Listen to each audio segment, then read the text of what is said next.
Yo, guys, welcome back to the Encore Day. This is day 4. This was not a planned day. This was originally going to be a 3-day summit, but now it is a 4-day summit. Just for you guys, something ridiculous like that.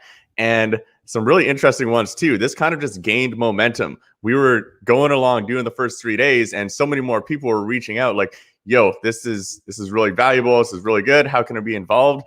And this is a result of that. We got another 10 speakers lined up for you guys, and we have even more speakers than we can fit in today. So what we're going to do with that is we have the Facebook group, right? The Survive and Thrive E-commerce Summit Facebook group. We're going to continue posting videos in there from all of the other speakers that couldn't make it on the summit in the first place. So what we're going to end off this summit with, I think, around 50 speakers in total or something like that. And by the time we're all said and done with all of the videos, it's going to be more like 70 or 80 speakers, all experts in the e-commerce space on a particular sub niche. So it's not stopping here, guys. This is day 4. It's live now and for the next 5 hours. But definitely to the Facebook group, because so much more valuable content posted there that is exclusive content these guys are creating just for you guys.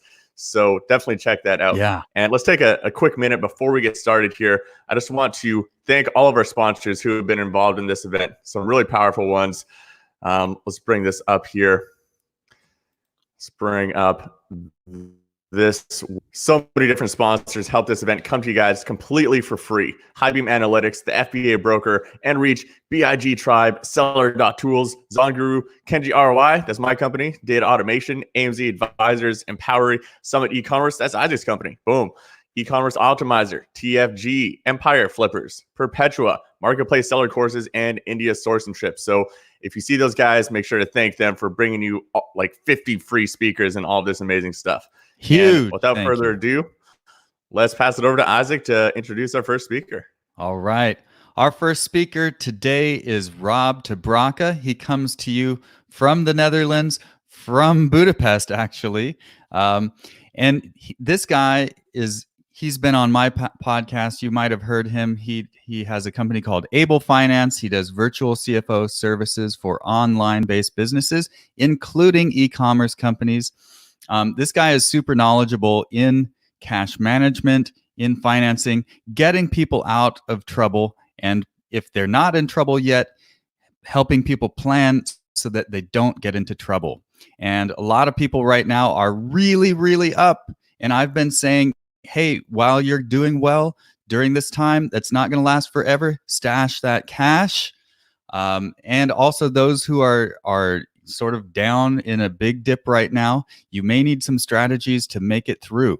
So Rob's going to come here to elaborate on all of that, give you what you need to know. He's talking about cash, the one thing you need to survive and how to optimize for it. So please give a huge summit welcome to Rob Tabraka.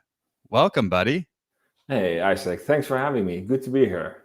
All right. Yes. Thank you. I'm glad to have you. And we're loving this bright, festive orange filter you've got on the screen there.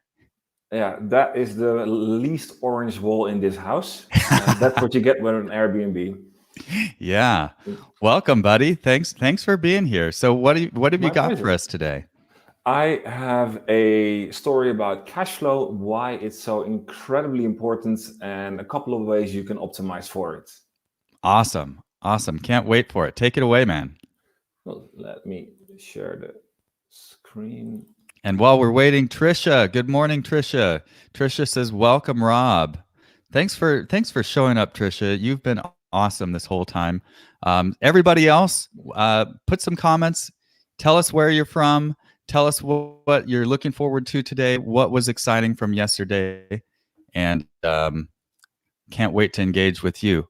All right, Rob, we've got you on the screen, and I'm going to check out here. Perfect. Yeah, like again, good afternoon, I guess, for most of you guys. Finance is, for most of you, not the most sexy topic. So I figured let's start with the 2 absolute key takeaways. If you don't want to remember anything from today, it is these 2 things that you do need to take away. First of all, cash flow is more important than profit. In the e-commerce space, everybody always talks about profit, 6-figure seller, 7-figure seller, 8-figure seller, but cash flow is the one thing that matters. Second, preventing problems is way better and way cheaper than curing problems. Now, before we start, a really short intro about my background. I'll spare you the whole resume run through. If you want to see more, go to my LinkedIn. What is relevant here, I think, is that I am absolutely passionate about the interaction between finance, strategy, and coaching. Because finance, everybody thinks about the accountant and the numbers, and strategy is this big, interesting thing, but it's the interaction between those two where the true value is in my eyes. It's understanding the numbers, what they mean for the business, how to use them. That's where the power of the finance really is. I have spent the last 10 years in Asia, but this month, thanks to the coronavirus, I have accidentally moved to Budapest. We were supposed to be here for a month, but it looks like we're going to stay here for quite a while longer. Who is ABEL? Basically, we help online businesses grow faster and become more profitable. And what that means is we help founders, entrepreneurs understand how their numbers work so they can analyze their past performance and especially plan for the future. And we do that in 3 different ways. We have a finance for e-commerce course. I'll get back to that at the end of this presentation. We have a couple of done with you programs, including a finance insight program where we help founders set up their goals, set up their targets, their KPIs, their dashboarding, all their processes, so that they can actually use those benefits and those insights. And the bulk of what we do is consulting and coaching. Now, I'm going to run you through one quick example of what we do, because this company is a recurring company in the examples throughout the story. And we call them duots. It's not their real name for obvious reasons, but okay. They are a trader in e-commerce, in consumer electronics. They buy from China, sell in Europe. They were doing quite well when we started working with them. They had about nearly $2 million in sales that year, but they were always struggling with inventory and with cash flow. So when to buy inventory, and when they had to buy it, they didn't have money. And at a certain point in the year before we started working with them, they flew in shipments from China by air because they didn't have the cash to pay earlier, so they can ship by boat. A range of different problems, all related to inventory and cash flow. So that's where we came in to help them with that. Okay, let's dive into the cash flow part, because this is where, in my eyes, it gets interesting, and in the eyes of some of you, maybe boring. First of all, revenue is a vanity metric. I know, as I mentioned, everybody here talks about 6, 7, 8-figure sellers, and it's a bit of an indicator about size, but it doesn't say anything about how good your business is or how healthy your business is. It's a nice number because it sounds big, but it's pure vanity.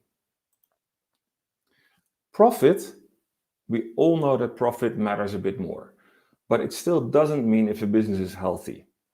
In the end, profit is important, more important than revenue, but it's not enough, because cash flow is reality.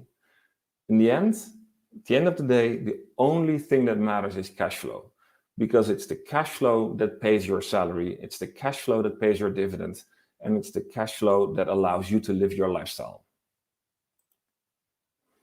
So, although I think most of you know what cash flow is, it's good to have a really quick recap on what it exactly is and what types of cash flow there are. I look at cash flow as like a bathtub. With a level of water in the bathtub is your bank balance. All the money that you receive is cash flow in. All the money that you spend is cash flow out. That's like money leaving the bathtub. So your cash flow is the sum of all your cash inflows minus all your cash outflows. So the game is very simple. If the water in the bathtub is gone, if the money is gone, you're game over. So the idea, of course, is that the cash inflow is more than the outflow. There are 3 types of cash flow, and I will not go in detail here, but in the appendix of the sheets that will be available, there is a bit more explanation, but there are 3 types: cash flow from operations, cash flow from investment, and cash flow from financing. Cash flow from financing is basically the money you loan from a bank, and when you repay it, the interest that you pay, and it is the dividend that you pay yourself. Cash flow from investment is not the investment in inventory, but it's buying a website, it's buying a company, or it's buying a warehouse, or selling off any of those.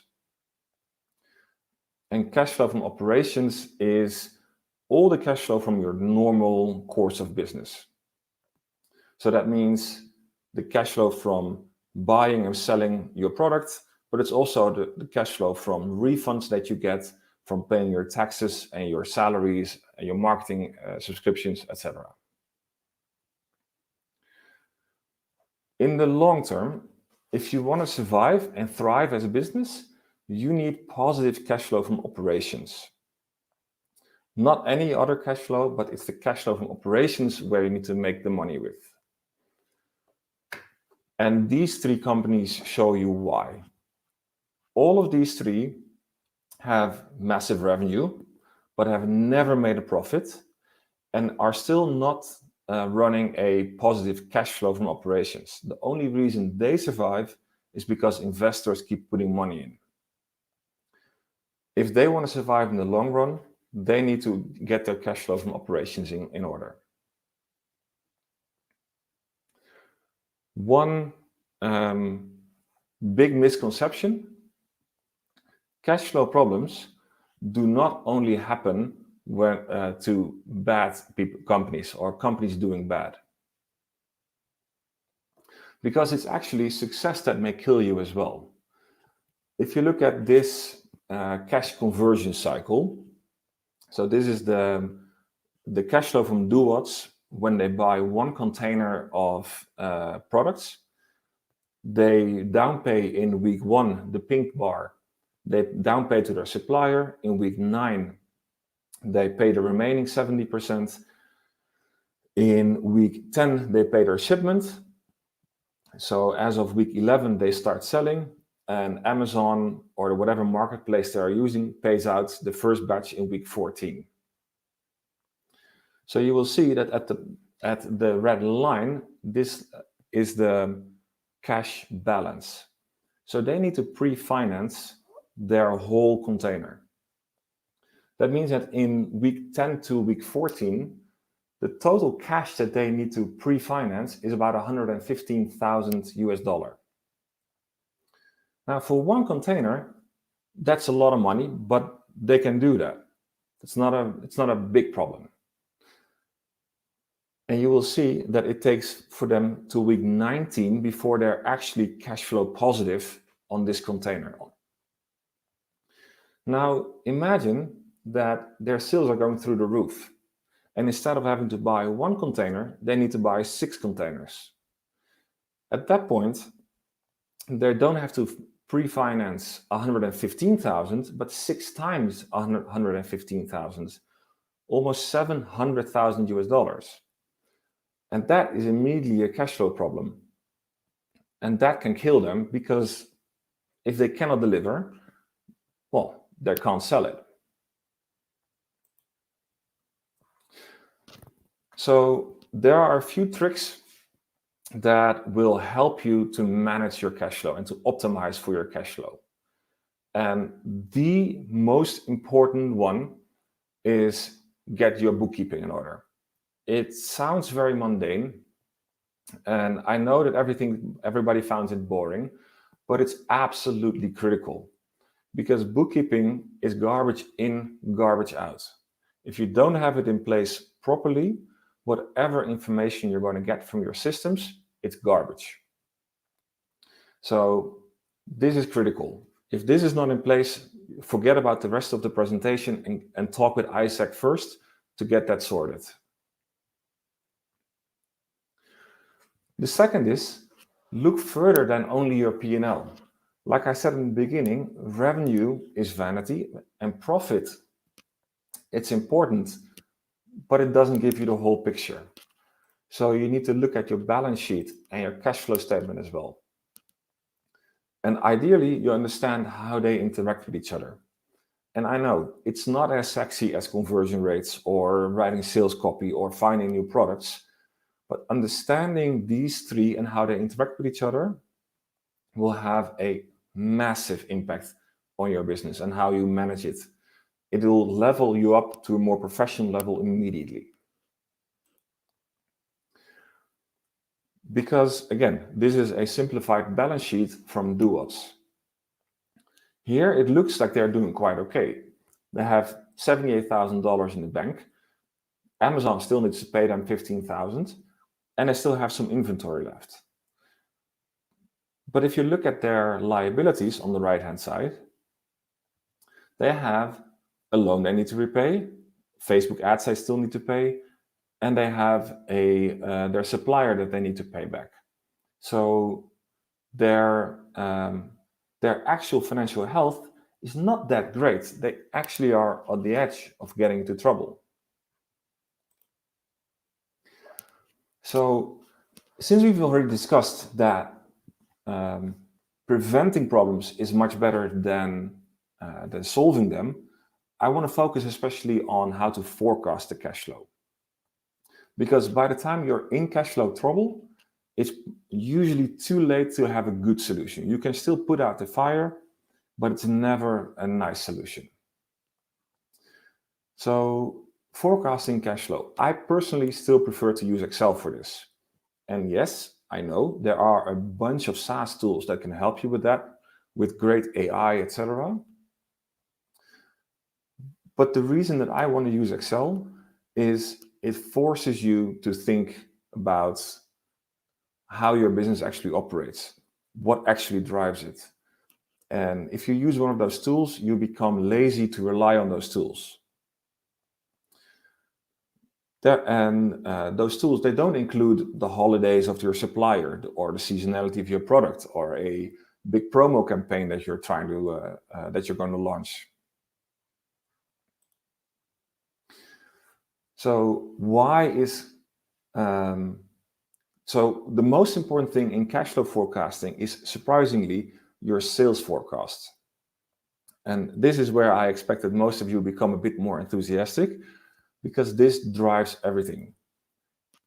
Your sales drives your inventory levels, and that drives your purchasing. And your purchasing is one of the, if not the biggest impact on your cash flow.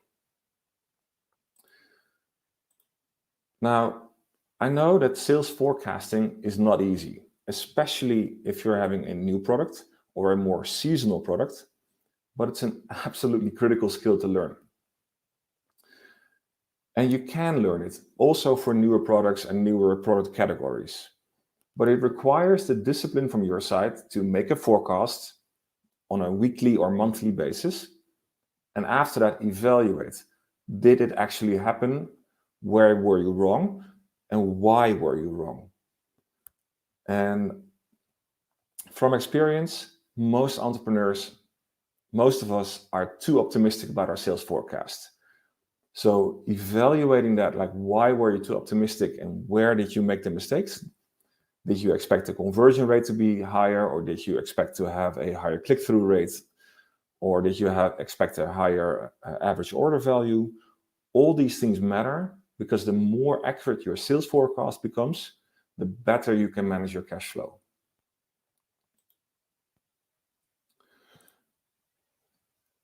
Well, inventory and purchasing, we already discussed. That comes from your, no, that we did not discuss that. Based on your sales forecast, you plot out your inventory. And I think there was already another speaker who is even more of an expert on inventory than I am. And basically, how I look at it is you set your inventory rules with the number of weeks or number of products that you want to have in inventory. And based on that, you decide your reorder moments. And this is where, for example, Duots went wrong, because they didn't have their sales planning in order. they had to ship by air for a couple times. I think it was 5 or 6 times that year. Each of those shipments cost $7,000-8,000 extra because they're quite big volume products. So their total extra cost in air shipment was already $30,000 or $40,000 in 1 year that they could have prevented. After that, you put in your sales, general, and admin expenses, your marketing spend, your salaries, your SaaS subscriptions, etc. Most of these you know and are very stable throughout the time. And this is where it becomes interesting, because here is where you have, when you plot them all together, you have your sales forecast, so you know your revenue, you have your cost in there, your overhead cost in there, and the timing of that, of course, when you pay them. And then you plot that out. And here you see, this is again from Duots, that in the end of December, when we made this, we saw that in February, there would be a massive dip in cash flow because of a lot of repurchasing for a big promo that they were doing in April and May. And you see here that their cash flow, the cash balance, the amount on their bank account, the line, is just above zero. So it's still positive, but it's very, very close. So you can lean back and say, okay, it's still positive. There's no problem. But given that the sales forecast was so uncertain, we found that this amount of cash is still a problem. So at that point in December, we already start to look, what can we do in January and February to lower the impact? And that brings me to the final part of this story. Again, there's more detail in the appendix. How to improve the cash flow.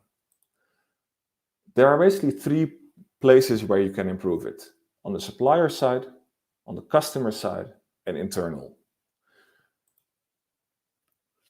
On the supplier side, the most obvious one is, of course, getting better payment terms from your supplier. So paying later, paying a smaller down payment, all these kind of things. The second one, and that's a less obvious one, is smaller orders. If you do a smaller order, if you do 2 smaller orders instead of 1 bigger one, effectively you're paying later. But this, of course, is not suitable for every business. It needs to have a relatively low shipping cost for this to work, and your MOQ needs to be okay for this.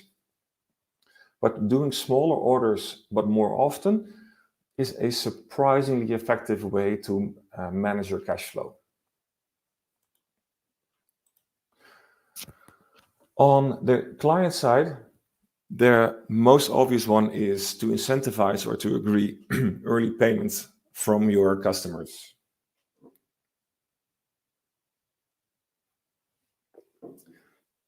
And for those of you who are selling on Amazon, that basically means clicking the Amazon button to request the early payout.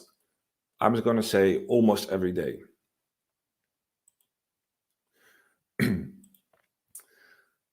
Inventory management is the biggest part where internally you can manage the timing of your cash flow. We all know having too much inventory is expensive, and having too little inventory has massive cost as well. But you can time it, you can influence it, as all the marketeers here will can explain you in more detail. You can manage your sales velocity, you can manage the speed by changing your price levels. Duots, for example, had a issue with a supplier in that was this January. They were part of the lockdown in China. So what they did is they couldn't get new inventory in. So what we decided they would do is raise the prices of their products. So they would sell less, but they would get the maximum margin on those products. And it was a bit of a trial and error to adjust the sales velocity so that they would not run out of inventory, because of course that is detrimental for your listing.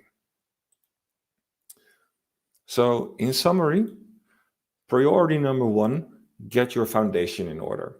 You cannot build a super successful business or a super skyscraper on a shitty foundation. For your cash flow management, either look at the supply side, your customer side, or internal. And again, there's more details in the appendix. And if you go to abel-finance.com/10 ways, you can download our free mini ebook that goes through 10 ways in even more detail than here in the appendix. And in the spirit of the community here, for the Finance for E-commerce course, we figured it's good to give a steep discount as well.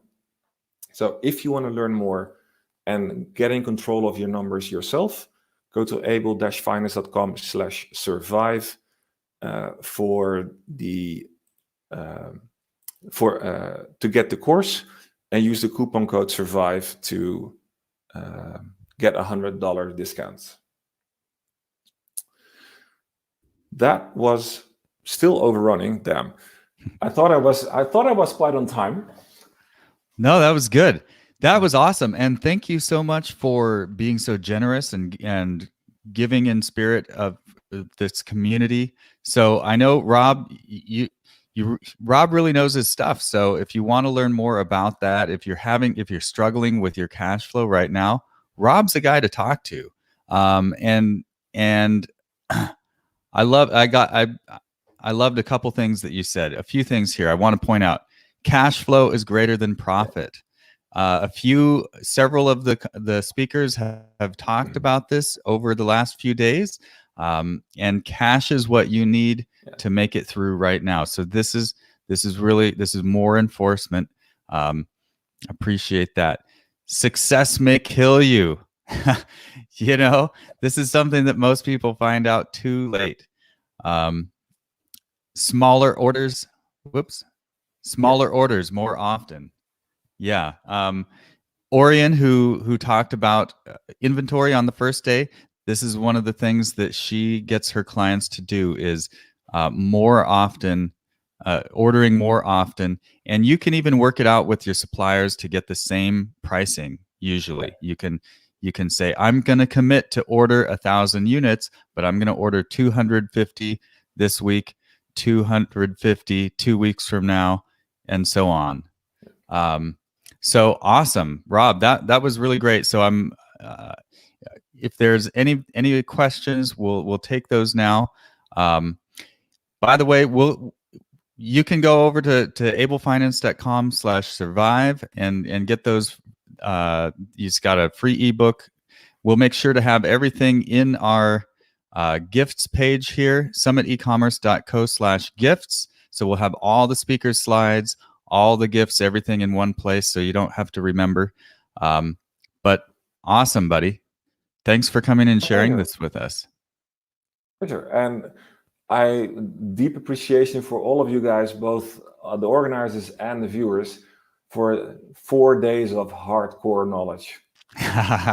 Yeah. So many speakers, and we have so many speakers left to go. You were number one. Thank you so much for starting us off for the day. And we are just getting started, guys. We got another 9 speakers for you today on everything about e-commerce, Amazon, drop shipping, all that good stuff. So thank you so much for your time, Rob. Thanks, guys. Thank you. Yes. So I just want to take another moment really to thank the sponsors of this event here. So these are our sponsors. They helped make this event completely free for you guys. So if you go check out their stuff, a lot of them have really interesting gifts just for you guys. So that was a link that was just on the screen there, summitecommerce.co/gifts.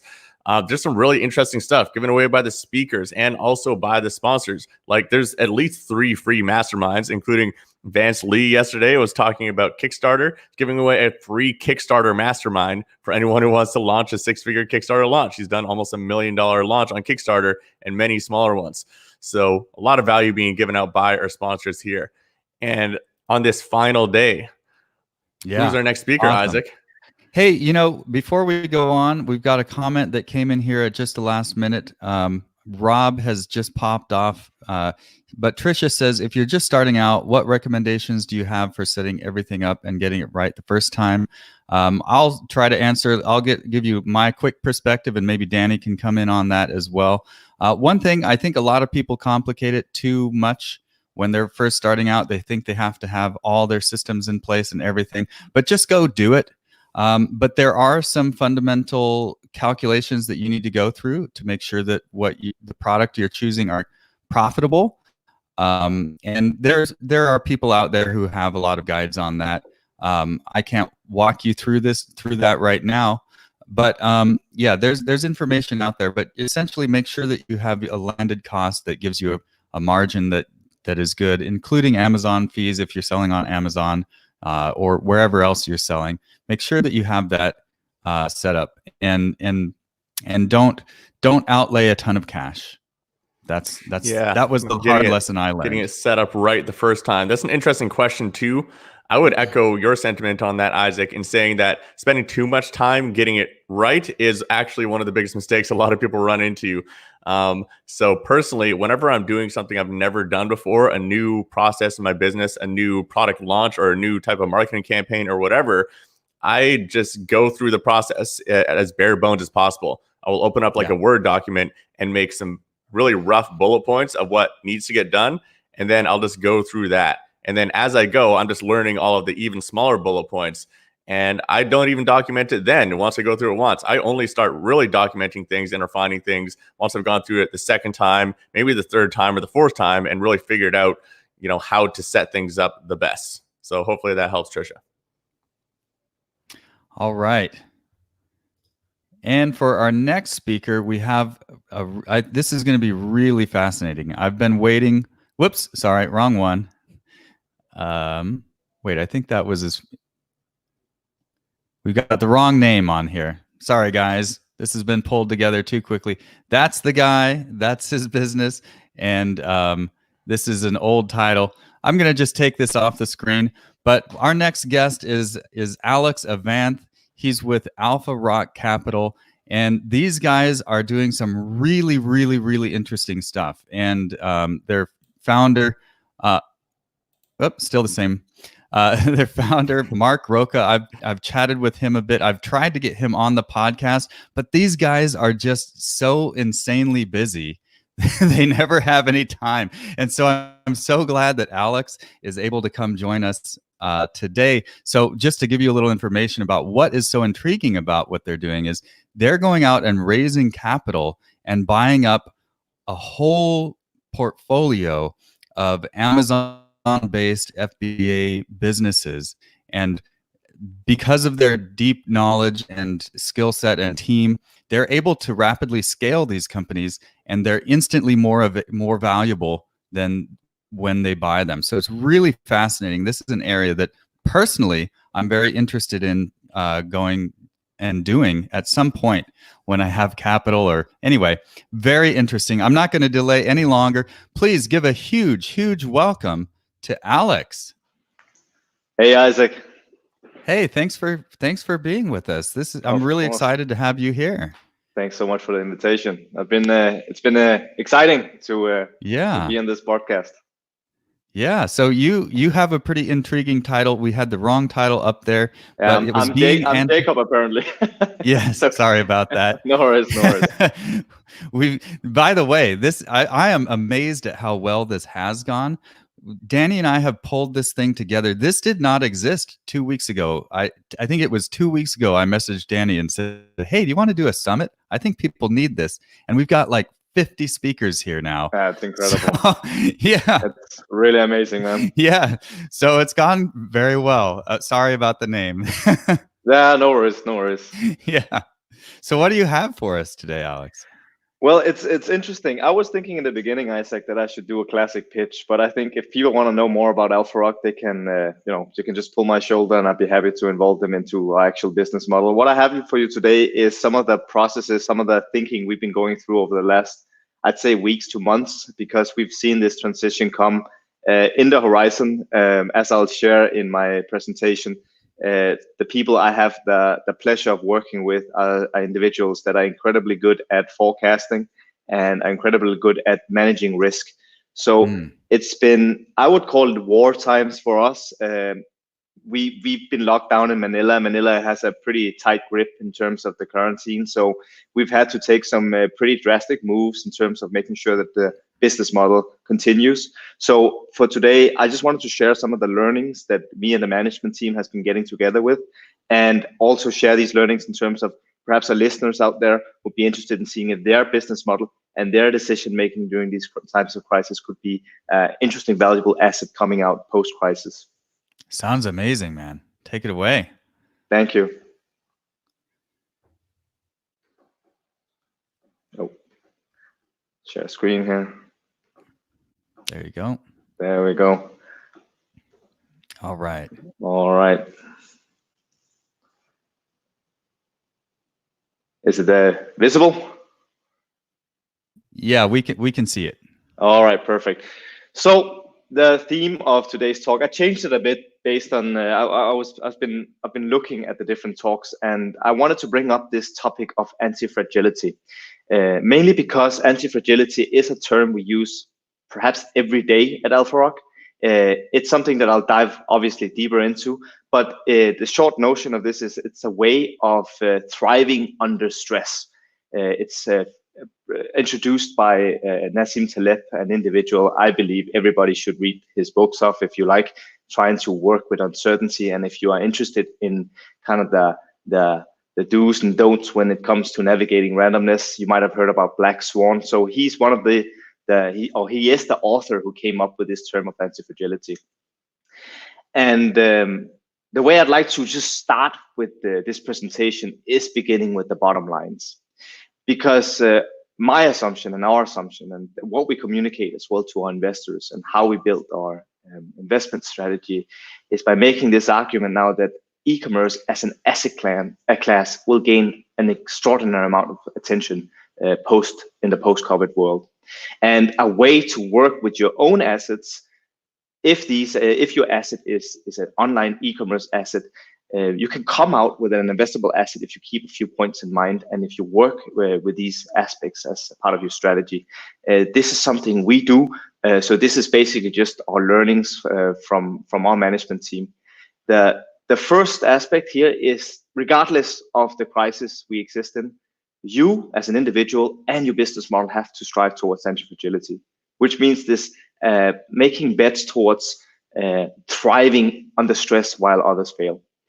Now, the ability to thrive depends on whether or not you can make these bets. So this is a term that we'll also dive a bit into called risk of ruin. It's basically, well, what is the chances for you to go bankrupt? And you want to drive this risk of ruin, this chance of you to go bankrupt, as close to zero as possible. Because this is basically the question of how you free up extra equity, extra capital, extra cash to make some of these bets, which during these times might be quite valuable. And last but not least, in doing so, in choosing to strive towards anti-fragility and choosing to make some radical decisions on your business model during times of crisis to drive down this risk, it's a very taxing transition. And it's taxing not only on the company dynamics, on the way your company works, but you will most likely also yourself come under personal stress. But it all boils down to your decision-making ability. And it's really the decision-making ability that during your crisis or during a crisis period that becomes the valuable asset. So this is kind of the boiled down points that I'm going to unfold as we go through these 20 minutes here.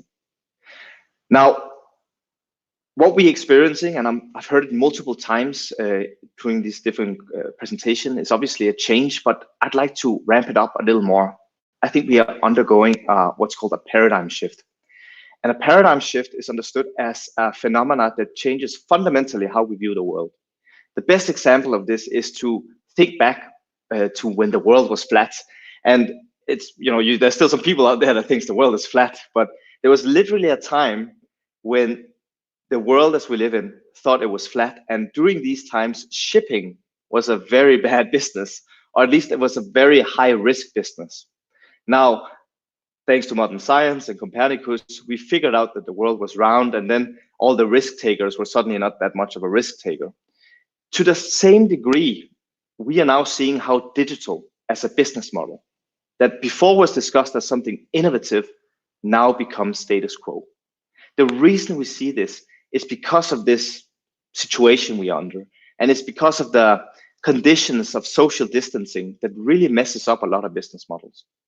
So if your business model is per default online, well, in that case, you're part of the 1%. It's quite a unique position, right? But you can say it this way: if you're right now in your seat, consider yourself in your office, you're better off than 99% of other businesses out there. Now, obviously, this is not a guarantee for you being successful during these times. There is still this factor of you being able to navigate your business model and make decisions in your business model that will go through this uncertainty and drive value that basically leaves you out in the best possible position in the post-crisis world. I call decision making in this context something that goes beyond capital, because it really makes you, your management team, your business partners, whoever it is you're working with, kind of the rare asset here. And there is a window that's opening up now as people are realizing that business models, they really need a feature that is digital in order to thrive. And if you can master that, that's a completely different pitch to investors, or if you want to sell your business and so on and so forth. AlphaRock, just at a glance, to give you an idea of what we are and the digital dimension of us, is that we are an Amazon FBA acquisitions company. We've been operating since 2019, July. We basically buy and optimize Amazon FBA businesses. We are registered as a US company, but our whole operations nexus is in the Philippines, which is a very good feature when it comes to optimize the operations and cost-efficient operations.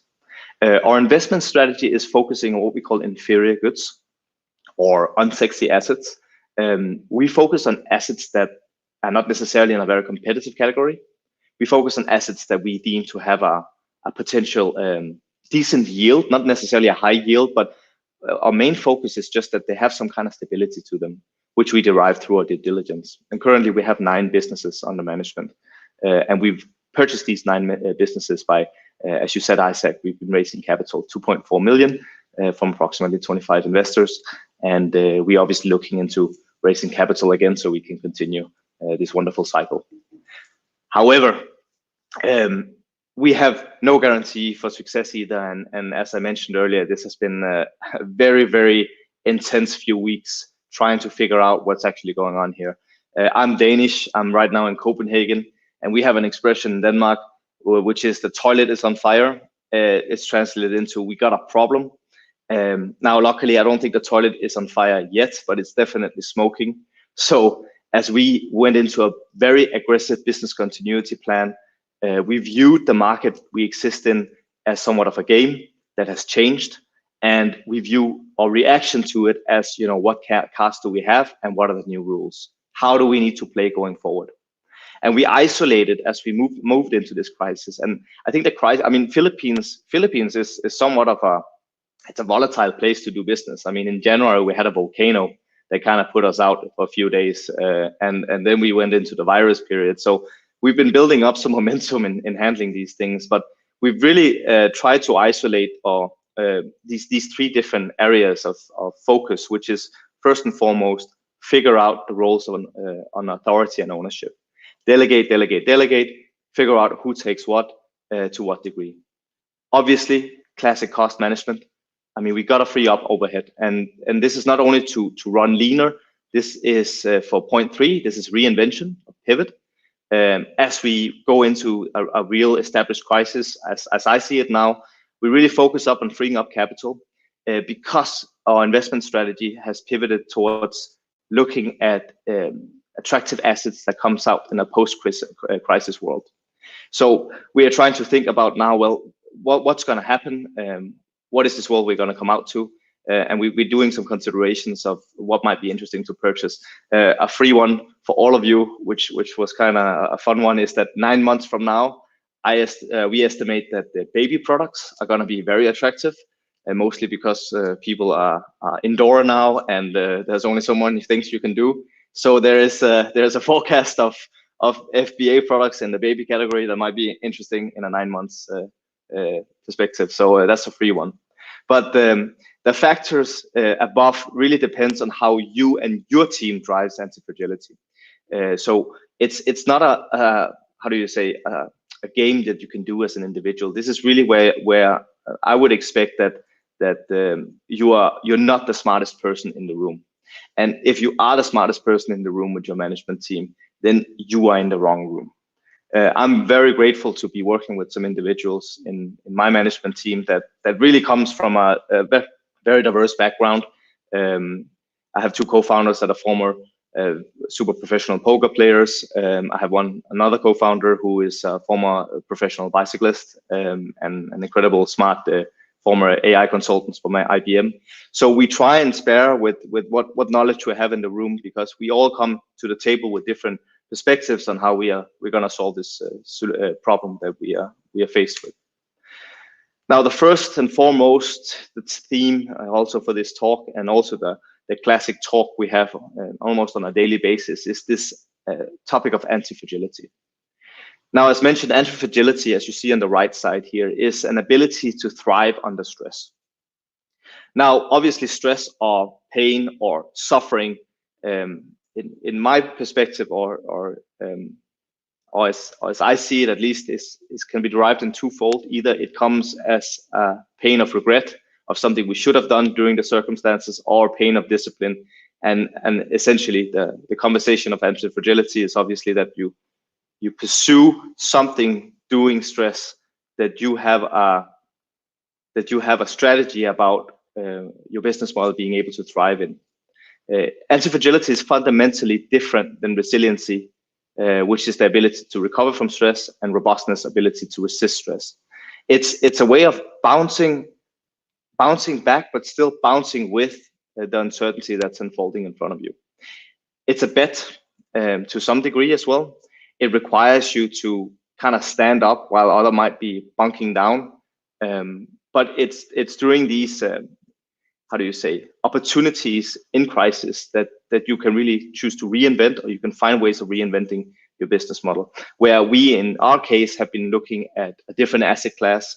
We're trying to take some consideration, and maybe we need to raise capital a little faster, because we're identifying some asset classes coming out of this crisis that's going to be highly attractive. It's also a bit of a spiritual question. It asks of you as an individual to kind of adapt to this world that's changing. What will never be the same?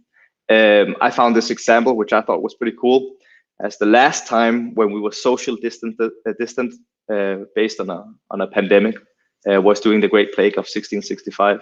And Isaac Newton, in this regard, obviously, did a lot of great work. Not being able to go to Cambridge, he famously discovered a number of different scientific breakthroughs that has set the foundation for the world we live in today. It doesn't need, obviously, to be this groundbreaking. It might as well just be the idea of no mud, no lotus. Sometimes we need to be covered in order to really rise to the occasion. We need to take a bet during these times of stresses, which can be the hard thing when people, maybe even from the investors, or maybe from your co-founders, or from your cash flow, are seeing that you can't make these bets at this moment. And this is really where this idea of risk of ruin comes into play. Now, as I mentioned, two of my co-founders are former professional poker players, and I've never really worked with the idea of risk of ruin until I started working with them. And I think I address it a lot more like a mindset. It is a probability calculation that is used when investing. However, it's also an explorative, pursuit into your business model, and figuring out, what is the current probability of you and your business model of losing everything right now? What is it next week? And how can you try and forecast it depending on how things are going to turn out? So some of the examples here are some of the decisions that we've been making over the last few months. A really hard hit on what are our certainties on our cash flow, as those of you who deal with Amazon are experiencing now. PPC is taking kind of a weird turn. Essentials categories are being prioritized beyond all other categories. So we obviously saw some of our assets acting in a different way. Our main focus was to say, which one is our artery, right? Which one is our artery cash flow? and how do we ensure, or how do we at least plan for contingencies if this is gonna take a hit, right? How do we think about this in the next deviation? The same goes with the bare bone strategy, a phenomena made by one of my co-founders as well. How do we really only focus on operations? Because the core of ALFROG is to make sure that these assets continue to produce, they continue to earn. So the bare bone strategy was just to, well, cut your expenses 60% as fast as possible. And it's become almost a little mantra for us to say that a 60% expense cut is something you should try and strive for. And if you can't strive for 60, at least you probably could get 50. And then obviously all these other dependencies that takes place in your business model. I've included the business model canvas, which is a good way of kind of looking at your business model and the contingencies that you might need to think of, whether your production facility in China suddenly can't produce because it's closed down, whether logistics and last mile delivery doesn't work anymore, whether your PPC stops or your revenue streams takes a pivot to the wrong direction. We really need to think about this in much more, in a larger spread than just looking at the numbers. We need to be a little creative in how the strategy going forward should be. Now, what can we learn from milk cartons? Keep cool, don't freeze. This idea is obviously that it seems obvious that you should try and pursue these opportunities, cut costs, so on and so forth. I woke up to this reality because one of my co-founders told me last month, Alex, I think you are under so much stress that you don't know that you are stressed. And that was a real wake-up call for me, figuring out that okay, I might not be seeing clearly because things are just moving on so fast. And the unfortunate output of that is that you make bad decisions, right? Which is terrible when you yourself are the value driver doing these uncertain times. So luckily, communicate with your team, make sure that you get that leeway when it comes to your mental capacity. You got to have some space, because if you keep rolling into the next decision, make cut cost, the next decision making cut cost, try to innovate towards an anti-fragile strategy, it will tax on your mental health. And yeah, I am sure there's a few out there that can relate. Additionally, as we go through this, I mean, there's only one bad decision, and that's indecision. There's many of these, how do you say, rah-rahs, that when you come together and you have all these ideas, nothing is actually decided upon. So you got to be quicker on your feet, and you got to make specific meetings to take specific decisions. And you don't leave this meeting until this decision has been made. So there's three factors when it comes to making decisions, especially during times of crisis, when time is of the essence. It is one, make decisions before the fact. So if you need to communicate your decision with say your investors or your employees or whatever it might be, it's already been made the moment you communicate it to them. Two, make statements that cannot be interpreted. If it's a crisis and you got your team and you're not the smartest person in the room, you should have enough bandwidth to make a wise decision. And it shouldn't be something that could be misinterpreted. And it's obviously a semantic, it's a semantic way of looking at it. But if misunderstanding starts to happen once you have set up this plan, things will start spinning out of order. Last but not least, we have this ripple effect of decision making. And that is basically that once you focus, for example, on cutting costs and focusing on specific revenue streams, you will most likely see the area around those factors change, right? So as you focus on one revenue stream, you pump PPC into a single product, the other brands will suffer. Perhaps your account managers for those brands will also be surprised. So there's some dynamics to it. And it's not only for your business, it's also for your suppliers, your auxiliary staff, your investors, partners, friends, and family, depending on, well, how engaged are you going to be over the next few weeks as this goes down. Of course, I've said it before, communication is key. And the biggest problem about communication is the illusion that it has taken place. Now, if the house is on fire, you need to go towards the exit, obviously. And I don't think we're at that position yet, but it really is a practice, and this is something that we keep taking up at AlphaRock. I mean, we will be eternal students of communication if it has to be like that, because it's really something that drives value both inwards and outwards for your corporation. Your investors during these times, if you have them, needs to be on point. They shouldn't be able to misunderstand what is going on, because that creates a bad ripple effect as you come out of this crisis. So really, I mean, practice communication, have rather more meetings than less meetings, and focus on making decisions. It's great to spare, it's great to brainstorm, but focus on making decisions towards this anti-fragile strategy. It's, from an investment point of view, the investor will invest in what you do during these times, not what you have. What you have is during times of stability, right? Then you can pick and choose. So the whole idea here of making a bet within your business model, regardless of what it might be, diverting, in our case, a new investment strategy, is communicating clearly that you're making a choice here, which you believe will allow the business not only to survive but thrive during these circumstances. And in order to do so, obviously, you have to keep a hand on your pulse and really find out, well, what is the risk of making this bet, not only today, but next week and next month? If it's a question about capital, if it's a question about partnership, there can be a multiple way of looking at this, but it will have an effect of your day-to-day operations. And last but not least, obviously, in pursuit of this anti-fragile bet or strategy, it will be taxing on you.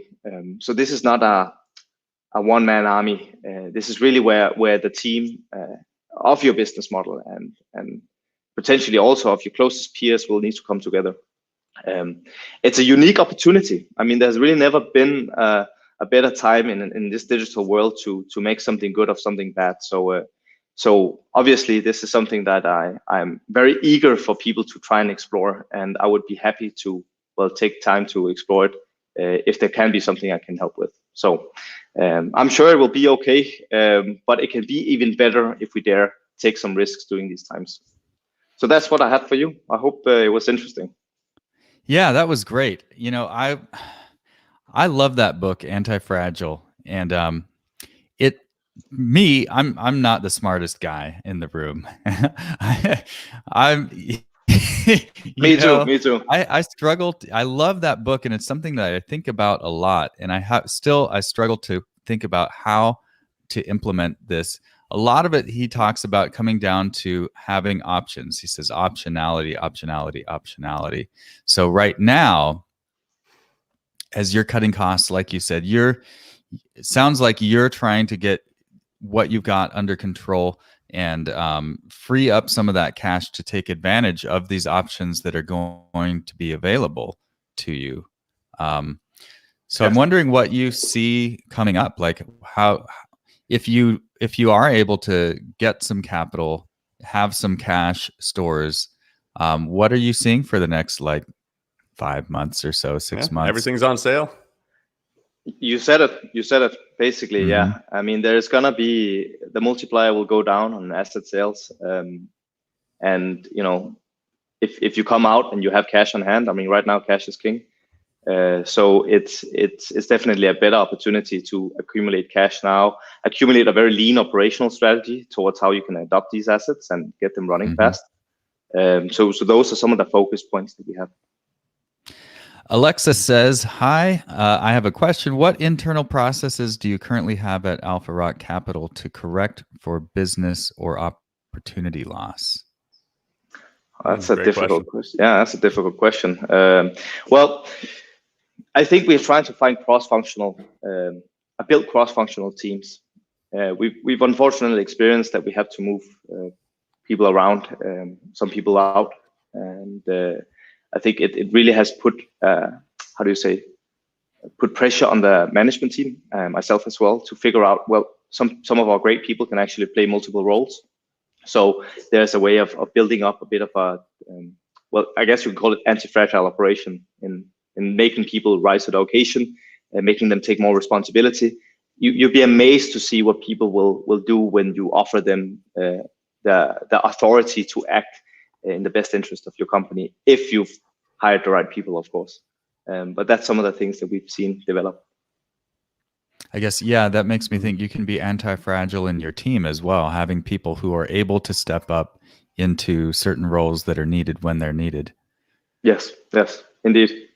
And I have a question for you, actually. When it comes to these kind of opportunities popping up, because there's going to be a lot of good opportunities that pop up over the next little while. For the people that don't actually have the capital in hand, they're going to have to go use other people's money, get a loan from someone or from some place.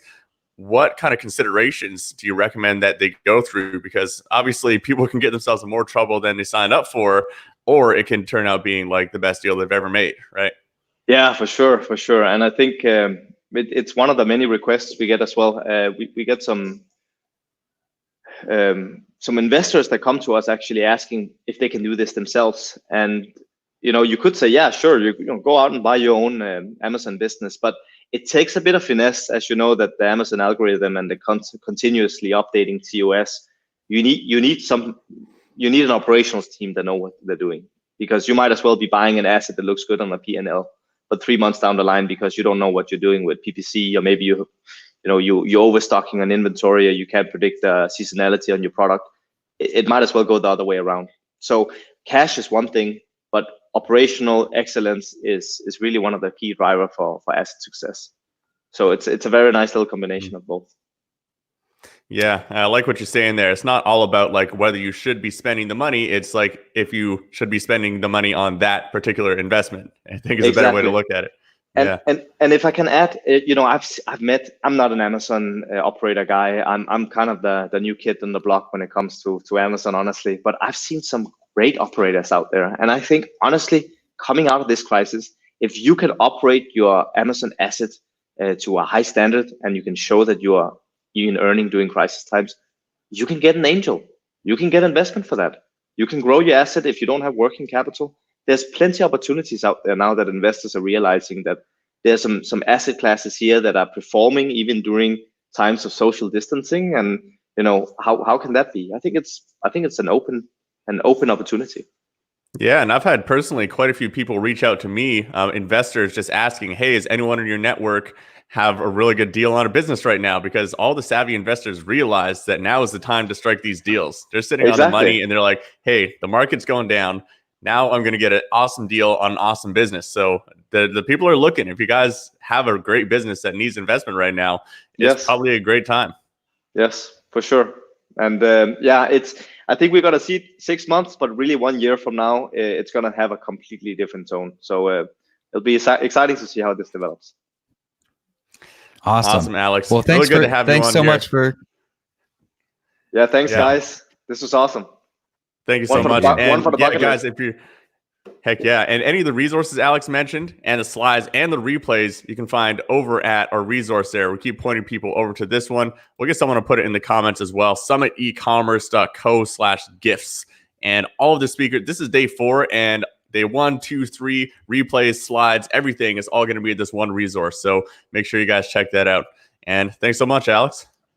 Take care, guys. Thanks a lot. Thank you. Excellent. And we have another speaker coming up here that a lot of you probably would have heard of, because she is around speaking just about everywhere. And it really shows in the way that she speaks. She is a very, very powerful one. But before we get to her, we're going to take a quick look at our sponsors. Boom. These are all the companies that have helped bring you this 4-day free summit absolutely free. So if you see these guys around, give them a big kudos, give them a big thanks, and check out their stuff. A lot of these people were also speakers at this summit. So make sure you go into the Facebook group and check out the replays of these guys' speeches. Really powerful people building really amazing companies in the Amazon space. So next up, we have our speaker. She is an expert when it comes to Amazon listings, especially. And not only are her speaking skills so precise and really good at presenting, she has a lot of experience when it comes to creating Amazon listings that actually convert to sales. So her name is Amy Weiss, and she's from Amazing at Home. You've probably seen her speak at a lot of the big Amazon events, and her talk today is called Fix Your Listing Details, how to fill out the back-end keywords and other important fields of your listing in Seller Central. So all of the nitty-gritty stuff you need to gain that keyword ranking. So welcome to the live broadcast, Amy. How's it going? Hello, Danny. Thank you for having me. I'm excited to nerd out on listing optimization today. Yeah, I know you do such a great job of that. And what's that in the background there? Is that like one of those Japanese sayings there that means something really inspirational? Well, I do a China trip, so it's Chinese. It says the Canton Fair Experience. So yeah. We had it. Ah. We were on a Pearl River cruise, and they had a big a guy kind of painting on these huge placards, and so we were like, "Hey, we should get that done." So that's what's behind me. Yeah, it was better to bring that back than like 100 fidget spinners or something like that. So that's good. Well, Definitely. awesome, Amy. I know you got an awesome presentation for us, so I'll hand it over to you. Okay, let me share my screen, and I will get started here. All right, everybody. Thank you so much for tuning in and for being here at this awesome free summit. And thank you, Danny and Isaac, for putting this together. Amazing stuff. All right. Today, I really want to talk to you guys about listing optimization and the details of your listing. So many clients, I'll go and we'll write listings for them, but when we're on coaching calls, we'll actually go and check out the back end fields of their listing. And usually they're either not filled out correctly or not filled out as fully as they could be. So I want to get down to some of the details of listing optimization. Now is a great time. We are kind of, so some of you are already working from home. Like me, I'm already working from home, but now is a great time if your sales are slow or anything, when you have extra time, to take the time to really tweak some things and fine tune them. So we're going to talk about that today. So why should we care about listing optimization? Number one, your listing and how it is optimized is the largest factor in your organic reach. So, we want to show up on page one for our major keywords. That is a really, really big deal, right? If you're on page one or page two, that's when you're making sales. Also, your PPC performance. It really, really helps with your PPC performance. A lot of people come to me and say, "Hey, Amy, my PPC is not performing well. I'm spending a bunch of money." And often it's because they don't have important keyword phrases that they need in their listing. When you bid on a keyword in PPC, it goes off the relevant content in your listing. So if you are bidding on keywords that do not exist in your listing, Amazon is much less likely to show you in a premium place on their website because they want to show buyers what they want to see, right? So your search phrases that you put in your listing are really, really important to not only your organic reach, but also your PPC performance and your ad placement. And remember, being found is the most important aspect of selling online. I don't know how many times I've said this, but if the customer can't find you, they can't buy from you. And so we have to, if we're selling in e-commerce, we have to master search engine optimization, and we need to make sure that we can be found online. And we do that with the words and the keywords that we use in our listing. So the top ranking factors of your listing. So your title. I want you to have the 6 most important keywords followed by a dash in the front of your title. And the dash should only be used once in your title, unless you are an expert at using the dash, because this sets up a canonical URL. And I'll show you what that is in the next slide. But it's really important to only use one dash in your title, and then you can use other symbols in your title according to Amazon style guides, of course. But that dash is what sets the URL that allows you to be found across the internet, not just on Amazon. Again, I'll show you some examples. In your bullets and description, you really want to make sure you're using phrases over individual keywords. What I find many, many times with the listings that I've fixed hundreds of listings that were supposedly professionally written, but they're missing the phrases that are important. So for example, here on the right, you can see I've got floor lamps typed into the Amazon search bar, and you can see the medium to long tail keywords there. This is exactly what the customer does. They type in floor lamp, and then they let Amazon or Google give them suggestions, and they go, "Oh, I want the one with the reading light. Let me click on that one."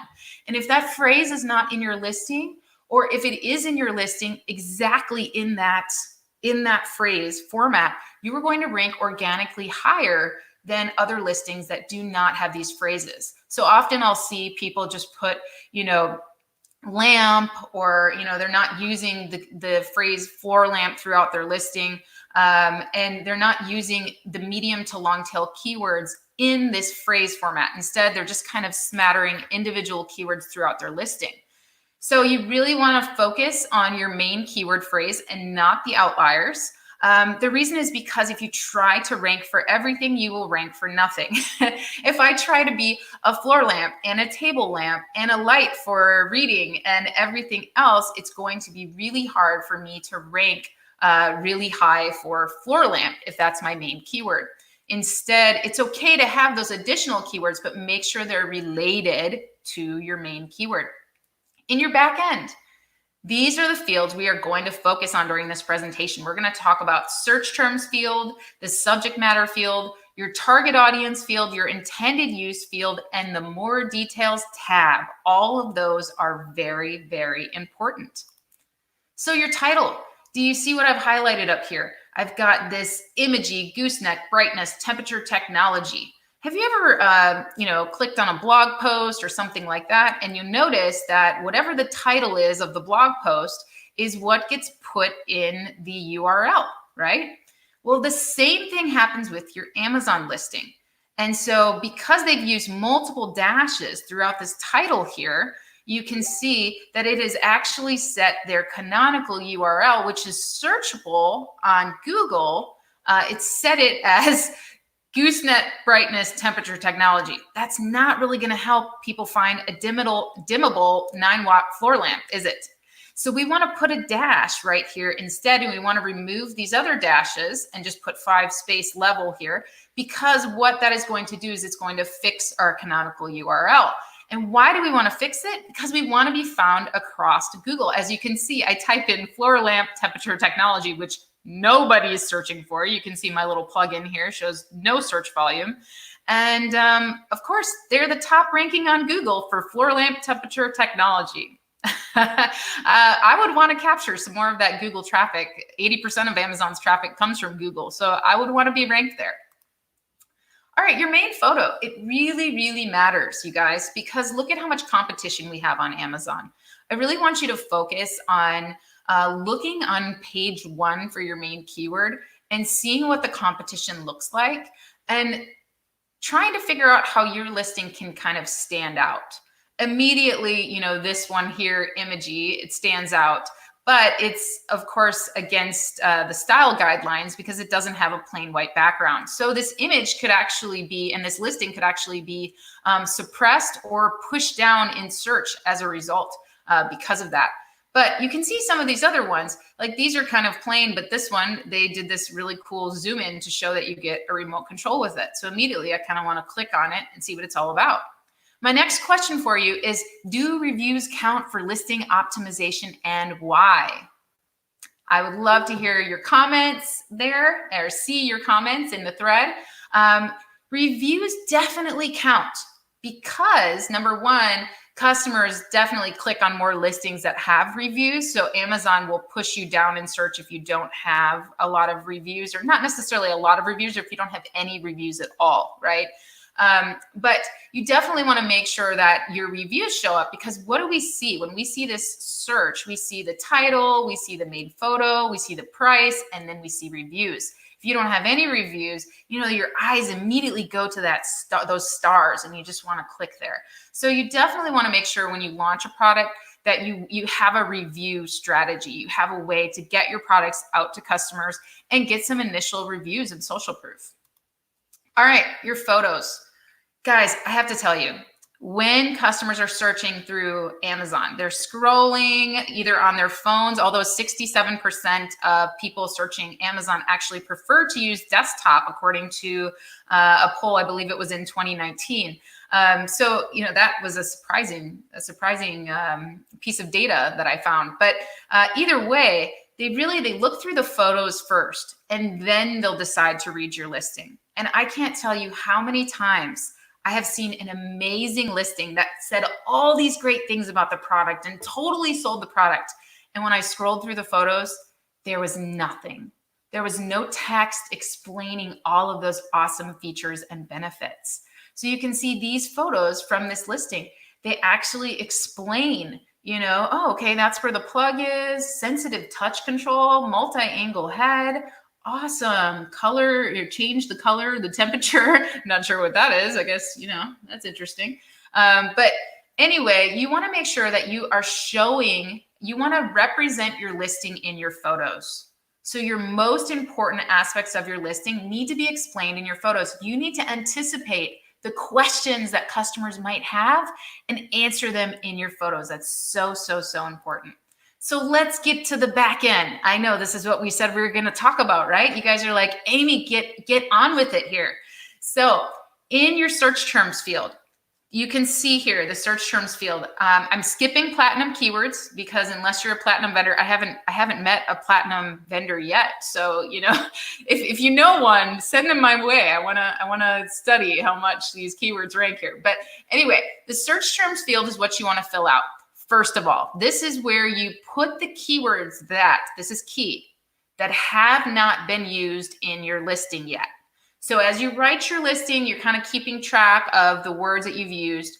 I use a tool by Seller SEO called Listing Lightning, and I love it because it keeps track for me as I write the listing, and it gives me the phrases and keywords that I should use in the listing.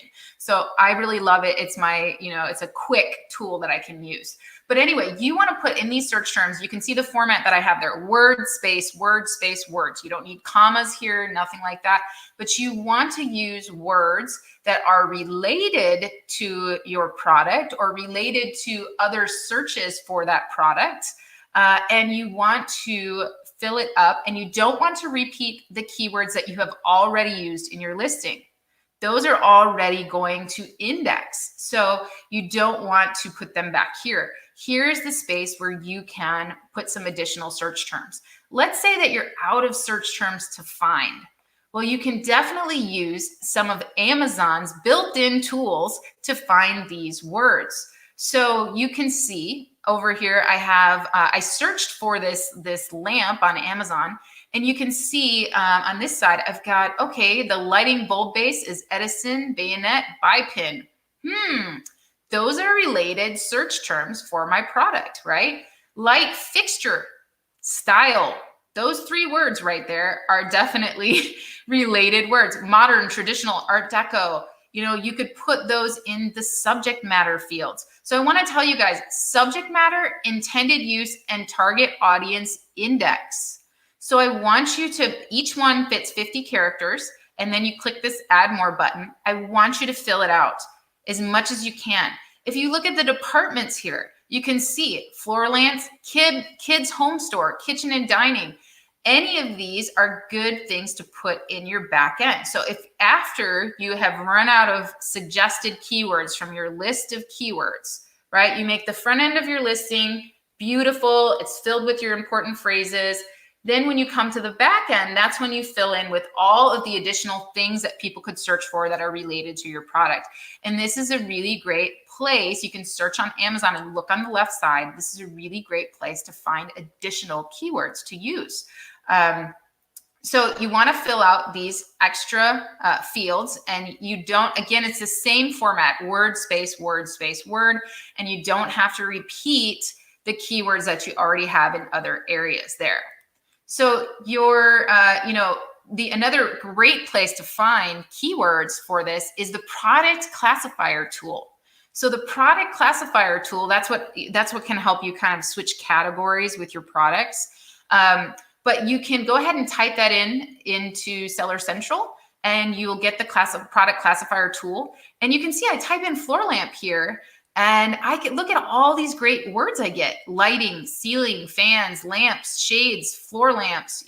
Obviously I've probably already used floor lamps, but home, kitchen, all of those words. What about office, furniture, lighting? These are words that I can use in the back end of my listing to fill out the subject matter, intended use, all of that. So once again, you're just going to copy and paste these in here. You're not going to repeat keywords, and you don't need to include these symbols. You don't need the and symbol. You don't need commas, just word, space, word, space, word. And so it's really important. Even in your more details tab, you really want to fill this out. Have you ever noticed, have you ever searched your competitors' listings and you'll see things that they have on your listing and you're like, how did they put that there? Where is that coming from? What you can do is you can search on Amazon and you can look at that left side with all the filters, and you will see that some of those fields correlate with what is in the more details tab. And you definitely want to fill out where applicable, right? Because what does this mean? If I'm a customer and I'm looking for one that says, if I'm looking for a floor lamp that's 49 inches and under, well, there's a lot of floor lamps. I'm probably going to filter down. So if you have a floor lamp that's 49 inches and under, and you haven't included this information in your back end of your listing, you are far less likely to show up in the search results. If you don't put the information in, Amazon does not know how to classify you, does not know what your listing is relevant for. So you need to make sure that you're studying these back-end fields and how they correlate with the front end of Amazon, right? So you just kind of want to scroll down, and again, some of these things, the formats here in the more details tab, I don't want you to just put any word. Like, I want you to look for correlation and also check your competitors' listings and see what's going on there. You're going to want to use the wording that is given here on Amazon. And this is not the space to use, extra keyword. This is the space to provide additional filtering details about your products. So fill out that more details tab. One more tip for you. I want you to dominate seasonality with keywords. I always have a seasonal bullet. If the product could potentially be a gift, a Christmas gift, or a giftable item, I always have a gift bullet, and I swap out that gift bullet by the season. But a big mistake that people make in their gift bullets is they say, this is the perfect gift for Christmas, Valentine's Day, Mother's Day, Father's Day, birthdays, kids, grandpa, grandma. You're not going to rank for it. That's not what people are searching for. What are people searching for? So with this lamp, I was thinking, okay, would they search for Christmas gifts for readers? And I used my favorite free keyword tool, which is Amazon search bar. And you can see I typed in Christmas gifts for RE, and there's nothing in the suggested. So then I typed in best gifts for readers, and I can see that gets 480 searches a month across the internet. Bingo, I'm going to write a bullet that specifically addresses my floor lamp as being one of the best gifts for readers. And hopefully I will show up under that search term. So if you have a product right now that could be used for something related to this quarantine that we're under, rewrite one of your bullets. Research it first. Research what keywords people are searching for, and use my favorite free keyword tool, which is the Amazon or the Google search bar. It's going to give you very updated results of what people are searching for right now. Use your other keyword tools that you already pay for. There's a bunch of free keyword tools out there. Use keyword tools that rank across the internet, not just Amazon keyword tools, because you're going to get a lot of really great data. So maybe a best gift for COVID-19 patients. Yeah, there you go. Get well gifts, something like that. Exactly. But you definitely want to do that. You want to make sure that you are changing out your gifting keywords and you're not just trying to rank for all the gift things, because that won't work. All right. And then finally, you guys, just add those gems to your listing, right? Make sure you add them to your front end bullets, in your description, your back end, your subject matter, your search terms, and add a photo to show it as a gift, right? If we're going to do best gifts for COVID-19 patients, well, we want to add a photo that shows, the person in their hospital bed being miserable and how your gift is going to make them happy. Mask on the face, handing over the gift, I can see the photo shoot happening now. And then you want to run PPC on the keyword phrases, because that's going to really help you get visits to your listing in order to index faster and rank for those keywords. So Again, you want to prioritize external traffic over PPC when you're trying to rank for keywords in order to get page visits. Why? Because Amazon loves external traffic. They see external traffic from Google Ads is my favorite. They see external traffic coming from Google and they go, oh my gosh, new Amazon.com customers, move that listing up. So I love using Google Ads for that kind of thing, but make sure that you really get page visits. If you are going to, I have this in red down here, if you do a full optimization on your listing, if you rewrite your whole listing, you've literally hit the reset button on your indexing. You must take action. So you've got to get page visits, all of that. So I encourage you guys, go ahead, rewrite your listings during this time if it's the right time. If you're selling like hotcakes right now, don't touch anything. But if your sales are slow and now is the time you want to make some tweaks, go ahead and use these tips to rewrite your listing. And just remember that you do need to drive some traffic to that listing. Check your ad and your organic placement on desktop and mobile every week. I always look at my listings through the customer's eye and I see where I'm showing up, what I'm looking like, what my competitors are looking like next to me. That's really, it helps me kind of get an idea for where my products are against my competitors. And you want to make sales in every season. Really think about the creative keywords that you can use, continue to optimize. Pull keywords from your customer search terms, from your advertising reports. If you're doing really well on a new PPC keyword, add that to your back end, add it to your front end. Create different mock-ups of your products, post it on social, see which ones get the most engagement, or use a program like PickFu to check different photos, swap out different photos, fill out all your back end fields, and get out there and sell some stuff. So I have a special offer for you guys for free alongside with this amazing summit that's going on. If you guys would like me to take a look at your listing, if you're like, Amy, what is the deal? I don't know what's going on with my listing. All you got to do is fill out this at amazingathome.com/listing review, fill it out, and I will send you a video of me looking over your listing with the tips.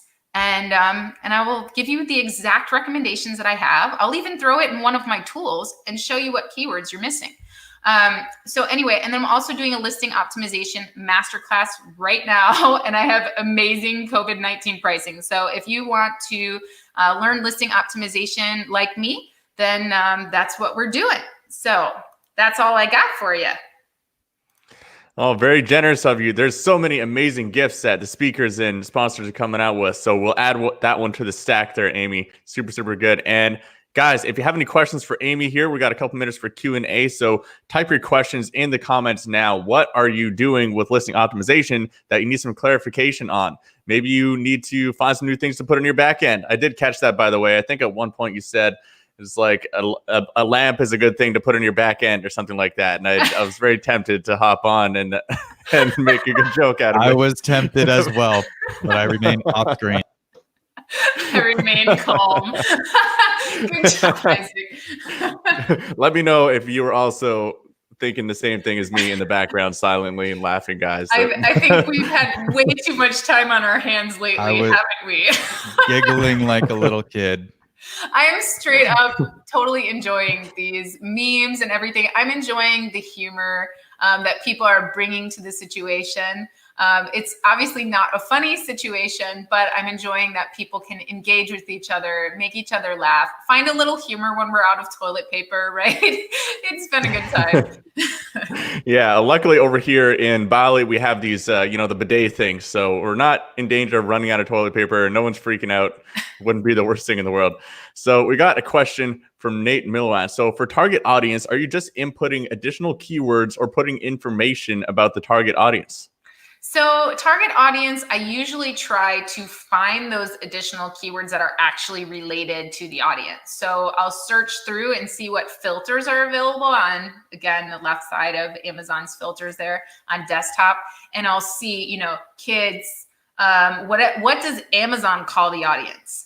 Or I'll go into the search bar and see, floor lamp 4 and see what some of the suggestions are there. So I would definitely, with target audience, try to make it more related to your audience, but subject matter and intended use, you can just add additional keywords. Yeah, well, it absolutely makes sense. We got tons of great feedback coming in here. We got Regina Peterbursky, awesome, great content, Hey, Regina. some good stuff. Thanks, Amy. Good content as always. One of your super fans there. Hey, Grant.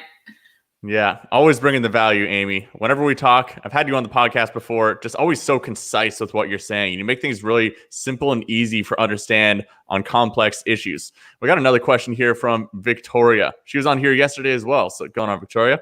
Thank you, Amy. I've been having issues with changing the listings title and body. Even going through the Amazon help doesn't work. Listings just wouldn't update. Do you have any tips on how to push through those changes? I think a lot of people have this problem. Yes. So lately it's been worse. I've had a couple of clients that they're like, nothing is updating. So your bullet points will normally update just fine. Your bullet points in your description, those will normally update just fine. The title will not. The title will not. So I have a little hack for you that I learned from too many hours of working with seller support. I'm not ashamed, but I'm ashamed.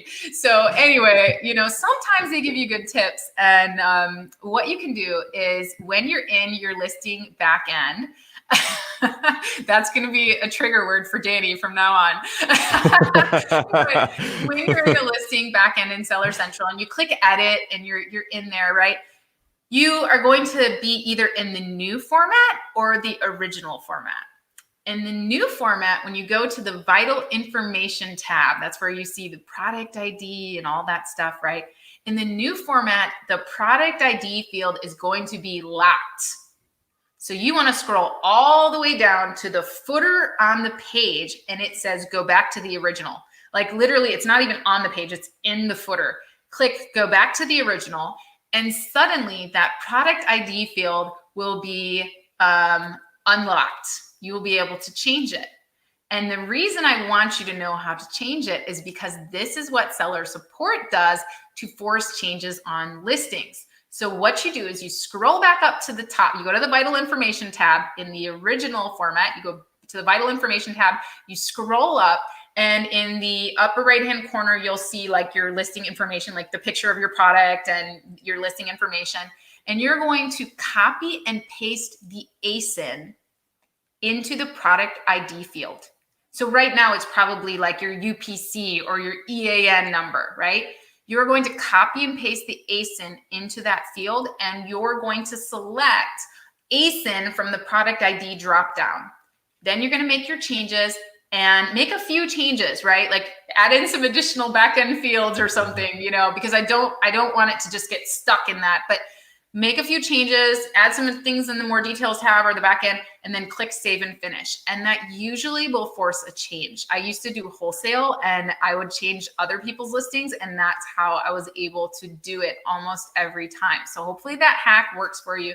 If not, now, my tip for your titles, private label sellers, I beg of you, have a website. Please have a website, because what you can do is you can put your product page up on your website and you can just send them. You have to open up a case with Seller Central and with Seller Support, and you'll put in your recommended title and they're going to ask you for the manufacturer's URL. That's you guys, you're the manufacturer. So you're going to put your URL to your website, to that product page, and you're going to make sure the title on your website matches the title that you want to put on Amazon. And it's almost an exact, very quick, easy approval. Now, the other thing is if they ask you for a live photo of all sides of the packaging, do not send stock photos. That doesn't prove you own the product. Do not send stock photos. Like literally take your phone and take a picture of the product sitting on your desk, all sides of it. They want to know that it's physically in your possession. So if you are, even if you're trying to get ungated in something, if you've been gated and you can't sell, definitely do that. Send live photos. That's what they want. Same thing with invoices. With invoice, they want a live photo of that invoice sitting on your desk. They don't want a computer generated thing that anybody could come up with. So those are just some hacks of dealing with seller support since 2007. Yeah, well, I got a quick question about that, changing the product identifier there. If you are someone who does have that UPC barcode and that's something important to you to have that in the listing, Is that going to cause any complications when you switch it to the ASIN? No, it doesn't switch it to the ASIN. It just switches that field for you updating the listing. It's still your UPC, your EAN, your barcode, all that will still be on the listing. It's just so when you scroll up and you look at the photo and the additional details, you'll see like all three of them. You'll see your ASIN, your UPC, and if you have a book, like the ISBN number or whatever, right? So it doesn't matter. Those are just optional fields that you can use. So. Awesome. Thanks for clarifying. And yeah, we have one more question here. I think you mentioned this at some point in the slides there.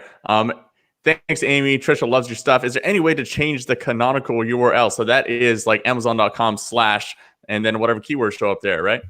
That's my favorite one, you guys. Oh my gosh, I love that one.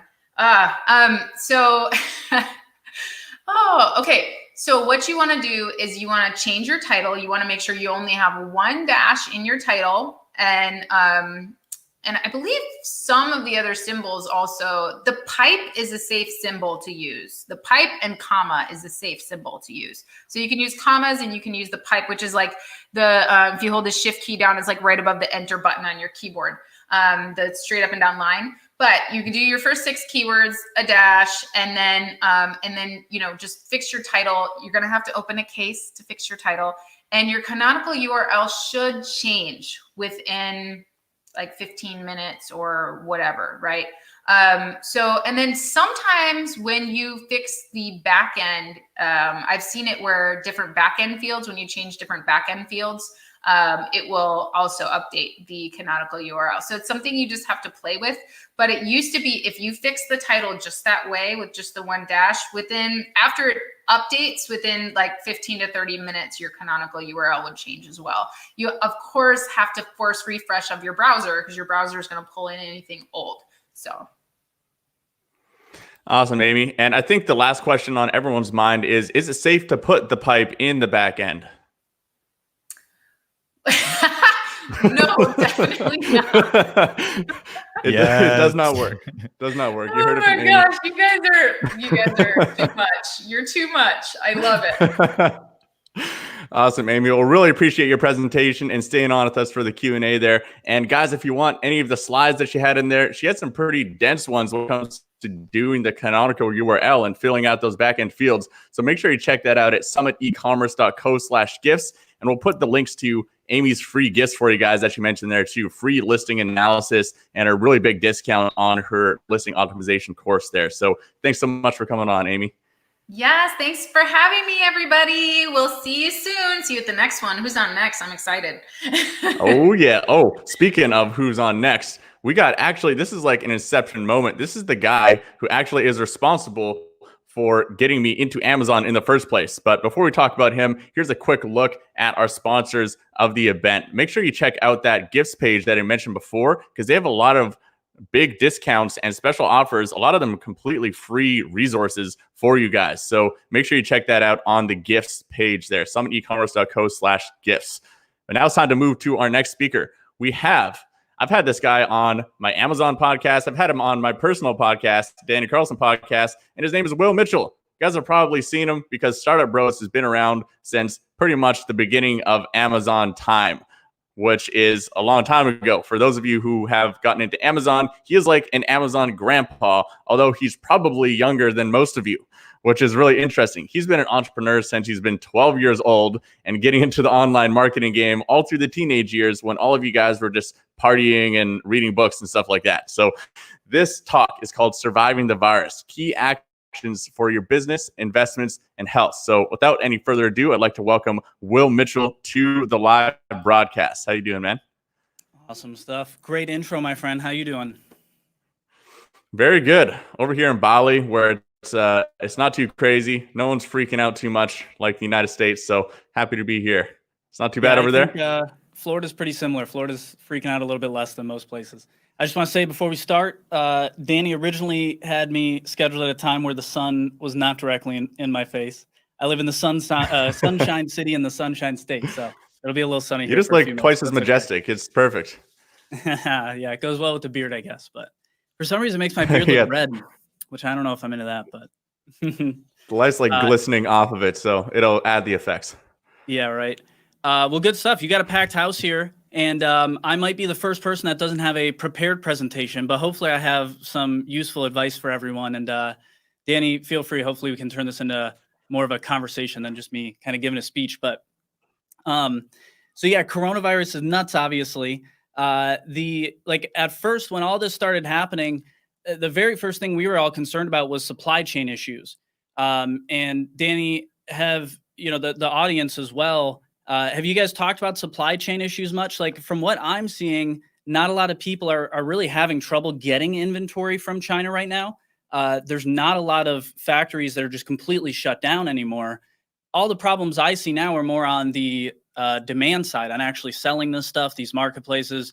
So what have you guys seen, both Danny and the audience? Yeah, let us know in the comments, guys, if you've had any kind of supply chain issues or anything like that. Just leave a comment with what's been going on with your manufacturers, or if you're one of the people who is not able to send in inventory to Amazon right now. But that's what some of the speakers have been talking about, is China seems to be open for business again. There is some concern over, still, like, shipments have been delayed for a long time, and people are concerned there might be a big second wave of corona outbreak in China. But other than that, everyone's really just dealing with this big Amazon thing where people are clicking add to cart and then seeing that they're not getting it until April 21st or, even longer. And the conversion rates are going way down. Is that your experience as well? Yeah, definitely. My experience in the sellers in our mastermind group, and I just had two different journalists reach out to me in the past 24 hours about this specific issue, because there is a massive amount of customers now that are going off of Amazon. Some of them for the first time in years. A lot of people have really been tied into Amazon, and this is the first time they're not able to get the products they want quick enough. And we've seen Amazon now kind of starting to pull that delivery window back in, because it's got to be across the entire marketplace. Like you said, conversion rates have to be dropping. So I've seen a huge amount of sellers now making a few different moves and investments that I think are going to be somewhat permanent, even if Amazon recovers from this.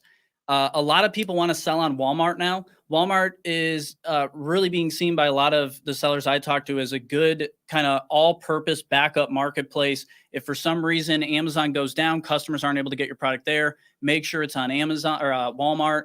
And Walmart has, it's a pretty easy system to get ranked on and all these different things. So it has a lot of the same elements that we're familiar with. But yeah, you got to ask yourself, where is your target customer going to shop? What are they shopping for, and where are they going to buy it from? Some people, it might be Etsy, but eBay is blowing up right now as well. It's going to be really interesting to see the earnings reports from all these companies in like 6 months, because I think we're seeing Amazon's getting a lot more business here too, but we're also seeing a huge amount of customers go out to these third-party marketplaces that they haven't touched in years. So that'll be a somewhat permanent thing. I also see a lot of sellers investing heavily in seller fulfilled Prime, third-party fulfillment, just the ability to fulfill themselves.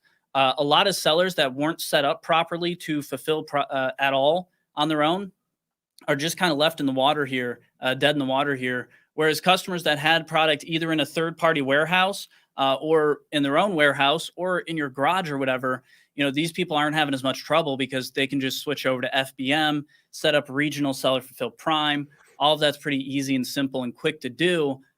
Whereas, if you are just shipping product from China into FBA, you're kind of dead in the water here.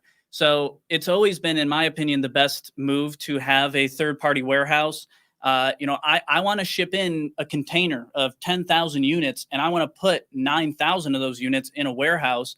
Sometimes, I have a warehouse of my own now, but you might not have the room for that or want your own warehouse. So these third-party warehouses, you can often get really good storage deals and stuff there. So, a lot of people knew that already, but now you're seeing the additional risk that the third-party fulfillment and just having control of some inventory, you're seeing what that does, because, if you're just depending on Amazon for fulfillment, you're really dead in the water here. Yeah, I mean, it really reduces the risk in a lot of ways too, because a lot of people don't realize that Amazon has a 50 cent per unit removal fee if you have to remove your inventory from Amazon, right? So you do the math, you send in all 10,000 units from your 20-foot container into Amazon, and then for whatever reason, like your account gets suspended, or like you have to fix a bunch of inventory that's messed up or something like that, you're going to be paying $5,000 to get all of that inventory shipped out of there. And then you need someone to like repack it or something like that, right? So just keeping your risk down in that sense and sending the inventory in only as you need it, like you mentioned, I think is a big benefit add right there. Yeah, absolutely. So, yeah, like I think I'll kind of go through my overarching kind of 3 points that I was going to talk about, and then yeah, feel free, Danny, cut me off, and we'll kind of turn it into a conversation. So, yeah, like I said, really early on, no one was really paying attention on the U.S. side, the demand side, to what was going on with this virus, and we in the Amazon business actually got a really early look. Like people in the Amazon industry knew this was coming a month, 2 months before the consensus kind of woke up to it. So yeah, like I said, it's not really supply chain issues at this point, but now it's demand issues, right? Amazon, on top of all this other stuff, let's roll out an entirely new category overnight that everyone's going to be restricted for.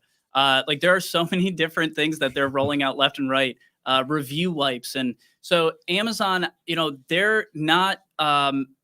They're definitely misstepping a few times here. And it just goes to show you, like, you have to realize that Amazon is a sales channel and not a business. This is going to be a big wake-up call to a lot of different sellers that if you are just thinking about yourself as an Amazon seller, you don't really have a business. You got to build a brand. You got to build customer engagement, relationships with those customers.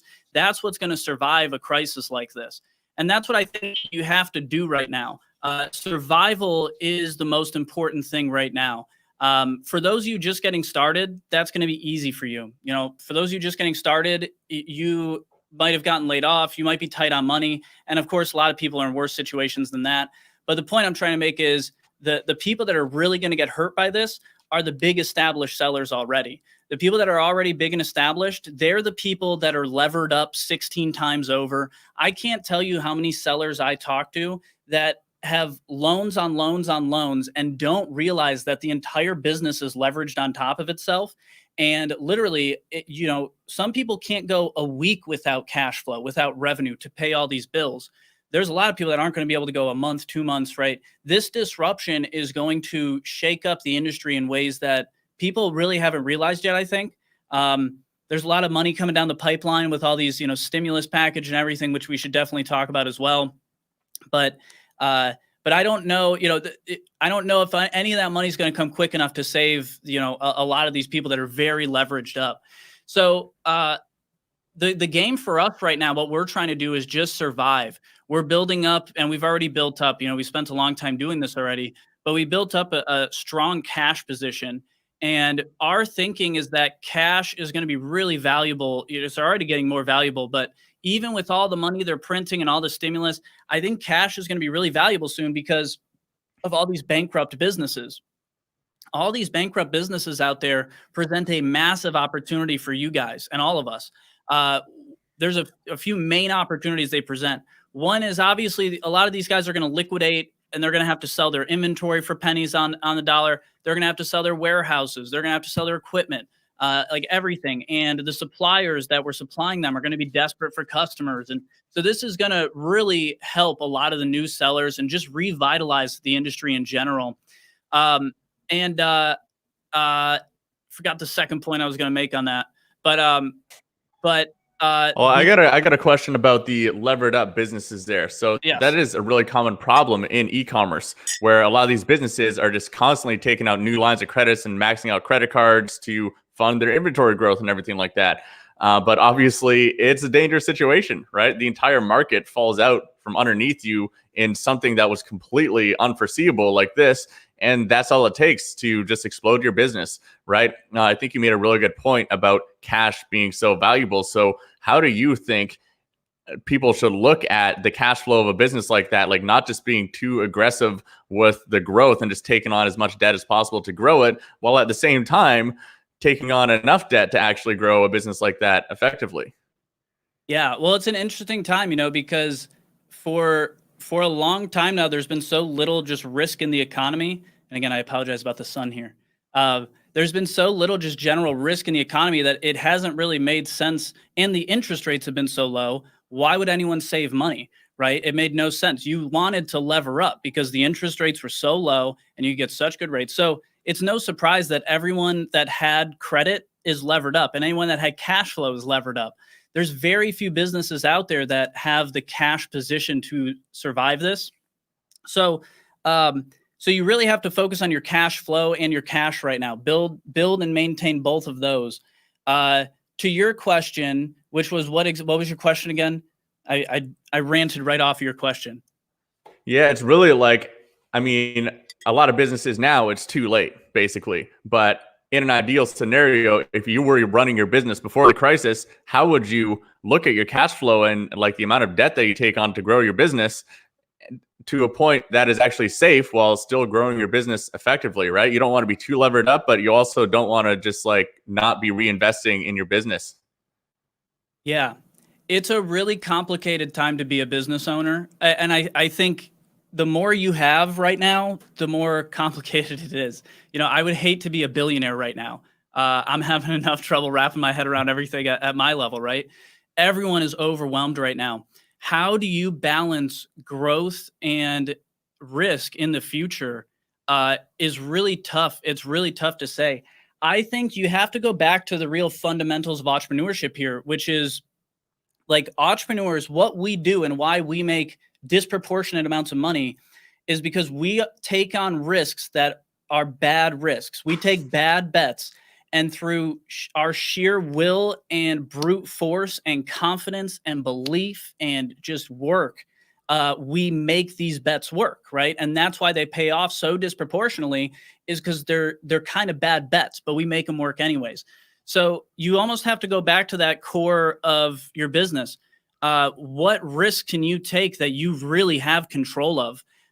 There's a lot of, I think there's a lot of businesses right now, like you got to look at your ROI on all of your different products, because right now it's about capital efficiency and preservation, which is cash, inventory, you know, but you need to preserve your capital and make sure that any capital that you do invest, it needs to turn over quick. It needs to turn over predictably. So a lot of companies, I think, need to really just tighten up in general, cut off all the fat. And that means cut off employees. That means cut off expenses. And that's what most people think of when they think cut off fat, but also cut off all your bad margin too. You know, look at the ROI across all your different products. And there's probably, you know, a lot of different Amazon sellers out there that it's going to be a smart move to cut half of your products and just pour your money back into your core products, your core customers. The other place you can cut off fat and regain some margin is with your PPC and marketing campaigns. One of the first things that we did was basically, if you think about all of the different customers and demographics and all these things that you target with your business, usually you have like a bullseye who's just your absolute ideal customer. This guy is just way too obsessed with you, and the bit like you're about to get a restraining order on this guy because he's way too hooked. So that's your bullseye, you know, ideal customer. And obviously you go out from there, right? And this ideal customer, you could tell him that like you're going on a cruise and he'll be like, let me pay for the cruise if I can come. Like he doesn't care. He'll pay anything for anything. But outside of there, we have to start to invest and pay money to get our customers to react or pay attention or whatever. So, you know, when you're in growth mode, you're going way out, right? You're going for the triple 20. You're going way out to get as many customers as you can. And you're betting that the customer lifetime value is going to be very high. And you're basically willing to even sometimes lose money to get these customers and get that LTV, right? Well, what's happening here is customer lifetime value across the board is going to go down. Disposable income may go down. Again, it's an interesting economy now. With all the money being printed, there's some products and niches that are going to way disproportionately benefit from this. But yeah, in general, I think we're going into a downturn here. So tighten up all over the place, trim the fat in expenses. Like one of the first things I did as well is went through all of our different marketing tools and really just thought about in my head, like how how speculative is the strategy that we're using this tool for, or how speculative is this tool? How fundamental are all these different expenses to your business, to giving that core product or service to that core customer? Because that's all that matters now, is like that. You're going to lose a lot of those non-bullseye customers. So why even try to pay for them? Like, cut in. I saw someone advertising a travel pillow Facebook ads. It's like, what are you doing? No one's buying.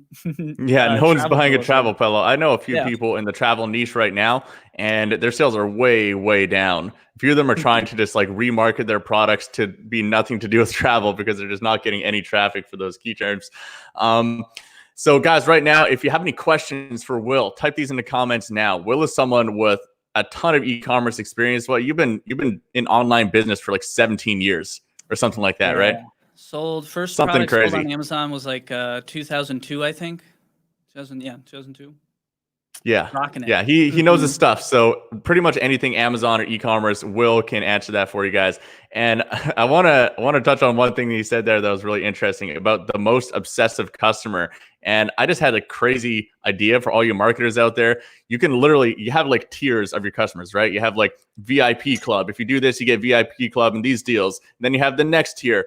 But you can make the top tier, which is like restraining order. If you get you have to get a legal restraining order against our company, then you are now at this level of tier. And so you incentivize your customers to become absolutely batshit crazy. I'll tell you though, that type of personality, like, do you know one thing that's going to become big again, which we haven't thought about in years, is guerrilla marketing. And just guerrilla business tactics in general. Like that's guerrilla with a UE, guys, not with an OR, by the way. Yes. Right. Unless this is some new type of thing you're talking about with monkeys. I'm sorry. What did I missed what you said, but I'm sure your clarification was correct. Yeah, guerrilla marketing. Yeah, you got it. Yeah. So yeah, guerrilla marketing, and this is the funny thing about it. Like, I was just saying this to someone else, and we had to stop and explain what guerrilla marketing was. And what was amazing was we couldn't even explain it. It was a room full of multi-millionaires, many times over, all marketers and business people, and no one could explain what guerrilla marketing was. And it just goes to show you, like, we have been in such a good economy for so long that we have been trained into paid advertising almost exclusively. Like, do you remember when Facebook started? It was crazy to be paying for ads. That was an insane thing to do. You were doing the post, you were trying to do the giveaways and all, right? We're going back to that world. We're going back to guerrilla marketing, where you have to build great brands that you don't get people's attention because you force it into their face. You get their attention because it's such a entertaining purchasing experience for them that not only do they want to be a part of it, but they want to show their friends, and they actually feel awesome when they show their friends, right? It's not like they're trying to sell them something. It's like, look at this awesome thing I found. So I think we're going back to that world. And honestly, it's in the long run, it's going to be really good. There's going to be a lot of innovation. Now is like, I'll tell you, most business people I talk to are like manic right now, can't sleep. Like, there's just so much information flying and so much opportunity being created. You got to keep an eye on things, and you got to be willing to make quick moves here. It's a completely different world now. And anyone that tells you they know how this thing's going to shake out is completely lying to themselves. But what we can all agree on is that it's a fundamentally different world. Some people are going to really benefit, some people aren't. But ultimately, most people freeze up in a situation like this, and they can't adapt. The number one trait to have as a business and as an entrepreneur for success is adaptability. Be able to adapt to this and be willing to quickly adapt. I'll tell you, most people are so frozen, they're not even out there getting the feedback to figure out what's going on. You got to get out there, get in the trenches. In a time of disorder like this, it's so uncomfortable for people, but you guys are leaders, and now's the time to lead. Like, now is the time to stand up and get noticed, because everyone else is sitting down completely scared out of their minds, So business people will, as they always do, rise to this occasion, and they have to. Yeah, I 100% agree that adaptability is probably the most key trait that you can have in these trying times. I'm wondering if there is a mindset or a framework that you have in order to really decide where you should be adapting to, where you should be pivoting your attention to, because like you said, there's opportunities popping up left, right, and center, and only one of those opportunities is the best opportunity for you to be focusing your time on at any given time, right? Yeah. So do you have any good frameworks for people to really vet what they should be focusing on? The interesting thing is like everyone's frameworks are being broken right now, right? I think a lot of people's frameworks aren't built to, no one's framework's built to deal with this, right? This is like volatility like the world's never seen before in financial markets and law. Like everything is changing so quick. So, I mean, obviously you're always just doing a basic risk reward. But you have to realize now that like all of like there's a lot more risk and there's a lot less reward. And so you just have to be really careful right now and just be careful with the risk. Again, the more control you can exercise over a risk, the better risk it is to take ultimately.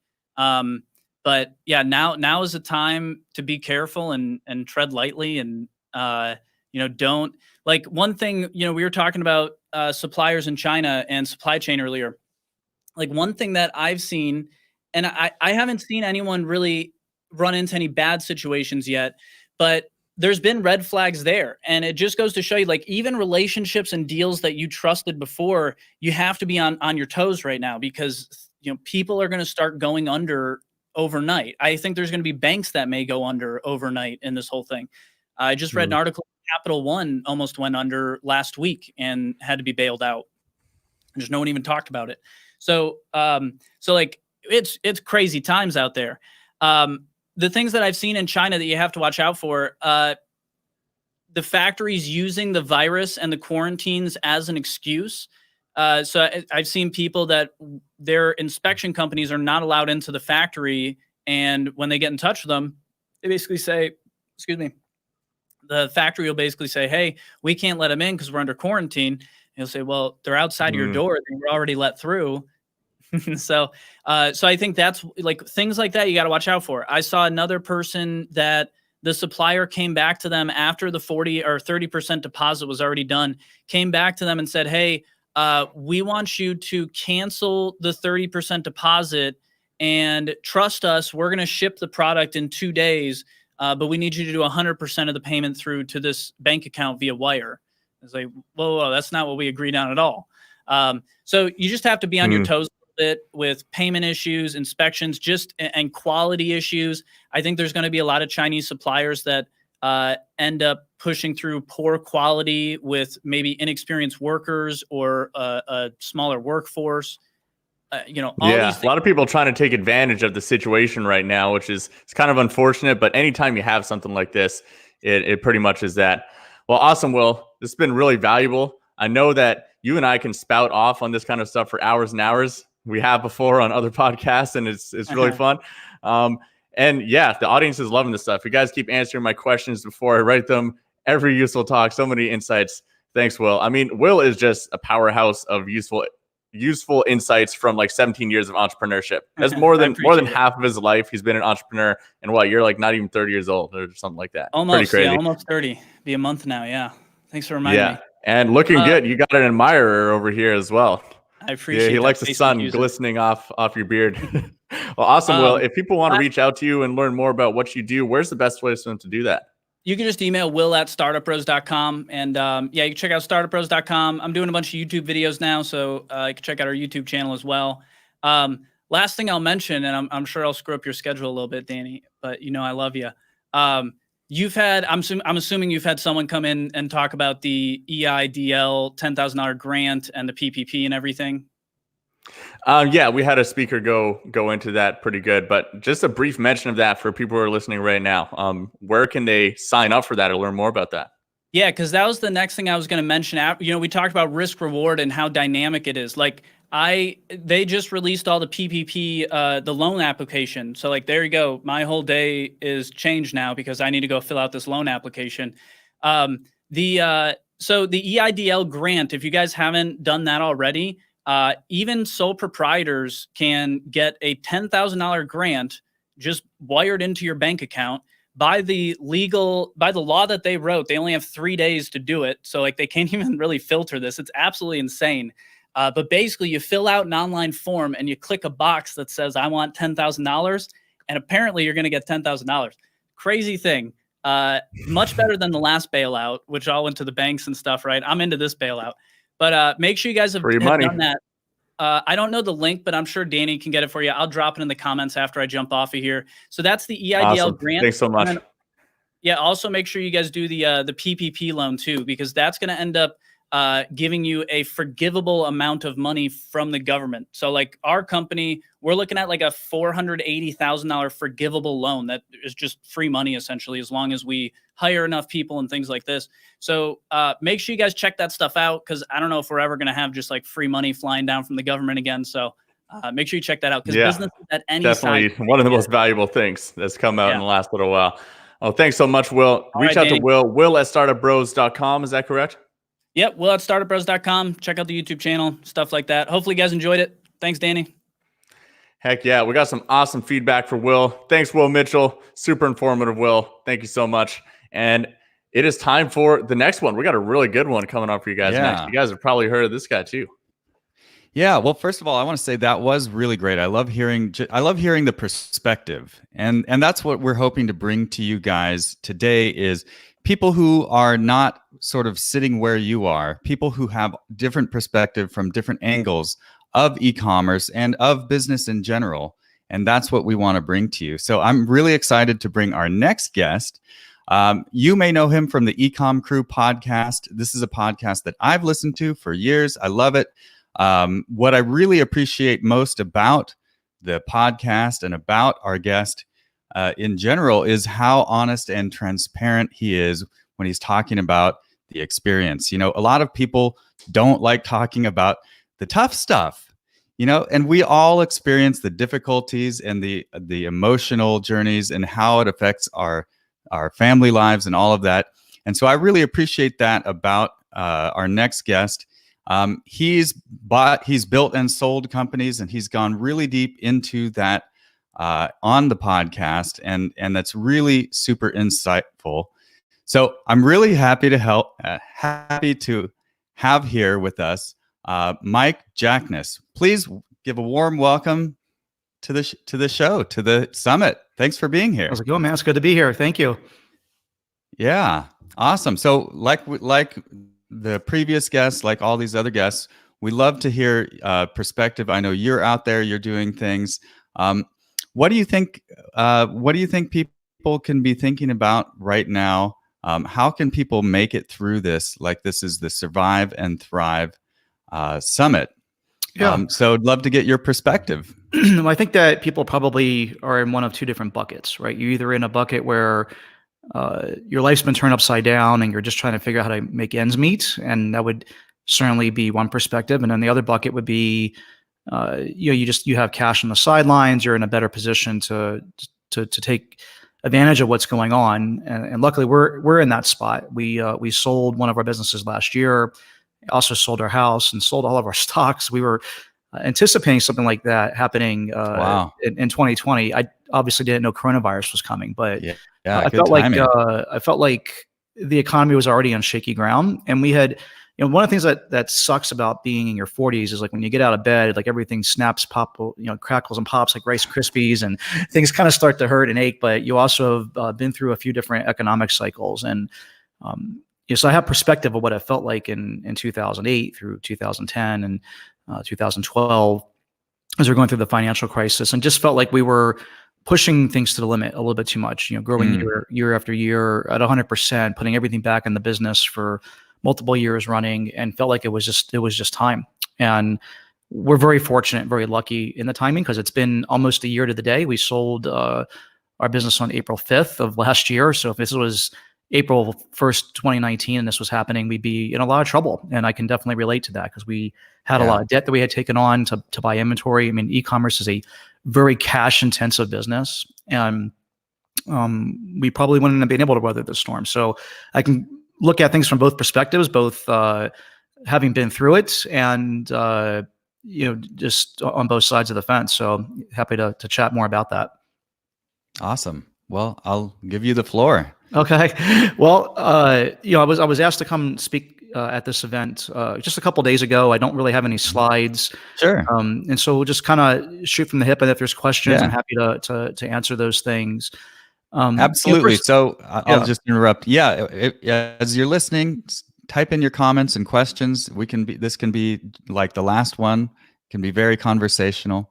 So I actually love that. I Yeah. love the whole shoot from the hip kind of thing. And Yeah. when you have 20 years of experience doing entrepreneurship, it's easy, right? This is your life. So starting with a group of people that the first bucket that I mentioned, you're in trouble. Your business is in a cash flow pinch, and things are not looking great.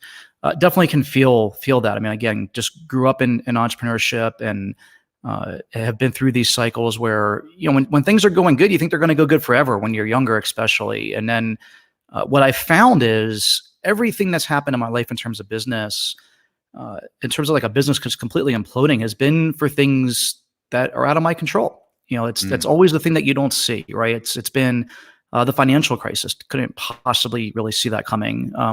We were doing online poker affiliate marketing at one point, and the government passed this thing called the UIGA, which is like the Unlawful Gaming Enforcement Act, that passed in the middle of the night with like no one even expecting it. Google coming out with Penguin and Panda. So all these different types of things typically happen that are out of your control. And it's frustrating as a business owner because you feel this feeling of like, this is not my fault. I don't deserve this. But the unfortunate reality is that doesn't matter. It doesn't matter if it's not fair. This is reality. And so, one of the biggest mistakes that I made, as a 30-something entrepreneur or late 20s entrepreneur when we were going through it in 2008, was just not being realistic of it quick enough. You think things are going to get better. You hope that some magic pill is going to kind of come out of things, especially when there's people component involved. We had 66 employees at our peak at that company. Wow. And unlike large Fortune 500s where people are just a number on a P&L, when you're a smaller company, most small companies view their employees as their best resource and the most important resource, and you develop relationships with these people, and what their personal situation is. Maybe it's a single mom or someone who has a sick parent that they're taking care of, or maybe they've been through the cancer or something, and there's these things that you can personally relate to. And it's difficult, right, to have to lay somebody off in that situation when they've done nothing wrong, and they're a good employee and they've helped you build your business to where it is. But the reality is that the sooner you do the hard thing, the better off you're going to be long term. And this was a thing where we bled hundreds of thousands of dollars over months before we ultimately did something that I should have done much sooner. And so. Now that we've been through these cycles, certainly we're much quicker to respond to this stuff. And it's better to, give someone a month or two severance and be able to let them go now if you know what's going to come, than you wait months before you do it. And it hurts every other employee that's left behind, and your family and yourself and your livelihood. Yeah. And especially now, if you're in the US, there's a lot of, this time around, government assistance that just wasn't available in 2008. And so there's an unemployment safety net right now, and some other things that make this a lot easier. But other expenses, it's just maybe you have to default on a lease or on a car or some piece of machinery that you have, or do things that you just normally wouldn't do. But thinking through the long term, I always say, like, prepare for the worst and expect the best. So I think that coming into this with this scenario of what's the worst case scenario that's going to happen here, and hoping that isn't what happens, but at least being prepared for it, and positioning your business in a way that you have some runway, that you can get some runway ahead of you, because otherwise it's going to be a very, very stressful several months for you. I mean, it's just because it could just not go away. And the thinking here is that over the next couple of months, things are going to kind of start to get, quote unquote, back to normal again. There might be like a second wave in the winter. Who knows like how long that lasts, if there's like another lockdown. But there's also the whole feedback loop effect that's about to happen here that hasn't really been talked about in the news much, which is basically, a bunch of people get laid off. The average American only has $600 to their name, or they don't have $600 for an emergency expense. Right. So very quickly, people aren't paying their rent, they aren't paying their bills, and somebody gets left with this bill. If you aren't paying your rent, or if there's a government assistance program that allows you not to be tossed out of your house, a lot of people who own properties, like myself, I've owned rental properties. I can't afford to necessarily float 10 rental properties. I'm not a multimillionaire, baller like a Warren Buffett or something where this doesn't really matter.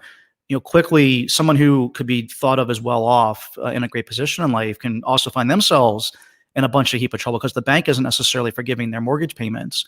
But even if they were, then the banks can't survive dealing with not getting paid, right? Because like they are only got 3% of assets on reserve, and so at some point, someone has to foot the bill. And yes, the Fed has announced unlimited quantitative easing, and there's certainly a lot more liquidity in this market than there was in 2008.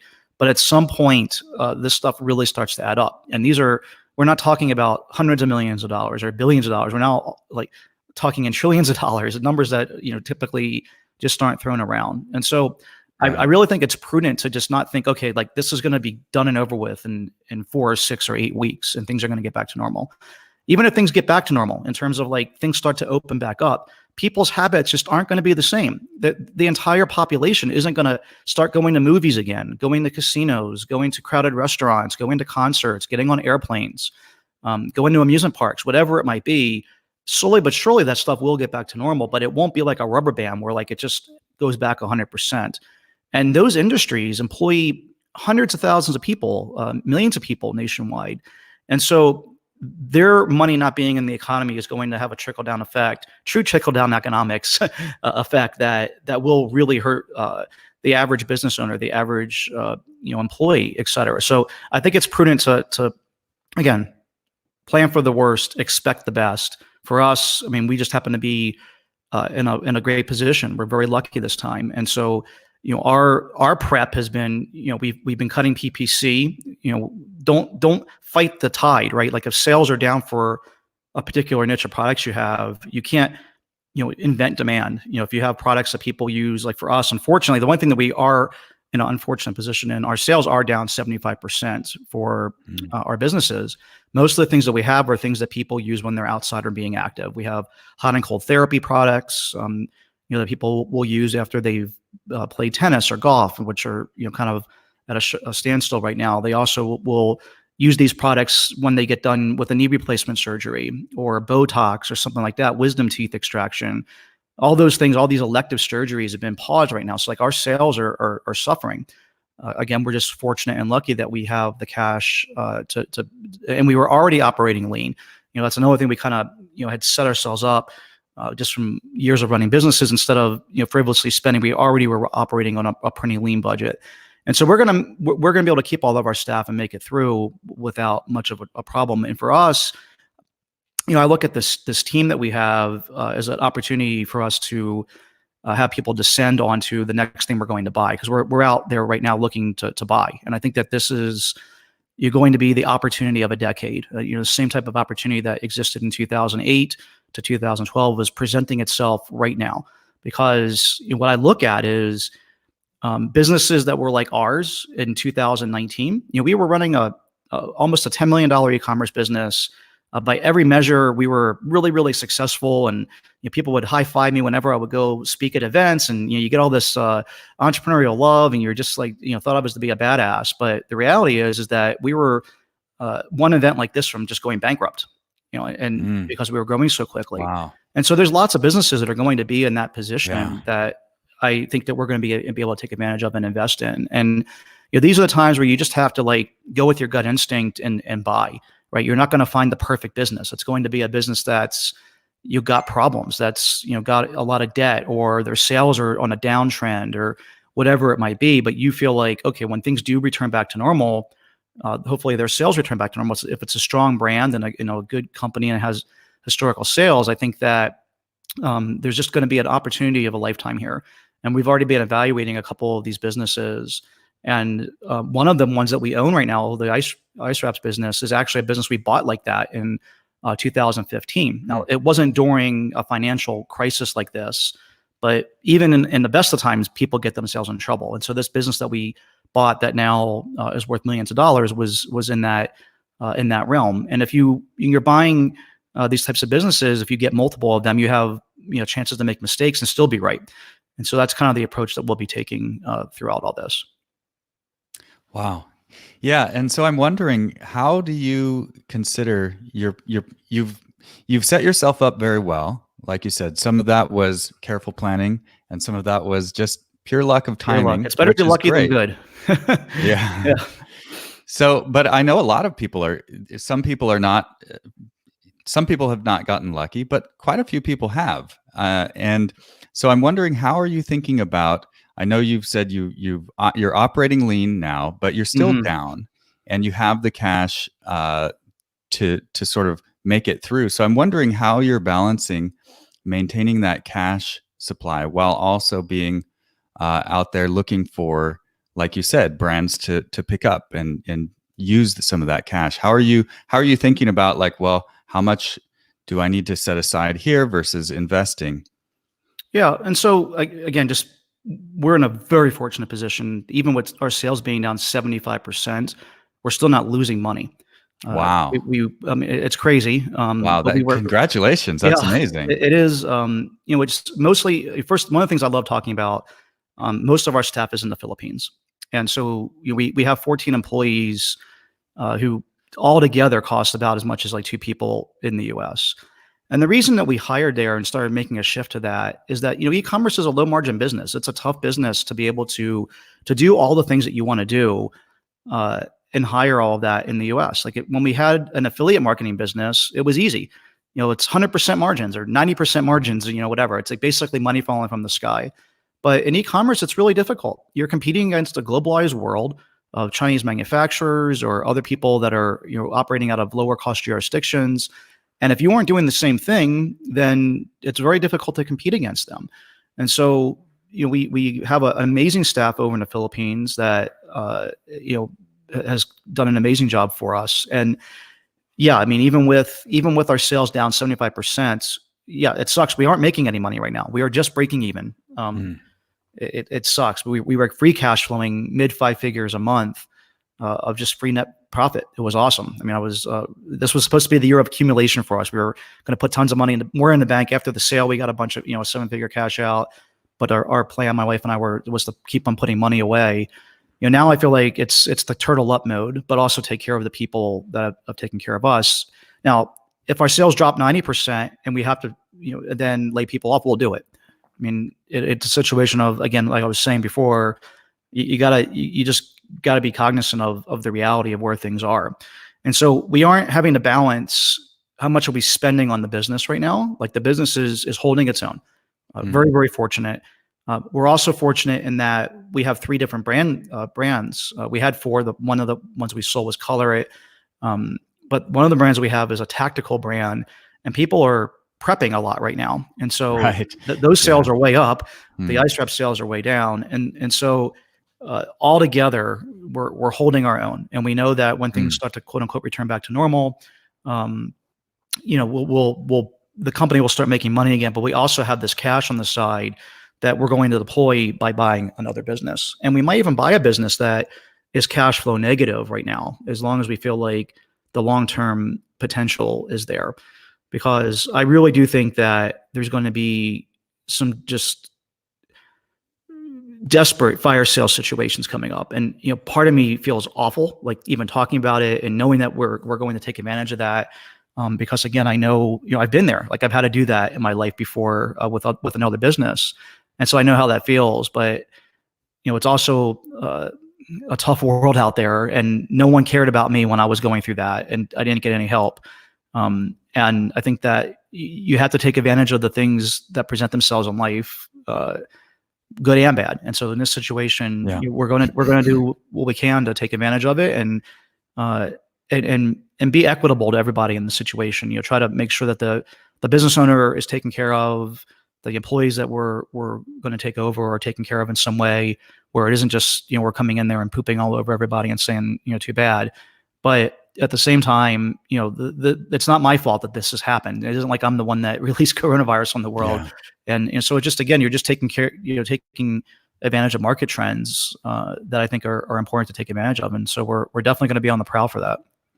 Yeah, and to that point, as a business owner, I can see, you look into the future and you think like, okay, I'd like to go this direction, but if chances are I could go that way. And then sometimes you have to think about, well, what's the worst case scenario? And the worst case scenario, I'd love to be able to just get out and at least get something for what I've made. So like you say, you do sort of feel like you're taking advantage of the situation, although I'm not there yet. I'd love to be in that position, but there's another side to that. The person needs help. They need to get rid of this, and you're there to do it. So I think that's something to consider. I think there's a lot, especially right now, there's been a lot of very, I would say, moral or judgmental comments being thrown around for people doing business things. And I'm not going to get into any of that, but I know that there's all sides to a situation, and if you're there, you can provide value. Why not? Mm-hmm. And I mean, the free market sets the price, right? It isn't like Right. I'm putting a gun to these people's head and making them sell for these prices. I mean, they're selling for this price because no one else is willing to offer more. And it's just the way that it is, unfortunately. Right. So, hey, if you've got any questions, go ahead and put them in the comments. We've got a couple of comments here, and I can see that this was Will, our last guest, says, totally agree with Mike. Hey, Will. You have to cut staff now. We're doing more grunt work than we have in years until things pick back up. Mm-hmm. Don't keep paying people if you know you're going to lose them. And we did have one of our speakers from one of these days. We've had so many speakers over the days, but that's what he was talking about is, hey, if you don't make the tough decision now, everybody's going to lose. Yeah, everybody. I mean, like if you're worried about your employees, any employees you have left, you're affecting them because you're putting your company on less stable ground for the future. If you have a family, you're affecting them, and you're certainly affecting yourself. And in 5 years from now, no one's going to be thinking about you and this decision that you made. It's just like you're disproportionately at letting it affect yourself. I always think about the unfortunate thing about employees. I mean, I think that we're one of the best companies to work for. I mean, I'm obviously very biased, but I think about our employees a lot. We take really good care of them, treat them with respect, give them rewarding work. We listen to their thoughts. We pay them at or above market wages, et cetera, et cetera. But at the end of the day, like if they want to leave, they're going to give you 2 weeks notice and it's all over. Right. Yeah. I mean, so always think of it. It's a two-way street. There's no contract here. There's nothing that forces you to disproportionately affect your life in this negative way. And it's something that's really taken me a long time to come to terms with. And if you have done all those things I was talking about, treating people the right way all this time, you'll treat them fairly in separation as well. Just be honest with them. It's like, hey man, I'm so sorry, but this is the situation we find ourselves in. People are very aware of COVID, and this is a thing that you can use to your advantage. If this is happening in the best of times, it's a difficult conversation to have with somebody because they don't understand. Like in their world, everything seems to be fine. Unemployment's low, and everything in the news is great. But unless you're living under a rock, everybody knows the situation here with this, and you can kind of use that as a crutch to help you make the hard decision. Blame it on COVID. It isn't my fault. Like I didn't see this coming. Business is down 50%. We simply cannot afford to continue to pay you. There's programs out there right now that will help, and we need to rely on those things. And if things get better in the future and you're still available, we'd love to talk about you coming back or something. But honesty is the best policy. We always just try to be as honest as we possibly can in both good and bad situations. And I think that that's the best possible route. Yeah. I mean, I think as entrepreneurs, we are natural optimists, right? We always want to think like, oh, this is going to be a short-term thing, and I just want to keep my team together because I just want to stay focused on my other things. But at the end of the day, if you're keeping someone around that you don't have enough work for them now, all of a sudden because your business is dropping, or you can no longer afford that person, are you going to pay like $2,000 a month, $5,000 a month, whatever you're paying this person, that's coming directly out of the bottom line of the business. Is it worth keeping them around in like the hopes that maybe it's going to be okay in the future, or like just because you don't want to have a bad conversation with them? That's a lot of money to be just handing over for something that could like just really needs to be axed, right? Yeah. I always like to use an analogy of your personal life with this. You know, if you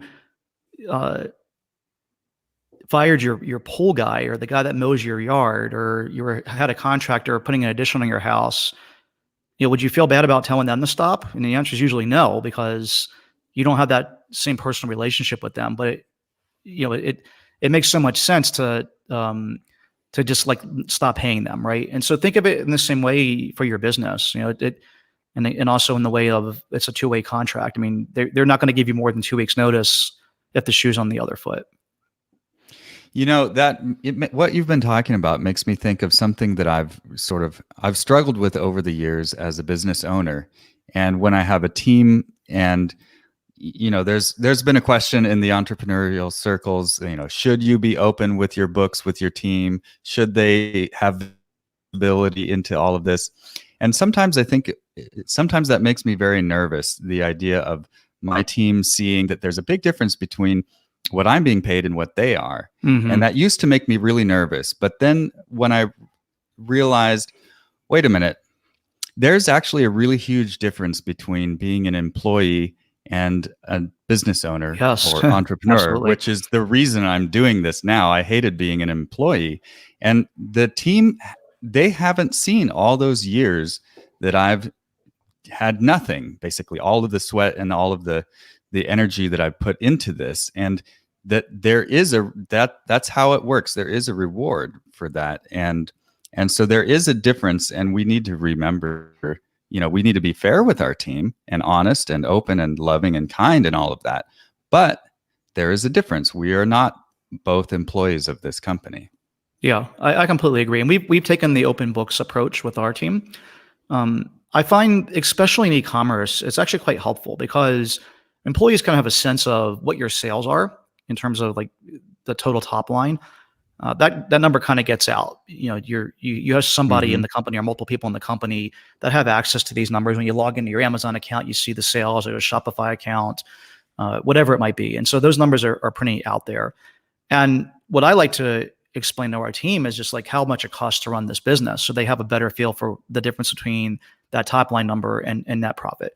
And so, you know, we show them what we're spending on ads and what our cost of goods are and what our cumulative cost of employees are and how much duties have affected us. And the fact that we didn't take a salary for 4 years out of our business, literally didn't take a penny out of the business and accumulated debt to continue to be able to grow the business, to help them just kind of be more realistic in terms of expectations, because there is definitely at some point in your company where this adversarial relationship starts with your employees, where they feel jealous of your perceived of what you're making, and you know. So I think that you can help with that by just being more open, and it obviously comes with its risk, but that's the way that we've chosen to go. That's really great to hear. I love that. You know, I still haven't decided on either way of that. We do have a question from Candace. She says, where would you try to look and take advantage of some of the opportunities that will be coming up? Good question. Yeah, definitely. Hello, Candace. Thank you for watching my session here. So the business that we bought in 2015, that's been just an amazing investment for us, Ice Wraps, was off of bizbuysell.com. I love that site. A lot of times you'll find for sale by owner type businesses there. bizbuysell.com. You can filter it in many different ways. The filter that I like to use is just to type the word Amazon in there and search nationwide. And usually e-commerce businesses, 95% of the ones on the site will come up because they'll either be selling on Amazon and have that in their description, or they'll specifically say we don't sell on Amazon. So usually that filter will pick it up. You put e-commerce in there and it doesn't always grab it because people spell it different ways and sometimes abbreviate it, et cetera. There's also several other great brokerage sites out there. We just sold Color It through Quiet Light Brokerage. If you're looking for an introduction, I'd be happy to do a personal introduction over there for you. There's FEI International, Ecom Flippers.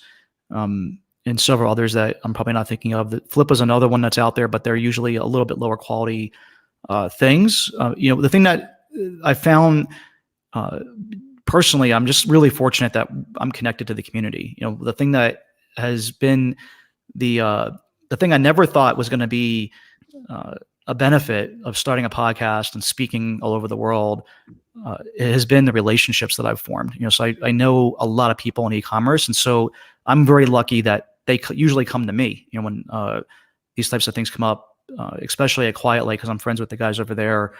They'll present me with stuff like, "Hey, look, like Mike, there's this opportunity. It's something we can't list for sale because it doesn't fit our model of selling profitable businesses, but take a look at it." And so we've been able to find things that way. But since you don't have those relationships, obviously, just Quiet Light, Empire Flippers, FEI International. Yeah, the FBA Broker and Empire Flippers both sponsored this event here. Nice. So I didn't know that. You guys can check those out at the resources page. I think they have some resources around that kind of stuff too on the gifts page. What were the ones that sponsored again? Empire Flippers and the FBA Broker. His Corin Woodmass was the speaker from the FBA Broker there. So I know Justin from Empire Flippers. They're definitely great guys. So definitely check them out. I'm sure the other one's awesome as well. But yeah, it's cool that they're sponsoring the event. Awesome. Well, thank you so much. I really appreciate coming on. I know it was extremely short notice. Yeah, no worries. Like I said, I love doing this stuff. So yeah, no, I love it.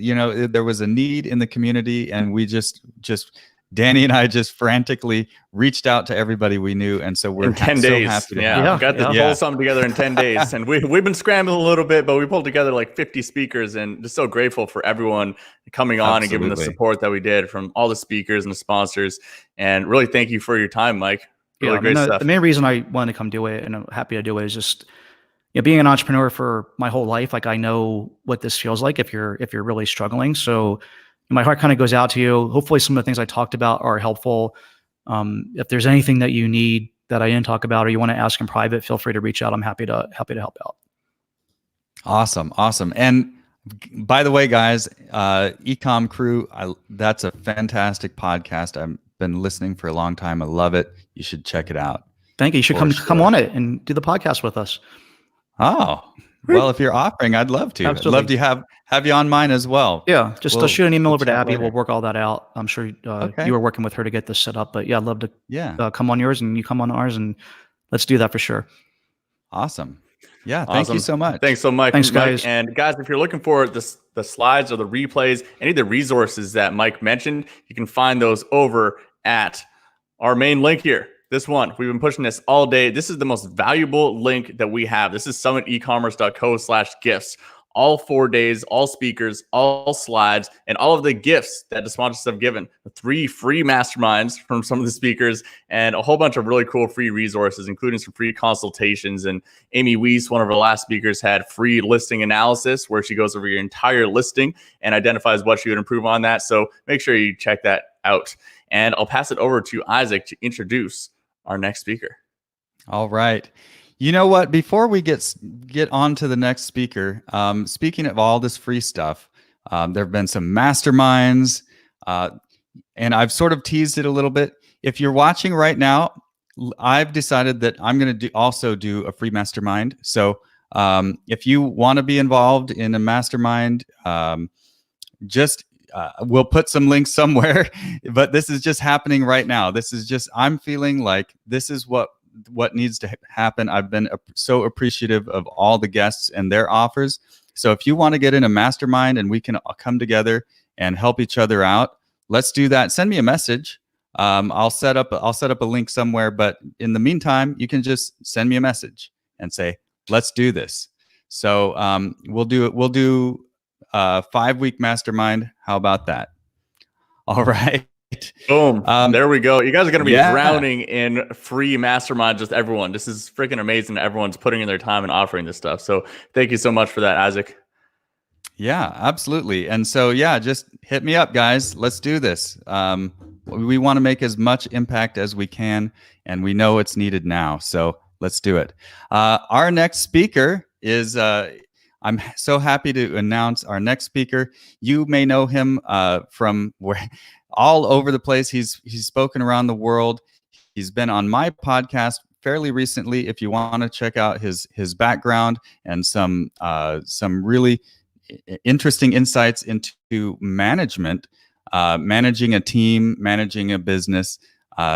He was on just a few weeks ago, so that would be Next Level E-commerce, wherever you get your podcasts. But our guest, Mads Singers, he started when he was 18 studying management. Can you believe that? And he's gone deep into what it takes to lead a team and to bring people in a direction that you want. And so what is more important right now? I know many of our speakers have said your team is your biggest asset. They're so important to you. So while they're distracted, while they're fearful, how can you lead them and take charge and really still keep the eye on the ball and go in the direction that you're trying to go? Please welcome Mads Singers. Hello, guys. Awesome to be here. All right. Thank you for joining us, Mads. I'm really excited to hear what you've got for us. Definitely. So I just woke up here in Vietnam. So early morning. All right. Right. So I will share my screen here. Yeah, I'm over here in Bali as well. I've been waking up at 4:30 a.m. for the past 4 days straight to get the summit going. So I can feel you. I'm definitely Danny's a little been bit rocking. tired on day 4 here. Perfect. All right. Go ahead. And I will leave the floor to you.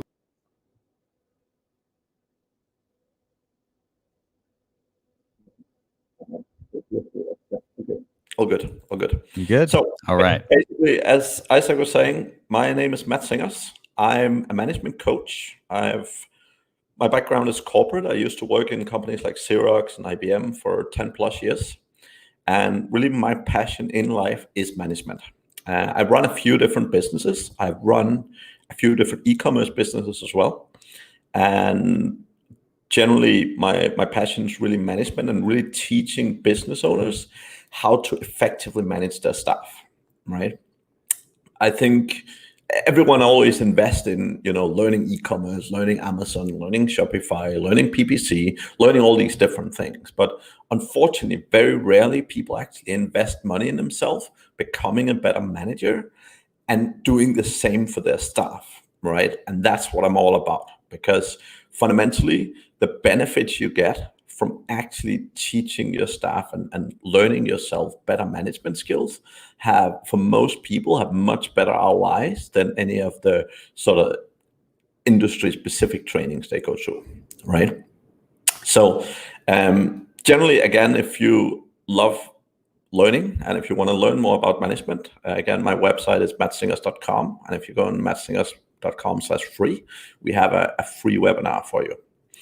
So today, I'm going to cover three areas that I feel is interesting right now. So the first one is really Corona and where are you?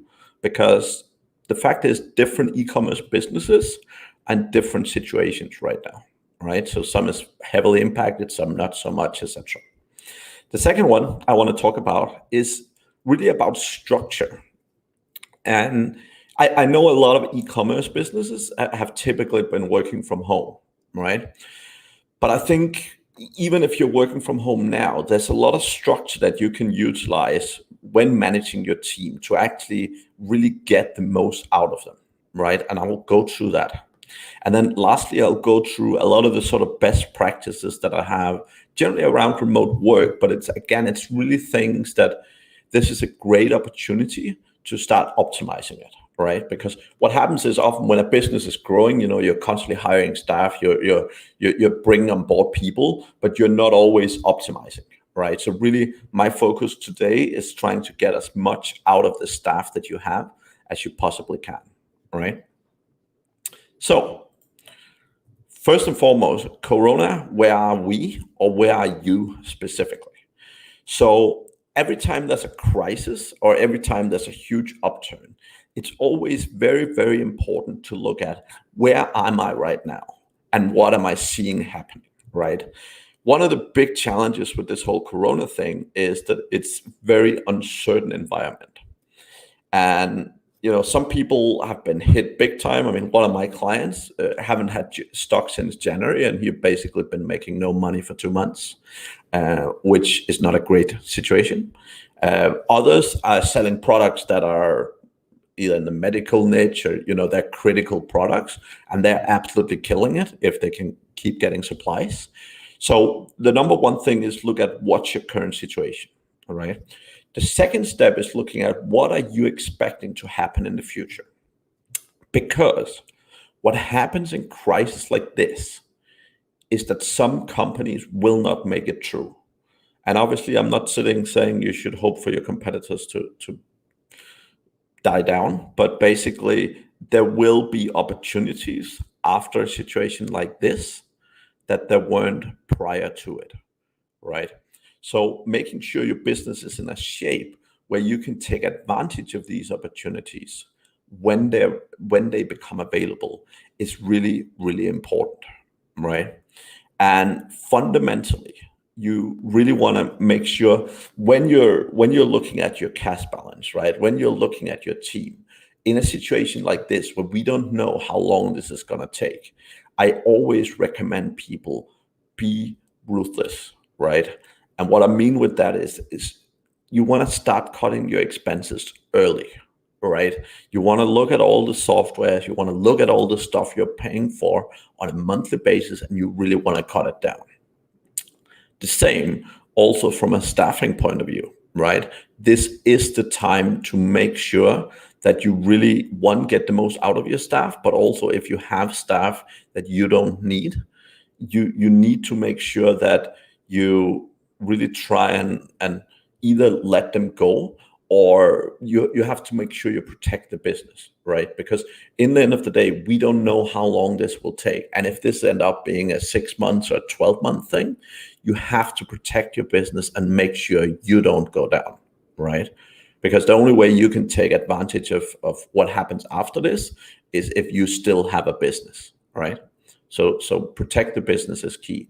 Now, in the end of the day, it's not a good time. It's not a nice time to have to let people go, but you need to make sure that your business going under is not the alternative, right?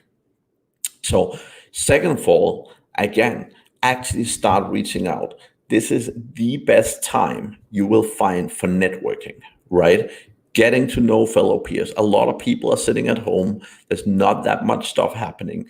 This is the best opportunity you have to establish amazing relationships, right? And coming on summits like this, seeing a bunch of people speak, reach out to them afterwards, right? Say, hey, dude, the presentation you did was amazing.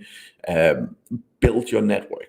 Because again, Mike said it just before me, but like the best opportunities come to you when you're building a network, when you have a network of people, right? And it's one of these things that I think a lot of e-commerce people generally overlook. They aren't focused enough on building the network. They're all just looking at their own business, even their own vertical, but they're so focused on it, and they're not broadly building their network, right? So that's definitely one of the key recommendations. And then if you are in a position where you do have cash, etc., I would wait to down the line and actually see what becomes available, right? So again, I don't want to cover what Mike covered in regards to looking at potential businesses and so on, but there is a lot of businesses in various areas, right? Like it doesn't just have to be e-commerce, but even look at people running businesses in a vertical or in a space that's relevant to you, right? Like if you look at, for example, content websites, right? If you're selling outdoor equipment, there might be a bunch of outdoor website owners that suddenly want to sell their business, right? For whatever reason. And you can actually benefit big time, because if you can suddenly take over a content website, again, it's an additional opportunity for you to push your products, right? So Corona, and where are we? The next thing I want to talk about is really about structure and really building a very, very strong team foundation, right? So fundamentally, one of the key things you do in your business is have great meetings, right? A lot of people do way too many meetings. Generally in the e-commerce area, I would say this is not as much of an issue because a lot of people are remote. They don't have a lot of yada meetings that are not so valuable. But I want to cover here the meetings that I generally find the most important, right? So the number one meeting is around one-to-ones, right? Now you might have been doing this before or you might not. But basically one-to-one meetings is the most powerful meetings you can have in your week. It's the best time investment you can, I would say, ever make into your staff. And one-to-one meetings is very simply sitting down, you with anyone that reports to you throughout the week, right? And it's not just about performance and it's not about you talking. The key purpose here is about building relationship with those individuals, right? And fundamentally, the absolute number one thing, particularly if you're running a remote team, is building relationship with your staff. It is so important because it helps you avoid people leaving. I'm not saying people will never leave, but if you have a great relationship with them, they're much more likely to stay. Two, it helps you get that extra bit of effort out of them, right? And that extra bit could be 20, 30, 40%, right? Now, I always use the same example, but basically, if you phone up a friend and say, hey, dude, I'm moving next weekend, can you come help me, right? If the guy says yes or no, generally depends on if their calendar is available, and two, how good a friend you are, right? Now, I'm not saying you have to be friends with your staff, but you have to build strong relationships, right? So as an example, if they call you up and say, oh, I can't work today because Bob is sick. If you don't know if Bob is the husband, the dog, or the son, you don't know your staff well enough, right? You want to know your staff well, and you want to make sure that you have a good relationship with them. So very, very briefly, I have a lot more about this stuff in some of my trainings, but very briefly on the one-to-one, the structure is you want to let them start, right? And you want to give them 10, 15 minutes in the beginning to talk and really talk about anything they like, anything non-business, whatever. If they want to talk about the wedding or football, if they want to talk about work, absolutely fine as well. But you want to spend this time to get to know these people better, right? That is the essence of the one-to-one meeting. Now, afterwards, it's more your time, and you can talk very much about performance. You can talk about deliverables and so on, right? But that is the essence of the one-to-one meetings. The team meetings. Again, when you're running meetings, one thing that I've always found really important is to do it with video. A lot of the time, particularly team meetings or meetings where you have more people, what can very often happen is that people tune out, right? They're kind of like, oh yeah, I'm checking my phone and looking at Facebook and I'm reading some news, right? If you're actually doing your meetings, both one-to-ones, but more so team meetings when there's more people involved, if you're doing them with video, you're more likely to keep people's attention. And you want that, because if you have people sitting in a meeting who are not paying attention, they might as well not be there and actually doing work instead, right? And lastly, again, as I said in this times, I really recommend that you go out and set up meetings with people that you find influential in your space, right? I mean, go talk to competitors, go talk to complementary businesses, hit up some of these people, and some people might hate me after this, but hit up some of the people speaking here and say, hey, dude, I loved your presentation. Can I steal 15 minutes of your time to chat with you, right? I mean, it's typical networking, but again, most people aren't doing it, right? So that's a little bit about meetings. Now, as I said, the meeting structure, really make sure you're using voice and video. And the second piece is, particularly if you're normally running in an office, really start asking your staff, how was this meeting? It's one of the things, even when people are face-to-face meeting, they rarely ask this question. But actually, at this time, when things are a little bit more quiet for most businesses, take this time and actually ask people, how are the meetings? How could we make our meetings more effective, right? Because like meetings, particularly if it's multiple people, if you do a 1-hour meeting with 10 people, that's 10 hours worth of work time, right? That's a lot of money business-wise. So you need to make sure they're being used effective, right? So ask for the feedback and really, really make sure that you're getting the most value out of the meetings you're holding, right? Now, how much is enough? So both in these times and also generally, different people have different strengths and weaknesses when it comes to management. Some people overload their staff and give them a ton of stuff to do. If you work for people like Elon Musk, you will have generally lots of stuff to do, right? He will challenge you and he will push you. Now, fundamentally, that puts you in a situation where it's very, very easy to give people less. And particularly if you're a very protective person, you're like, oh, I don't want to make people too busy. And really what happens is when you do that, people's time start getting slower and they start getting bored. The days that run the fastest is the days where you have a lot of stuff to do, right? So don't hesitate giving people more. If you let them get bored, they slow down and it's not a good thing, right? So keep pushing people for more.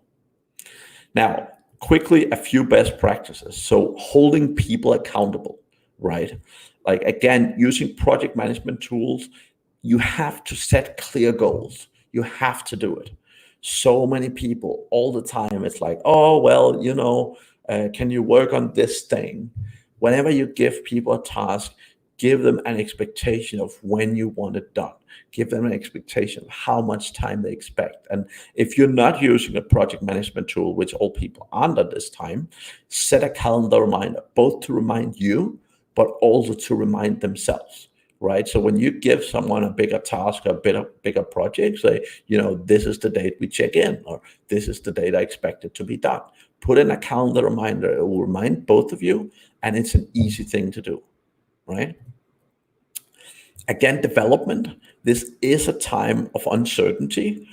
It's also a great time to start pushing people's development more, right? Instead of them sitting at home, if they're bored, if you haven't got as much to do, this is the time.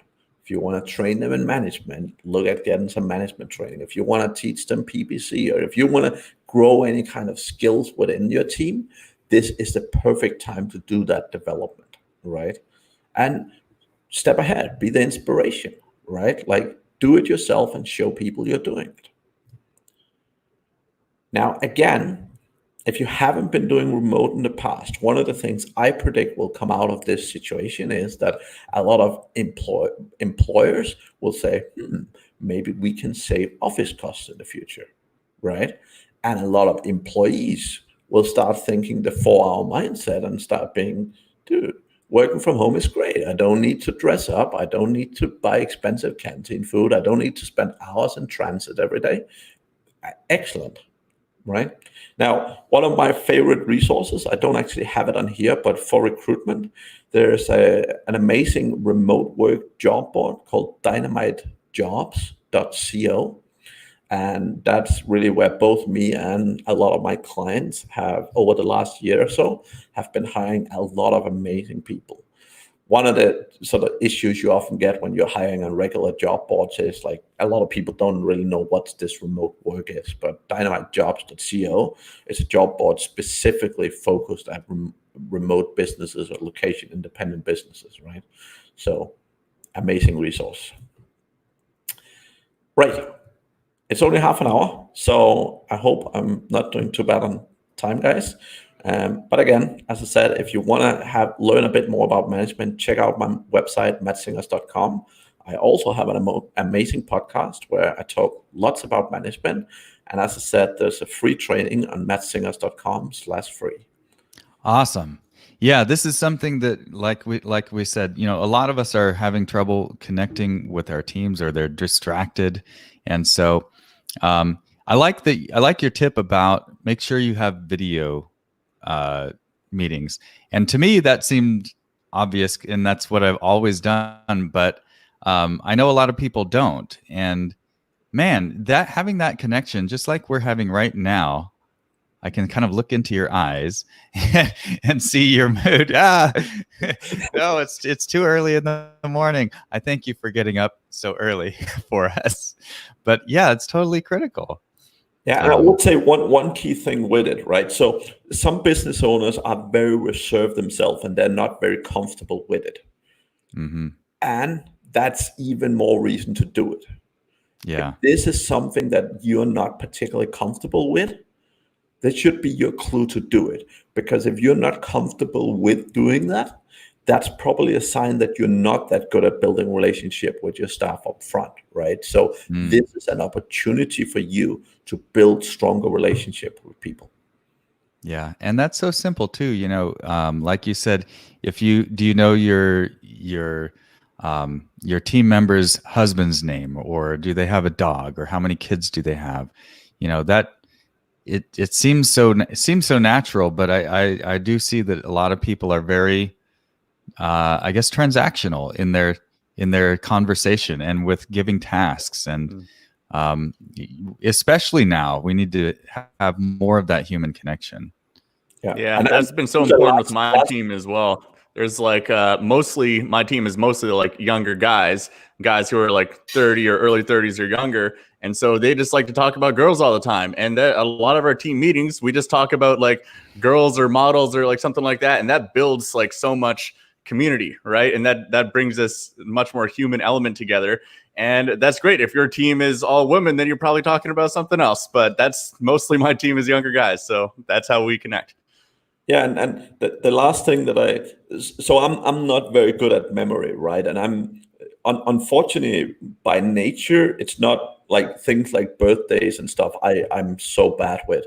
But what I do in my one-to-one document, so I have a one-to-one document for each person, and I write down all the important details. So the top of the document, I put in all the important details, and then basically every week I just move everything down a notch, right? But I always have the important stuff at the top. So that's like birthdays, kids' birthdays, husband's birthdays.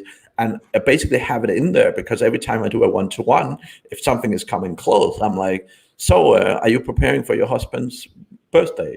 And the relationship that built and the amount of care people feel when you actually remember those things, it makes such a difference. That is a pro tip right there. I hope you guys are writing that down. That's so simple, but yeah, super true. I wanted to bring up a couple of comments here. I know this was our last guest, Mike. He says, "Don't go anywhere. You guys are going to love Mads talk. He's a good friend of mine and absolutely brilliant business mind." That's a great shout out there. And I think we can learn something from what Mads said too about if you are just putting out good content and stuff like that, then you will start to attract people reaching out to you. And so for those of you who found some good value in Mads' talk, definitely reach out to him and he can probably help you even more, right? That's one of the great benefits of this summit is that you can have direct access to these speakers here in the live comments or also just in the Facebook group later. You can just @tag them on Facebook and you can ask them something about your presentation. So if you're watching the replay too, these people are all accessible to you. That is the beauty of social media that we have today is you can get direct access to all these amazing experts like Mads. And one of the key things just to finish off on that is that, a lot of time people see these, oh, wow, he owns this tool or he does this thing and it's so amazing. He must be so busy. The thing is, most successful people love helping great people.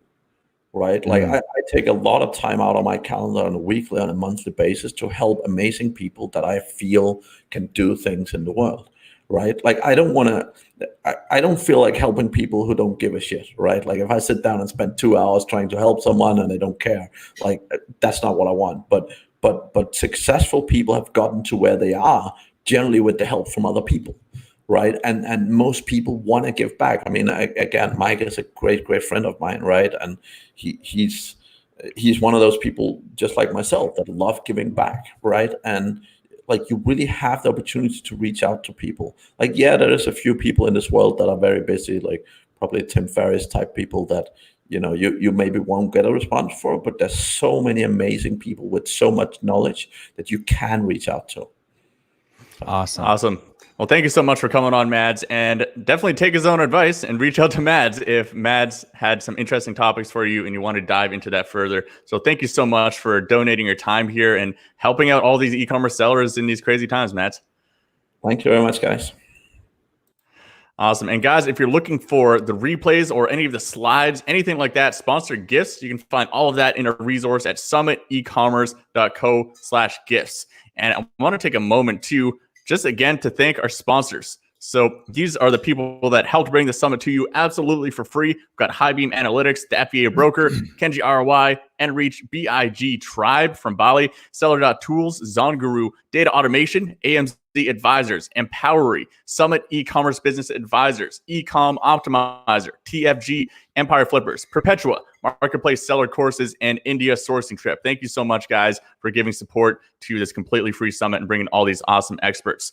Speaking of awesome experts, who do we have next here, Isaac? Yeah, we've got my friend, my mate, John Warren. And John, if you don't know, if some of you know me and you know some of my story, you know I've had some good times, some bad times in business. I've had my struggles, and John's been one that I've called during those bad times. And he's actually the one who suggested I sell my business in the first place. And so he's got his own programs, Build, Sell, Grow, Repeat. He's here to talk with us about how to grow your audience when sales evaporate. And I know some of us are experiencing this right now, and then why you need to do this. So welcome to the show. Thank you so much for being here, John. Can't wait Hey man, to how you doing? hear what you have to say, buddy. Great to have you here. Yeah. Oh, it's a pleasure to be here. One of the few Australians. I don't even know if you've had any on yet. I don't think I've heard of any. One. Okay, awesome. Regina, I think, is from Australia. Is that it? Oh man, we did the time zone for you. Yeah. No, it's perfect. Awesome. Well, I'll get straight into it then, will I? Sure. Yeah. Bring it on, man. All right. Let me just get my thing up here. All right. Can you see that all right? Not yet. You got to click the share screen button down on the bottom. Did I not do that? Yes. There we go. All right. Here we go. All good? There we are. Yeah. You're good Perfect. to go.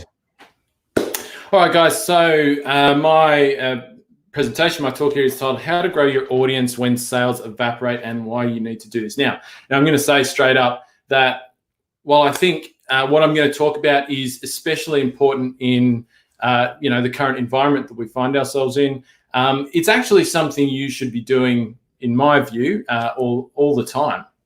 And this is particularly a presentation for people who primarily sell through their own website. So I'm a Shopify guy, but if you're selling through a WordPress website, BigCommerce, whatever it might be, this is really for you. I'm not an Amazon guy, like an Amazon FBA guy or anything like that. That's never been the pool I've played in, but there might be something in here for you guys as well. So by all means, stick around and check it out. So I'm going to cover a lot of ground here. I'm going to try and get through it in the time I've got, but I'm going to move pretty quick. So what I've done to take that into account is I've actually put together for you guys watching it live or whoever watches it any other time, a free course, which is basically a bunch of content I've pulled from some of my coaching programs for e-commerce business owners. And I put it together into a free course. There's no sales pitch. There's nothing in there. It's just pure content. There's about 40 videos in there, a whole bunch of templates and other things, which are going to sort of, if you watch this presentation and you're like, yes, I want to start getting into that, but I need to know more, you can go and grab that for free. You can grab it at the address you see on the screen there. I believe Isaac and Danny are also going to chuck this into the gifts section. This is a huge value. By the way, thank you so much. This is really awesome. You guys have no idea what you're getting. So yes, it'll be you can go there, and we'll also have it in our gift section that we've been talking about. So yeah, awesome. So I'll come back to that at the end though, and it might make a bit more sense once you've seen what we've been through. So just a little bit about me before I jump into it. I started my first e-commerce business in 2014. Actually, not around the same time that Isaac started his first business, maybe a little bit after him. Once again, the same as Isaac and Benny Kay, who was on the show a couple of days ago in the high ticket dropshipping space.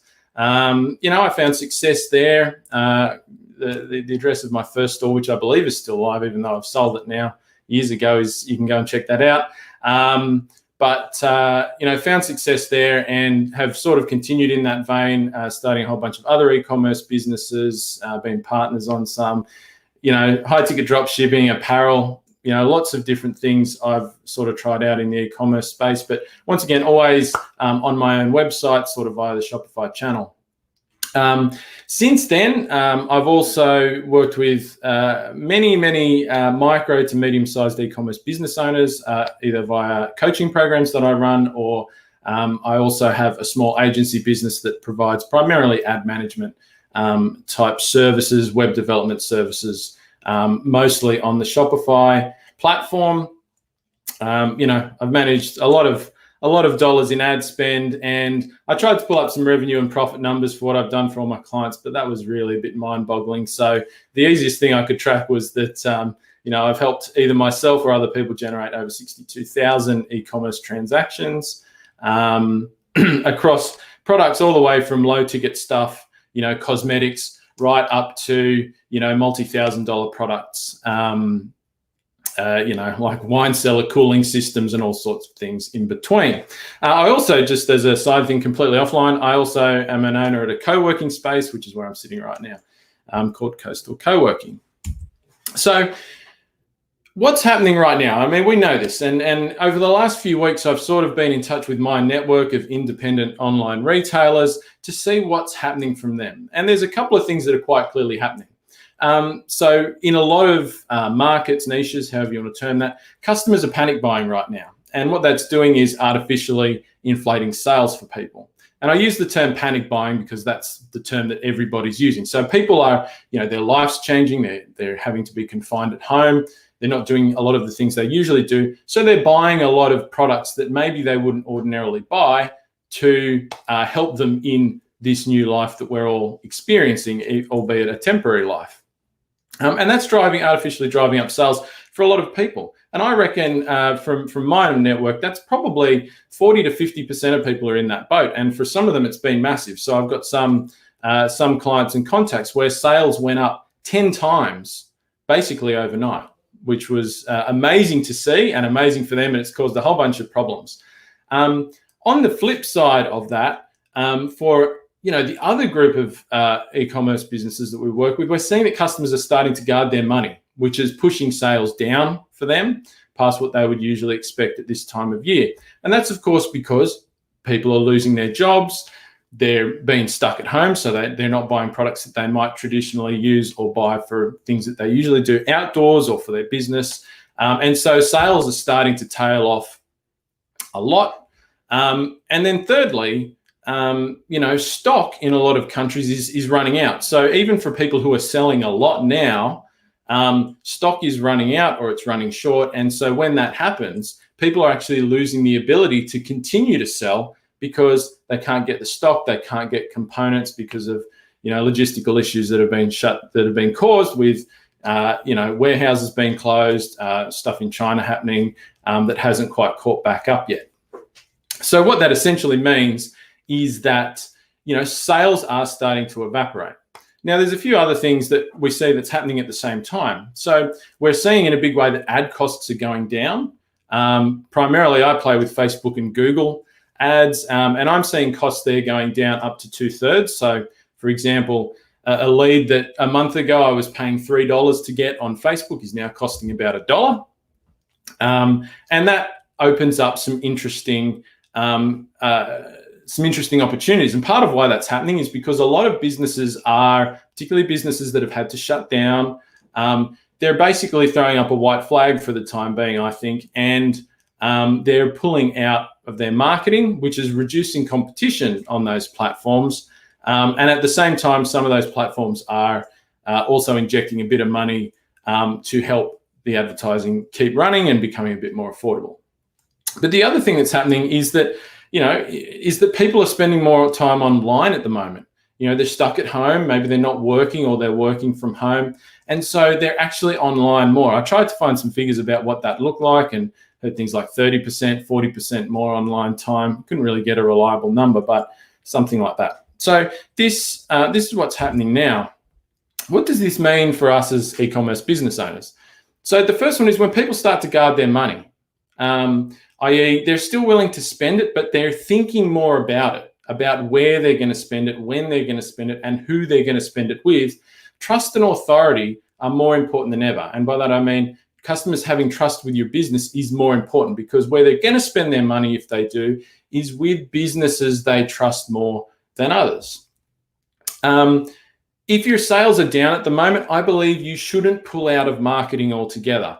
It's a real problem to basically say, well, I'm having difficulty selling, so I'm just going to shut everything down for who knows how long, 3 months, 2 months, 6 months, and I'm just going to pick it all up again at some point down the track and start, try to reactivate everything. That's actually not that easy to do. I believe you need to keep your marketing going. Yes, you need to be aware of your costs and on top of your costs and work out what you can realistically afford to spend. But it may be that you need to refocus your marketing. So if a lot of your marketing is directly aimed at getting people to buy now and people aren't buying now, then you need to be communicating with those people in a different way. And now, because people are spending more time online and they're more open to a lot of things, you have an amazing opportunity to build connection, gain their attention, and grow your audience. And the reason that you want to do that is because even if your sales are down now, there is going to be what people term as a rebound. So the market is going to come back at some point in the future, and it may come back in a big way.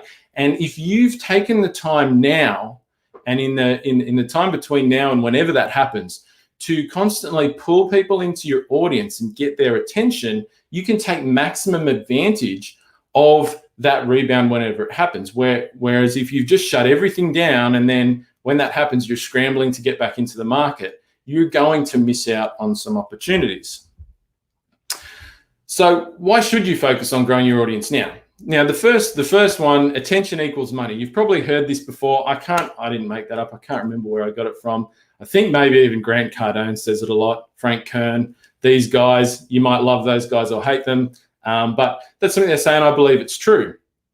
So in e-commerce, the brands that get the attention in the niche, in the market that you serve, are the ones that make the most sales, right?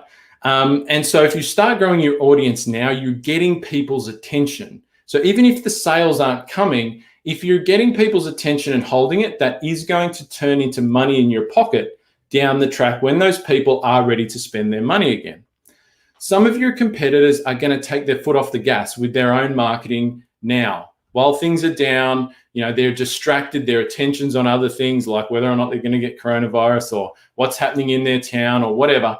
And so that's going to open up opportunities for you to steal the attention that they hold in your market, which gives you a unique opportunity to grab market share and attention that you wouldn't ordinarily have if what's happening now wasn't happening. And as I said previously, you want to grow your audience now because there will be a rebound. So if you're able to build your pre-purchase audience now, so people who haven't bought from you yet, but also keep your existing audience engaged while they might not be prepared to buy something from you, you will be able to maximize your results down the track. So how are you going to do that, right? Well, I think that content is the answer. And there is a number of ways that you can grow your audience. But the one I focus on the most and the one that I'm always most excited about. If people that know me that have worked with me know, I'm always banging on about content. It really is the answer, and it is the most effective way for you to build your audience. And if you've been listening to this summit over the last few days, you'll have heard a lot of people mentioning content, using content, developing content as a way to communicate with people and build relationships with them. So I think I feel good following up on what a lot of people are saying with this. So why is content the answer? So even when people aren't prepared to buy from you, they're always looking for content. They're always looking for information. They're always looking for answers to problems they're experiencing, right? So people will always engage with and consume valuable content. It doesn't matter what's happening in the world, the economic situation, people are still going to consume content. The right content builds trust and authority in your market. So you'll remember earlier I mentioned that when people start to go their money, you want to build trust and authority. So there's a number of ways that you can build trust: reviews, social proof, all that sort of stuff. But great content makes people trust you as well. Content allows you to build a relationship with your customer or your target customer, if they're not a customer yet, to keep them engaged and to grab their attention and hold it until they are ready to buy. And content is super versatile for traffic generation.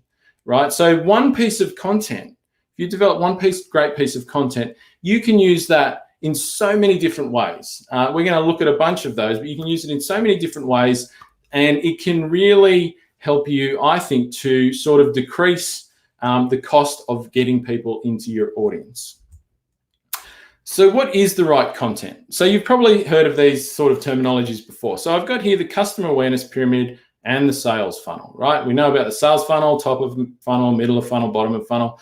The customer awareness pyramid kind of looks at the customer journey and the path that people go through to the point of purchase. And it's an upside down pyramid. People start as completely unaware. They become aware they have a problem. They become aware of the solution to their problem, and so on, right down to being super aware of the exact product they need to buy, where they want to buy it from, and that's the ninja aware phase. So when people are, the top of that pyramid usually in normal times is only ever about 5 to 10% of your total potential market. Most people are usually swimming around in this big ocean around the problem aware to completely aware phase. And if you want to grow your audience, you don't want to focus on the really smallest group of people, particularly when they're not prepared to buy anyway. Right now, where you want to come in with your content is targeting people who are potentially in your market around the problem aware stage. So, which is also tends to be sort of towards the top of the sales funnel. That's a really large group of people, and it's also a group of people who are most readily prepared to engage with content, because all we're doing at the end of the day as e-commerce business owners is we're solving people's problems. People buy things because they experience a problem that leads to a desire, and they purchase a product. Well, it's the same thing with great content. Great content, I believe, helps people to solve problems that they're experiencing. And so the right content solves a problem that your target market commonly experiences or is experiencing now. So it could be that they have a specific problem that's appeared as a result of how their life has changed in response to the coronavirus, but you cover it in depth. And this is the key with content. Content needs to be deep. You can't just phone it in with a 300-word or a 500-word piece of content. If you're attacking a problem, you want to make your response to that problem the best response in your market, right? Better than any other website. But it does not need to be directly related to your product. So the best content for targeting people at the bottom of the awareness pyramid, they're problem aware, is not stuff that sells your products. It's just content that solves a problem. We're going to look at a couple of examples. And I want to be clear as well, the format isn't really relevant. So how you deliver that content can vary. It doesn't have to be blogs. Written content is probably one of the most common ways of delivering content, but it could be video. It could be a podcast. It could be on your YouTube channel. it doesn't really matter so long as the value is there and the content is deep.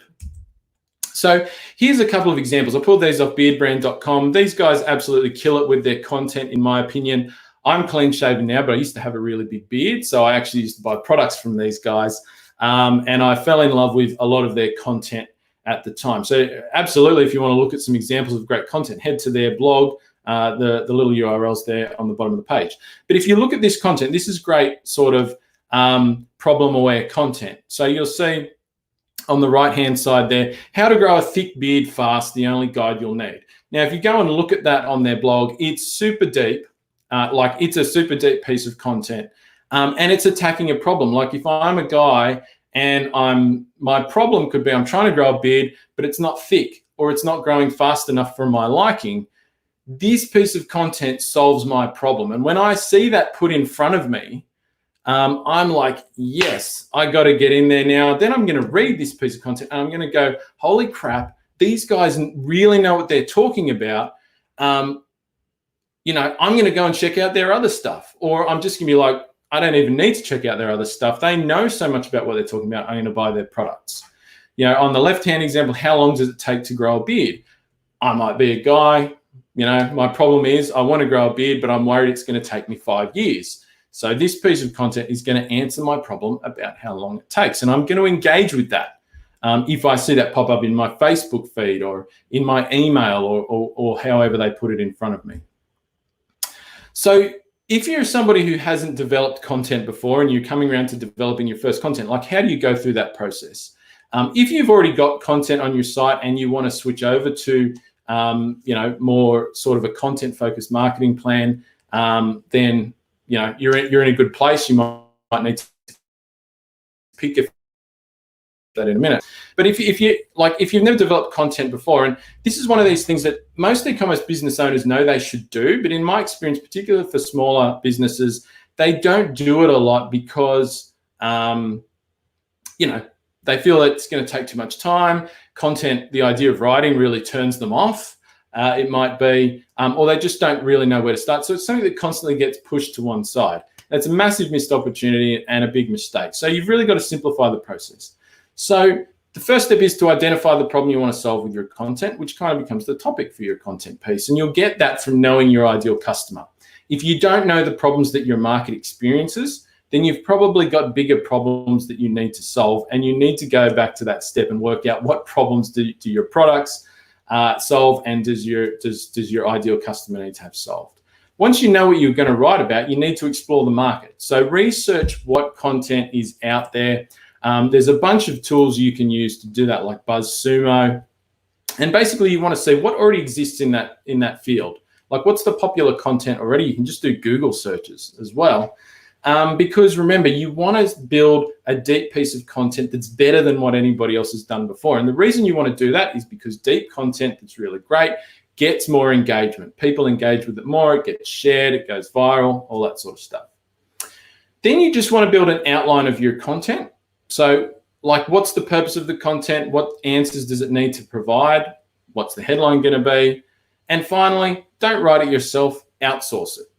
Right, so most people don't enjoy writing content. I love writing content, but in my experience, it's about 10 to 20% of people that actually enjoy doing it or are any good at it. So if the thought of writing lots of content really turns you off, don't spend the time doing it. Outsource the production of it. I use ProBlogger, the jobs board at ProBlogger, and FreeUp. Nathan was on a couple of days ago talking about FreeUp, great platform that he started there. Now, once you've developed your content, you don't just leave it to chance. Like, the mistake that a lot of people make is, I'm just going to put content on my site and people will find it. And people don't find it. That's not how it works, right? If you make content, you must promote it. And so there's so many ways that you can promote content. There's really quick short-term ways that you can get it in front of people right now. We've got a list of those down one side. As I say, some of these things are getting really cheap right now. Longer term, there's a bunch of things there. I'm not going to go through each of these in detail because we don't really have the time right now. But if you need to build your audience, you need to get people on to the page where the content is, right? That's the path to them joining your audience, is to get them onto the page where the content is. And these are look, there's even more than this, to be honest, and I go over that in a bit more detail in the free course that we're giving out as part of this presentation. So when you get people to view your content via those mechanisms of promotion, you need to actually turn them into your audience. And there's really three things that you need to do that. Like, somebody is in your audience when you have the means to communicate with them again. They're not in your audience just because they viewed your blog, but you need to have the ability to then send them further messages in a very personalized and targeted way. And I say at that point, only at that point are they actually part of your audience. So the first thing is obviously to get people onto specific retargeting lists. So cookie them with your Facebook pixel, your Google retargeting tags, remarketing tags. You want to get viewers to opt into your email list. Could also be a messenger list if you're big on messenger, or even SMS. I love SMS at the moment. It's a fantastic way to communicate with people, super high open rates on SMS. You want to get them from that piece of content onto your email, and then finally getting them to join, to follow you on social media. That's not, in my view, as great an audience, because on a lot of social networks, reach really sucks. But for some, like if you're B2B, LinkedIn is great right now. People have mentioned things like TikTok, which are kind of taking off. So there are some good opportunities on social, but if it's like getting people to like a Facebook page, they're not really in your audience because they're unlikely to ever see your posts, most people, or see many of your posts. So I don't really say that's a great audience builder there. So I want to focus in now on getting viewers to opt into your email list or any other sort of one-to-one communication message, personal communication mechanism. For me, email is amazing. I think it's still pretty much as good as it's always been. Things change there, but email continues to perform. I don't care what anybody else says. The stats prove it. Experience proves it. So you really want to get people to opt into your email list. And there's two main ways that you can do that on a piece of content. So people get to your piece of content, you want to deliver them either a lead magnet, and people probably roll their eyes when they hear this because we've been talking about this for so long. In my experience, most e-commerce businesses still don't do this, right? You want to deliver them a lead magnet. So a secondary piece of content that's related to the first that they opt into for free. It's not paid or anything like that. It's just free to get that thing. And there's so many ways that you can do this. You can do a guide, a checklist, a webinar, free course, cheat sheets, content upgrades. It doesn't need to be super time consuming to make. It just needs to be something that's super helpful and valuable to that person based on the problem that they're seeking to solve. The other great way, and it's really a bit of a shortcut, is to use a quiz opt-in. These are getting super popular in e-commerce at the moment. And I'll just show you a quick example you can go and look at. But there's a couple of tools to use quiz opt-ins. Typeform and Write Message are my favorite too. But the quiz opt-in basically lets people, ask them a bunch. They have to opt in. They do the quiz. It's fun. It's a bit like gamification. And it asks them a series of questions and then gives them an answer at the end. They get on your email list, and then you can continue communicating with them about that stuff. And so once again, this is just, we'll go back to our previous example, Beard Brand, and how they do this. So on the right, you see a blog post of theirs. They have this in line within the actual content on the blog post. Grab yourself a free Beard Brand Beard Essentials ebook. Ebook, old classic, still works, and you can opt into it right there. Or on their homepage, they've got a Beardsman quiz. It's cool. It's a fun thing to do if you're guy who's interested into your beard or whatever. So they're just some examples that you can go and check out about how those things work. So once you've got somebody's attention, they've viewed your content, they've opted in, they're on your retargeting list, etc., you need to hold their attention and continue to build trust until they're ready to buy from you, however long that might be.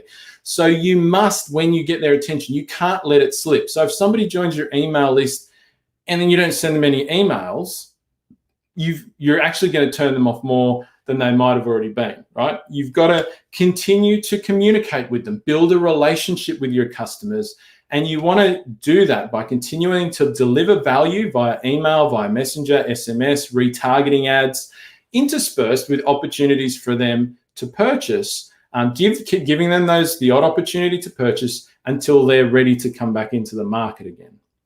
Now, I was going to go through this in a bit more detail, but we really don't have time. So I've got a whole bunch of videos for you on email marketing and how to do that in the free course that we've talked about. Now, if you want to get started with this right now, the simple way to get started with this is to build 3 content pieces or identify 3 existing pieces that you can use. Build just one downloadable content piece, like one thing that people can opt in for. You don't need a bunch of these, just one. You can use one so many times. Set up an email flow to deliver that thing and to continue to communicate with people. Once again, I've got more detail for you on how to do that. But even if it's 5, 6, 7 emails delivered over a couple of weeks, that's literally better than not doing anything. Set up your retargeting audiences and promote your 3 content pieces. So send some traffic into them, do a bit of Facebook, share them around, post them on forums, run some Google search text ads, display ads. There's all sorts of things that you can do. And then, continue to optimize those processes as you see results come in. So that was a bit of a whirlwind. If you want to learn more, once again, as I said, I've put together this free course for you to do. There's a bunch of stuff in there. So if there's anything that I've been talking about, you've thought that's interesting, but I'm still not really getting how to do it, grab this free course. As I said, no sales pitches involved or anything. I'm not going to upsell you on anything. It's just a free course, just value. You can get in there and there's a ton of detail about how to do any of the bits. I've got whole examples of retargeting ads, email flows, individual emails, templates, all this stuff. You can just go in there and grab it 100%. That's free. awesome, man. That's so great that you're giving this away, and you guys should take him up on this. So head to the website. Of course, we'll eventually get everything onto summitecommerce.co/gifts. This is all happening live, and we're just there's a lot happening right now. So big thanks to John. And I wanted to say, like, you said, don't let people you don't let your communication slip. And that's one thing that I've experienced is I've spent time building up an email list, and then I sent a few emails and then I stopped.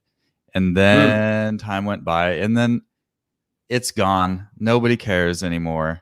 So yeah, once you get that ball rolling, make sure you keep it up for sure. Yeah. I mean, communication is, and other people have talked about it, I think, as part of the summit. But if you really want to, just even in normal times, if you really want to turn up the conversion rate on your business, on your site, and all that sort of thing, maintaining communication and relationships with people is really, it's not the sexy stuff like, ooh, put this little widget on your site, blah blah blah, all that sort of nonsense. It's just about, building relationships with your market, so people trust you. Because if you can't do that, basically all you're ever going to be doing is scrabbling around at the bottom of the funnel, trying to suck up. You're like a bottom feeder, right? And I know that's kind of a bad sounding term, but literally, if you can't serve your whole funnel and communicate with people throughout, you're just waiting for the tidbits to fall down to the bottom of the funnel so you can scrape in these sales, and you'll never have a big business. And so, the only way that you can effectively communicate with people throughout their customer journey and build that relationship is if you have content to share with them, right? Because you can't just keep throwing product pages at people and saying buy, right? Yeah. You kill people doing that. Like, you just burn them out so quickly. Awesome. Well, thanks so much, John. We got Aussies representing here. Trisha. Hey, Trisha. Awesome. Welcome. Roman, you're not an Aussie, but he loves the Down Under crew. And we actually have interesting. We got a couple of testimonials for you. I wasn't expecting this. Randy Green says, as Roman mentioned, I'm also a consumer of John's mastermind group, and he delivers endless value at producing knowledge bombs. Yeah, Randy. Roman is a member of the mastermind you did. Awesome. Well, hey, thanks so much for coming on and sharing with the group we've got here. This has been really great, and the free course you're giving away is amazing. So guys, take him up on that offer for sure. Awesome. Thank you so much. It's been an absolute pleasure. All right. Thank you, John. We'll see you later. All right. Our next guest, we have an exciting story to share along. Melissa Simonson is from Empowery. They are one of our sponsors that we are so grateful to. And, I try not to just read bios, but there's a hook. You can tell, I can tell Melissa is a copywriter, or she has a copywriter on her team, because it starts with down to her last $30 and her power turned off. Melissa started her entrepreneurial journey out of necessity. I'm drawn in. I can't help but I have to just read this. She later shifted to e-commerce and is proud and honored to manage the nonprofit, member-owned Empowery Ecommerce Cooperative to help other entrepreneurs. General manager of Empowery and on the board of directors, host of E-commerce Connection, Melissa has been featured in a bazillion places. I won't read them all out here. But Melissa, thank you so much for joining us, and warm welcome to you. Thank you so much for having me. I'm super excited to be here. Yeah, awesome. We can't wait to hear what you have to share with us. Oh my gosh, I'm super into this. Like, I'm so excited about everyone who's sharing content, and like, it's just such an outpouring of like humanity. I'm so excited to be part of it. I cannot tell you, my heart is full. I can't believe that I get to be a part of this. Yeah. This is just so great. Well, bravo to you guys. You've done such an amazing job. So kudos to you guys. And I mean, you guys have been on top of it from every step of the way and extending it and like giving the people what they want. So good job, you guys. Oh, thank you. Thank you so much. So what do you have for us today? Well, I'm going to talk about pivoting. So this is, it's on everybody's mind right now. Everybody needs to pivot. We're pivoting in so many different ways. Hi, Amy. It's so good to see you. Looking gorgeous, she says. You should have seen me 15 minutes ago. So I'm talking about pivoting because this is really on everyone's minds right now. And I'm going to tell you, I'm going to share some slides. However, these slides I had to recreate because in the true nature of pivoting, sometimes there's a little bit of whiplash or a bit of unintended consequences that come from pivoting. And this pivot that I'm specifically referring to, because we're in the middle of so many, is having my kids at home and homeschooling them right now. Yes. And they were able to successfully crash my computer and lose my slides that I had prepared for you guys. But I did manage to recreate some. But I thought, you know what, that's a great way to start the story. Just kind of showing some of the pains that come along with pivoting and some of the unintended things that happen as you try to re-navigate these choppy waters that we really are trying to figure out as we go. And I hear them in the background, and you can hear mine. There's some noise right outside my door here. I told them we're all at home. Yeah, I told him if we can hear them, though, they're going to the dungeon. So crack the whip. So Mom's coming. Watch out. I do have some slides, so they're just not as detailed as they were before. But I'm excited to share with you some of the things that that I've done before in pivoting, and I've had to pivot many times in my business and my life. So I can't wait to share that with you guys. So all right, yeah. Shall I share my screen? Yeah, sure. Go ahead. Okay, great. All right. So this is going to be kind of a tricky. I'm not an expert here at sharing screen. So. Here we go. Okay, can you see my screen? Yeah, so you can go ahead and click the present button or whatever.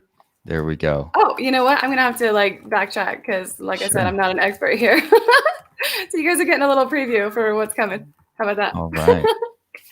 Okay, so like you said, I am part of Empowery. And now I just have to ask real quick because I can't see anything but my slides. Can you guys see me and my slides? Oh, yeah. We can see you. We can see your slides. Everything's great. Perfect. Okay. So as the general manager of Empowery, I'm super proud and excited to be part of this. One of the things that we love to do for our members and for everybody is be at your service and create content that is usable for everybody in the world. And so this is something I'm super excited to be part of. And what I want to talk to you guys about is 3 ways to use social distancing to pivot without getting whiplash. And again, whiplash, I'm using this sort of whimsically to mean some of the unintended consequences that come from trying to change the trajectory of your business just on a dime like that. And it can be a trying time for us all. So what does it mean to pivot? It means that's hilarious. I'm cracking up here. I remember that. Okay, I'll leave. So it means kind of changing, like I said, changing the trajectory of your business, or doing something maybe you've never done before, trying something new. And I have actually talked to some people that, they're really worried about what to do now, what this means for their business. And they're like, everything is in flux. Is this really the right time to be trying something new? Is this the right time to be doing something that I don't know what the end result looks like? And in my humble opinion, there has never been a better time. If you are trying to do something digitally or pivot into something where you have more of an online presence, there has never been a better time. First, we are uniquely positioned, like at this time in the world, there's never been a time in the world like this, where we have so much social media access. We have so many different methods, StreamYard, Zoom, Be Live, so many different ways of connecting with people, Google Hangouts, Skype, there's so many ways for us to connect. And so just having the ability, the technology to be able to do this, and then having kind of a few practice years of doing this where, in the beginning, there was, it was less acceptable to do like online schools. People kind of felt like online schools were not real schools. And if you had a degree from them, it doesn't really count, And now we've kind of come from that to where people will supplement. So some of their classes are online and some are, some are done in the actual class. And we have a whole history now of kind of this transition to going digital. And now that we have gotten to this place where we must be digital, we are able to do it seamlessly. So many people, all they had to do was they had to create the SOP, but all the technology and all the abilities, they were already in place to be able to go digital so that they could create the SOP so their employees can show up and do whatever they need to do and have online meetings. And, some of them are even having cubicles. So they are working together and just have themselves on mute. So I think that's a really creative way of doing things. So we are pivoting in so many different ways right now. So like I said, one of the ways that we're pivoting, excuse my situation here. Don't worry, we're all here with you. That's the beautiful thing is we're all experiencing this all together. Yeah. And by the way, I am so impressed that you've been able to keep your focus and continue talking, because I don't have that skill. It actually comes from I was working from home before this, and so that's a positive thing. But I've never had it where it was like 24/7 having the kids. It's a whole level of difficulty that I don't think any of us started out thinking that it was going to reach. So I kind of like this that we're all we have to see each other as humans. Yes. Oh my gosh, I love that so much. That's just at the very core, I just love so much that there's a level of understanding and forgiveness and leeway that everyone's giving each other. And that's, again, another reason why we are uniquely positioned right now to be able to handle this, and why this is the exact right time to try something new, because there is that leeway that we're giving each other. There's that kindness and that level of we're all trying something new here. We're all in this together. And it's such a beautiful thing. Yeah. Hey, sweetheart, I will pay you $50 if you go into your room. Okay. Oh man. Oh, what a sweet offer. Oh, sorry about that. Now you guys have all witnessed what just happened. Yeah. But you can see, everybody else in the world, it's Teen Vogue and stuff like that. They're talking about student journalists, and everyone's pivoting to online learning. We're talking about pivoting here to in terms of sales to do delivery and takeout only. There's many different businesses are having to pivot to do something a little bit different than they have before, and that's the same for all of us. And for many of us, it can it can come in different ways. So the whiplash, this is when you try to pivot, and it can be kind of a pain in the neck. There's growing pains when you change your focus in your business, or when you are trying to navigate this sudden change in trajectory. It's like when you're steering a ship and you like make a sudden change, you could tip over the whole boat. So we don't want to have the whiplash. We want to try and do this seamlessly as possible, given that there's a level of forgiveness and leeway that people are offering. So one thing that we can do, so I wanted to share with you guys some ways that I have had to pivot. So for me personally, I, like you were kind of sharing my entrepreneurial journey story. My first business, I actually got to a position where I was pregnant in that story as well. So I was pregnant with my first son. I was married at the time, and we just were we were in such dire straits financially, and I just didn't know what to do. At the point that I was at, I could not get hired because I had been laid off while I was pregnant. And so I couldn't get hired because everyone knew I was about to take a break. They knew that I was going to be taking at least 4 to 6 weeks off minimum, and there was just no way that they wanted to pay me for training and stuff like that, and then have me gone. So I wasn't able to get hired, and this is back in 2011. So then I had a 4-month-old baby. So after this happens, I had my baby, and then the power got turned off. And so what are you gonna do? Like, that was the most dire of dire straits that I've ever been in, ever. And I didn't see a way out. I didn't see a way to navigate that situation. And so I had to pivot. The direction that I had been looking at up to that point was, finding a job. That's how I had always done it. That's what I knew to be the way things went. And it wasn't working out. And you can only beat your head against the same wall so many times before you realize, okay, I'm going to have to do something different here. So I started my first business, and I was trying to think, what can I do with the $30 that I have to turn that $30 into something that can turn my power on and get us what we need right now today. And so I bought some cleaning supplies, and I posted an ad on Craigslist and crossed my fingers that I didn't get axe murdered. And it worked out. I accepted my first job. I made, about $150 profit on that. And then I bought some more materials, and then I continued it on and on until I turned that into a successful business where I had a couple teams that I would send out to do residential and commercial contracts that I negotiated in my local area. So that was a pivot that ended up working out. But of course, there were growing pains and things like that along the way as well. I don't know why. Oh, okay. So I ran and I expanded that business for about 5 years. And then what's crazy about that, though, is that I didn't consider myself an entrepreneur.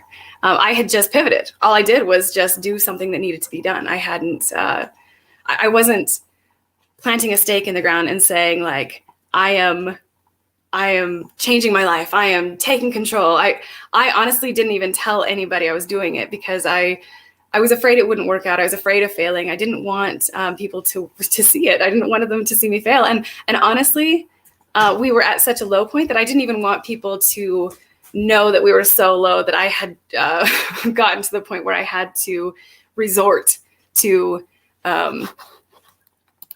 starting my own business. It sounds crazy now to say out loud, but I waited a year from creating my cards to actually change them to say founder and CEO of my business, because I did not consider myself an entrepreneur. I didn't consider myself that person. I didn't think I had the right to do that.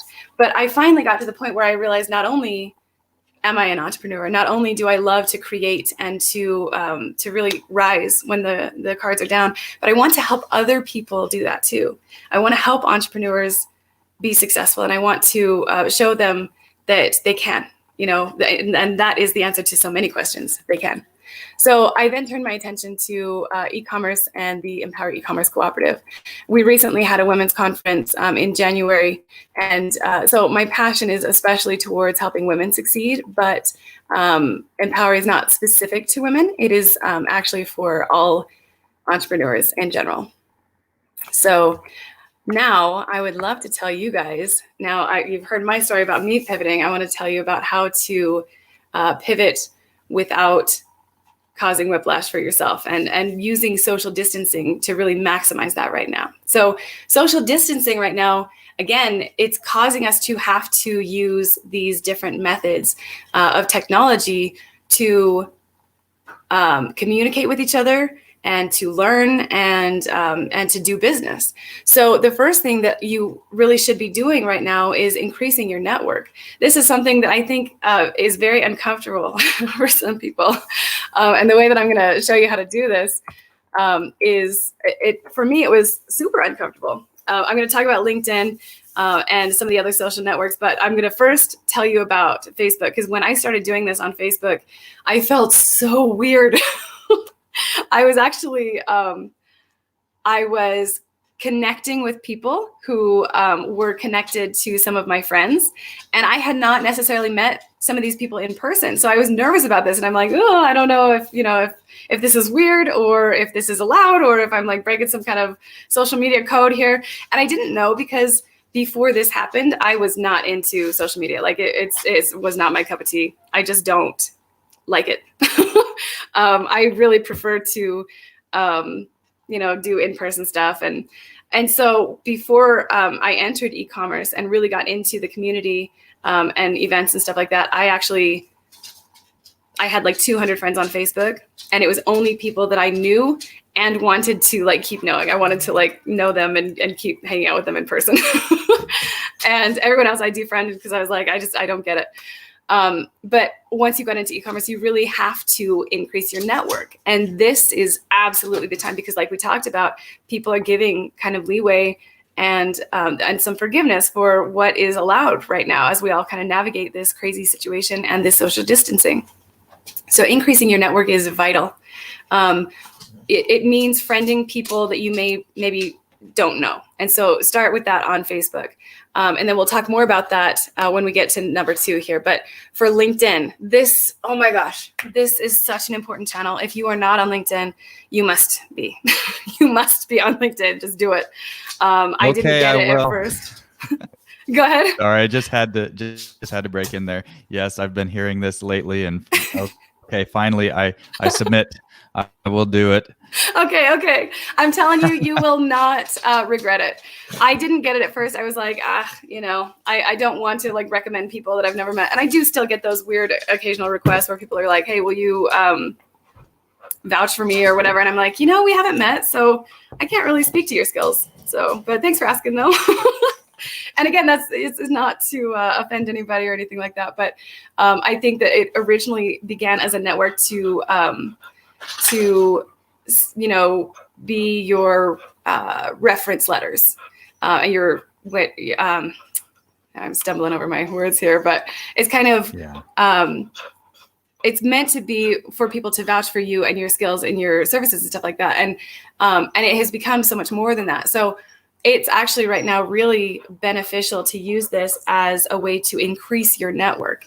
So for me, I started to connect with people and increase my network. And I've done this, over the last little while. So when this valley hit, so you can see December 30th, it was way down, because I just kind of like, I go dark around the holidays, and I just spend it with my family. And I kind of go back to my roots of like not really liking social media, and I just stick to family and friends who are in person.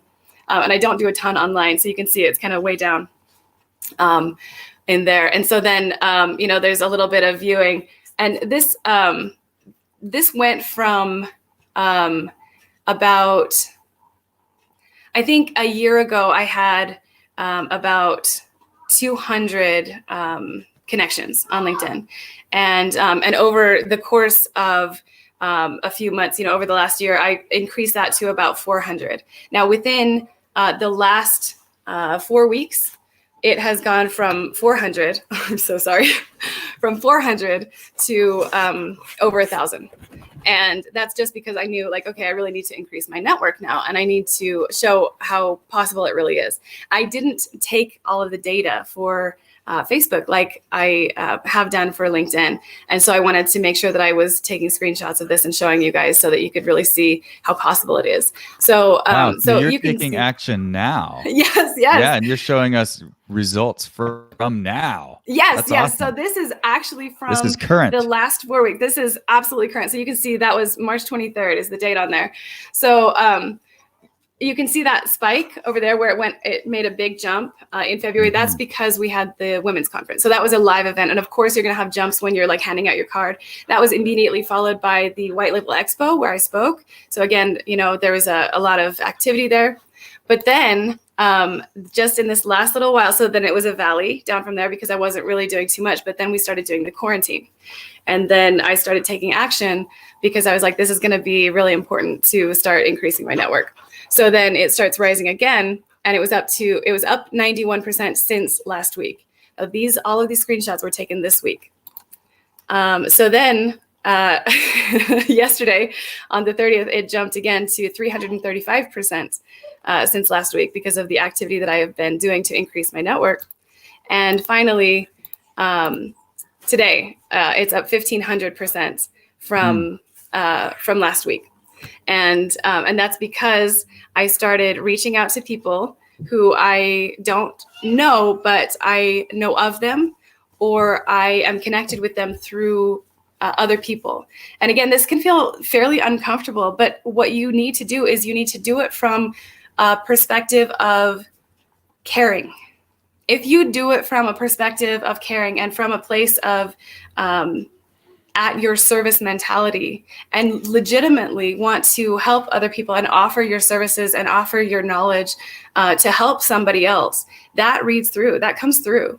If you're just waiting for an opportunity to, like politely speak and then give them the sales pitch, that also shows through. So if you do these connections and then after increasing your network, you begin to engage with these people and you do it from a place of caring, then what you're going to find is that they will actually ask you. So they ask you for help, you offer help, you get to know them, you listen more than you talk. And then things start to actually fall into place. And that's where really things start to blow up for you. So in this case of getting extroverted, this is, again, another place where you're kind of uncomfortable. And for me, this happened in two different ways. It was uncomfortable to do this online. It felt weird to be connecting with people I didn't know and to be responding to questions from people who are asking these that I didn't know the people, but I did want to help. Because I'm not extroverted. I am introverted. So I had to do this from the digital perspective when I got into e-commerce, and especially now, I'm much more used to it now, so it's a little bit easier. But I also had to do this in terms of events. I was not, even going to events was a very difficult thing for me initially because I am introverted and large crowds were super scary to me. But I just started doing what works. Going to events, you see those big spikes in engagement and in profile views and things like that. That worked. So I kept doing that. I accidentally happened upon live Facebook videos. I forgot to send an email out. And so I did a quick Facebook Live to just say, oh my gosh, guys, I forgot about this, but it's tomorrow. So don't forget, be there, be square. And that posted better than 95% of all of the other posts that I had done. So I'm like, oh crap, now I'm gonna have to do these more often. And that works. The live algorithm is really good these days. And a lot of people are being forced to do things like Facebook Lives just to pivot in their businesses right now. So Facebook realizes people pay attention to this stuff, right? It's so true. It's so true. And you have to do it. You have to keep doing what works. And for me, that it worked. And so I had to keep doing it. So I had to get comfortable with it. And again, that was another thing that was very uncomfortable for me as someone who is introverted. But getting engaged means getting extroverted. You must reach out, do things that feel uncomfortable. This is the best way to do it. We're quarantined. We're in our comfort zones. I've got my puppy here, you know? If I get, you know, some not kind people online, I can get some puppy hugs. We're in our comfort zone. So it's okay to get out of your comfort zone, so to speak, in the digital area, because, you know, there's no better way to do it than right now. So yeah, I honestly think it's like a muscle that really needs to be pumped every single day. Like just like going to the gym, really. Oh my If gosh, you that's so do true. Something every single day that makes you uncomfortable. Like for me, Yes. I'm not doing it right now, but usually I go to the gym and do sauna and ice bath, which I hate both of those things. They really suck. But it's training my muscle every day of doing something I don't want to do, so that Yes. when I get in front of the computer and I have to like do tax preparations or something like that, then I can actually sit and get it done. Yeah. Because my brain is trained to do the things that I don't want to do. Oh my gosh, it's so true. It's absolutely vital that we do things that are uncomfortable for us. Am I running out of time here? Yikes. We are coming up on our time, but Okay. that was a really valuable presentation, Melissa. If people want to reach out to you, do you have the best place for them to reach out to you? Is it possible to pop this back up real quick, and then I can put my stuff up there for you? So Is that the one there, Empower Co-op? yeah, so at Empower Co-op is our Instagram. And I'll just share with you real quick the number 3 for our 3 ways. The third thing is create content, create, blog posts, articles. Right now is the time. Like we were saying, this is the time to do things that you haven't done. So if you didn't consider yourself a writer or something like that, try it out. Exercise that muscle, like you were saying. You have to just practice being uncomfortable. If you find that you're just not cut out for it, or it's going to take you longer to get good at it than you have at your disposal right now, then hire it out. Use Upwork or FreeUp or Multiply Me or many of the other places. And I've got links for that for people if they want it. And here's the comment after John's talk. John was the last talk. A comment that came in right at the end of there. Candace says, I've never been good at content marketing or emailing my customers. But if there's one thing I've learned from this summit, it's that now is the time to do so. Oh my gosh. So agree thanks, with that. John. And now, thanks, Melissa, for nailing that home for you, Candace. Absolutely, yeah. So let me, just to reiterate, yeah, a lot of people suffer normally from, hey, Jacob, it's so good to see you. A lot of people suffer from analysis paralysis. You just take too much time thinking. You just need to start. It's okay to fail. It's okay to fail fast. You just keep going. Fail a little bit. It's synonymous with learning, and we're all being a little more forgiving of each other. So just take advantage of that, and then find community, find mentors, find the right place to belong so that you can be part of something. And this is all of my stuff. So you can go to empowery.com for some information about Empower. You can go to empowery.com/content. Sorry, content is on my mind. Empowery.com/contact. And that will put you in touch with the Empowery team. The first one of us that sees that will respond. So that's the fastest way to get in touch with the Empowery team. My personal information is at Sulin Smiles. That's a nickname that one of my brothers gave me from a Wheel of Time book for all of you closet nerds out there. And my TikTok and my,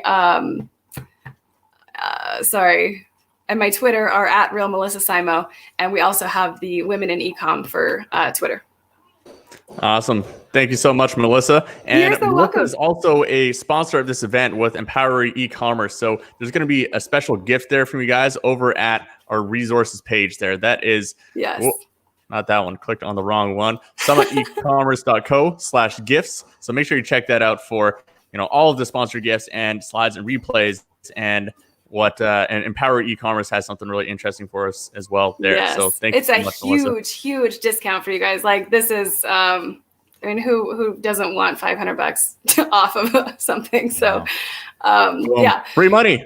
Yay! Free money. All right, guys, take her up. All right. Cheers, Melissa. Thanks so much. Thank you. Okay. Awesome, guys. We just want to take a quick moment to acknowledge all of these brands here. we just mentioned Empower. That's Melissa's brand there. And all of these other brands are the reason why we can do this entire thing for free and just bring you all these awesome speakers. And this has really been such a huge help as far as not only bringing the content to you guys, a lot of these people are speakers from these companies themselves, but also bringing massive discounts to you guys for real things you need to grow your business or just completely free things. So make sure you go check those out, summitecommerce.co/gifts, which brings me to the next presenter. This guy, actually, he is one of the first people that I heard of in the Amazon FBA space. He's been around for quite time, and you may have heard of him at Label Movement, or I believe Private Label Podcast was the initial name that he had there. And this is one of the OGs of the Amazon FBA space. So really stoked to have this guy on, Mr. Kevin Reiser. Hey, Danny. How's it going, man? It's going good, Danny. How are you? Oh, very good. So over here in Bali, people are not freaking out so much, but I'm a little bit tired, to be honest. I've been waking up at 4:30 a.m. every morning for you guys for the 4th day in a row. I bet you have. So you know, having put on a few of these running out, as going to carry us through. Heck yeah! So I know you got an awesome presentation for us. So well, I will put your I'm screen on. I'm so glad and that we'll get you rock and rolling. Yeah.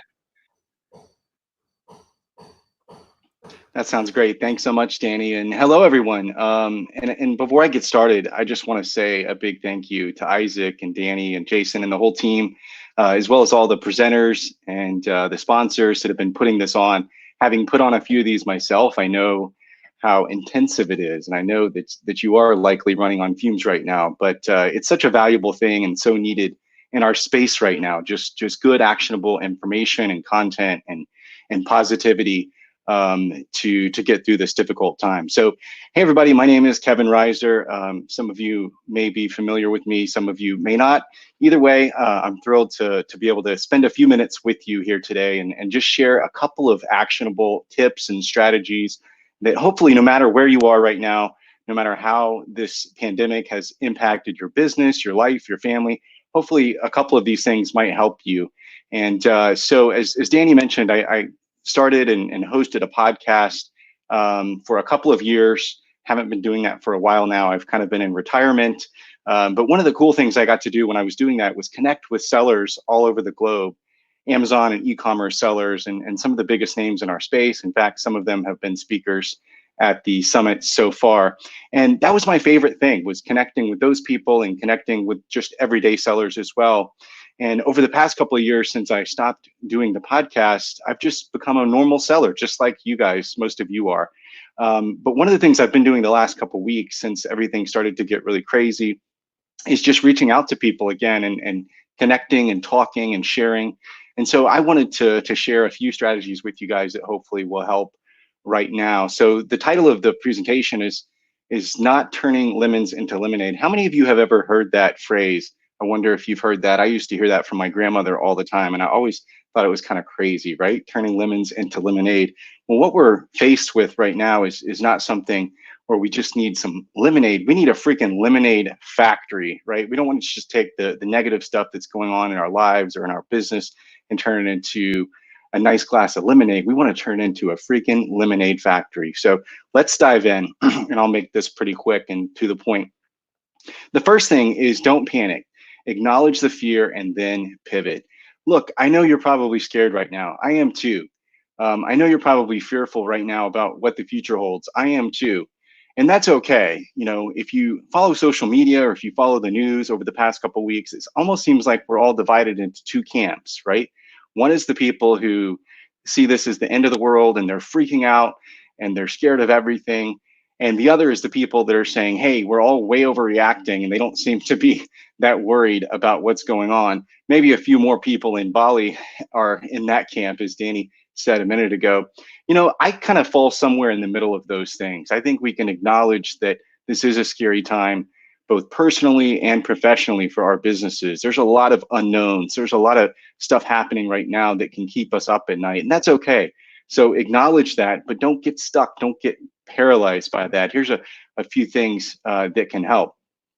You know, I'll be really honest with you. When this all started to really get bad a couple weeks ago, I found myself just watching the news constantly and on social media, reading all of these articles.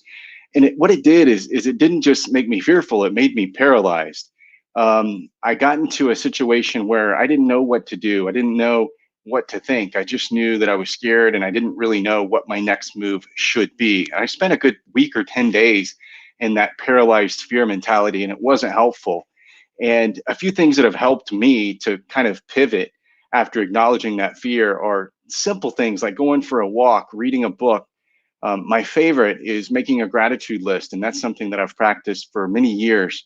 And it's really simple. Just take out a sheet of paper or your phone or a notepad and start making a list of all the things that you're grateful for. And no matter how bad the situation is, there's always things that we can be grateful for. Pick up the phone, call a friend. I've been doing a lot of that the past couple of weeks. So the point of this first one is don't panic. Acknowledge that fear, acknowledge the reality, but then pivot into taking action. And these next 4 steps I'm going to share with you are all about taking action. So number 2 is trim the fat, right? Trim the fat. What do I mean by trimming the fat? Well, in every business, there's fat. So I don't care if you're doing retail arbitrage or private label like I do. Maybe you're doing wholesale. Maybe you've built your own e-commerce store with your own brand. Maybe you're doing a combination of some or all of those things. There's always fat in a business. And that's one of the fascinating things when you start diving into the numbers. And now is a great time for those of you, if you're like me and you hate numbers and you have a spreadsheet open up in front of you and your eyes just gloss over and your brain kind of starts to freeze. Now's a good time to dig into stuff like that, because there's a plethora of time for most of us that are stuck inside. So dig into the numbers and trim the fat. What do I mean by that? 2 things. If it's not working right now, put it on pause, right? If it's not working right now, put it on pause. You might have a product that used to sell really good, but now it's not selling as well, either because the demand has shrunk or because of supply chain issues. Maybe it's because Amazon is not allowing you to send in and replenish that inventory. Whatever the reason, if you have something that's not working right now, instead of beating your head against the wall every day, just put that on pause. And the second thing is, if it was never working to begin with, then cut it, right? And I have a few of those products that we've kind of looked at over the last week or so. And if you're really honest with yourself and you look at the numbers, maybe this is something that wasn't working to begin with. And now's the perfect time to just cut that out. What we want to do is to reserve all of our time, our space, our mental bandwidth to focus on what is working. And that's going to be the topic of the next one. So once we've put on pause or we've completely cut the stuff that's not working, we want to pour rocket fuel on the winners, right? So most of the brand owners I talk to, most of the e-commerce sellers I talk to, they've got a few products that make up the majority of their sales, right? And some people are seeing that shift now. Sometimes what was a bestseller 2 months ago is now not selling nearly as well. I know I have that in my brands currently. But you have those few products, right? It's the old 80-20 rule. Typically 20% of your products are going to make up 80% of your sales. So once we've cut out or put on pause the stuff that's not working as well, we're left with that 20%. Now's the time to pour rocket fuel on that stuff, guys. This may be a product. It could be a marketing strategy that's working really well. You know, Melissa was just talking about engaging with your customers and your audience. And we've had some great speakers talking about email and talking about ManyChat and talking about all different things you can do to engage with people right now. Now's the time to do that. Find something that's working and pour freaking rocket fuel on it. This could be a supplier who's not affected. Maybe, you know, I talked to somebody the other day. I said, half of my suppliers aren't producing right now, and I don't know what to do. As well, pick up the phone and call the ones that are still producing. Find out what else they can produce for you. Pour rocket fuel on what's working. What can you do to restock faster? What can you do to get into more marketplaces? What can you do to expand vertically and find those few products that are doing well for you in this market and add things that are complementary that will serve the same customer base? This is all about pivoting, and you've heard that throughout the week, I know, from other speakers. In this uncertain time, you know, this is what's going to define us. This is what's going to define you 20 years, 30 years from now. When we look back on this period, however long this crisis lasts, people are going to ask you about it. They're going to ask you what it was like. They're going to ask you how it impacted you. They're going to ask you what you did. right? What do you want to be able to say? Do you want to say I buried my head in the sand and I binge watched Netflix for 2.5 months and I lost my business because, you know, all of our sales dried up? No, you want to say I struggled for a little bit, but then I finally found my footing and I regained my traction and I picked myself up and I thrived, right? It's the whole purpose this week is not just survive, but thrive during this uncertain time. So you want to pour rocket fuel on the winners, on the stuff that is working right now. And I promise you, if you look, once you've freed up that mental bandwidth by cutting out the stuff that's not working, you're going to see some diamonds in the rough. You're going to see some stuff that you can really put everything into in terms of your attention right now and really do well. All right, who has seen the game show, Who Wants to Be a Millionaire? When I was a kid, that was the #1 game show. Regis Philbin was my favorite host. That was the original host. And it was so fun to sit there in the living room with the family when Who Wants to Be a Millionaire would come on and watch these ordinary people come on and have a chance to win $1 million, which still a lot of money today. Back then, it was a whole heck of a lot of money.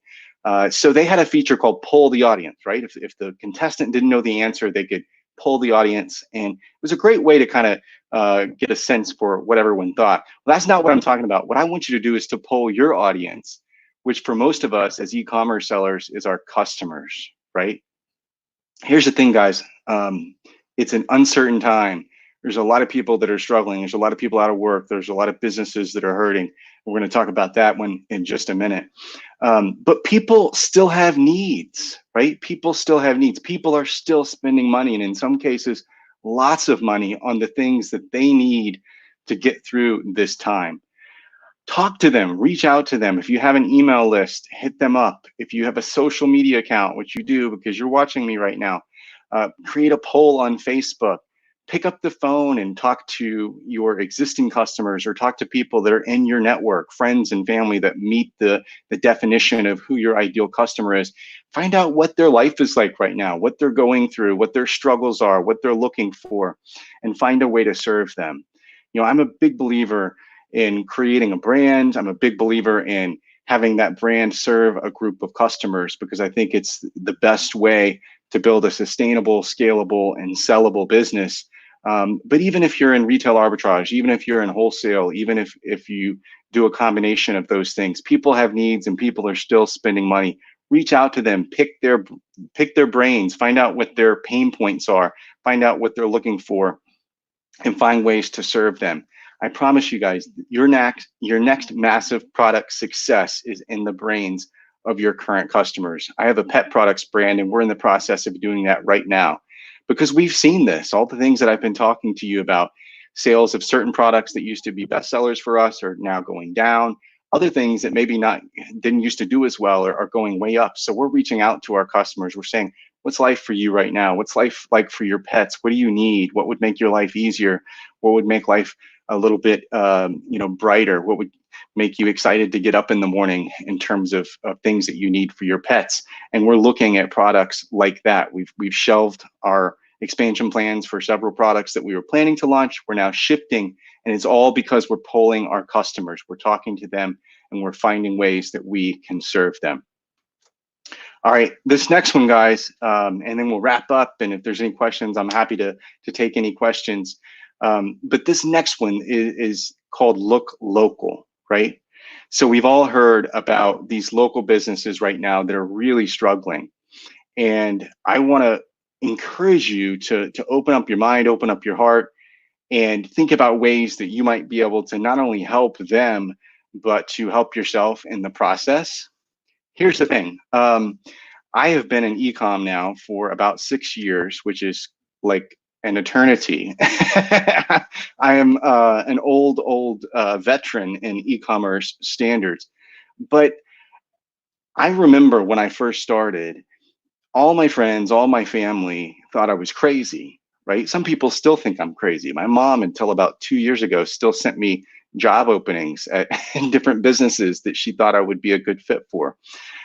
Guess what, guys? We're not the crazy ones anymore, right? We're not the crazy ones anymore. Think about that. this whole idea of working from your spare bedroom or a home office or your basement or doing a side hustle and selling stuff online is no longer crazy. It is all that's left when all these businesses are shuttered. It is all that is left.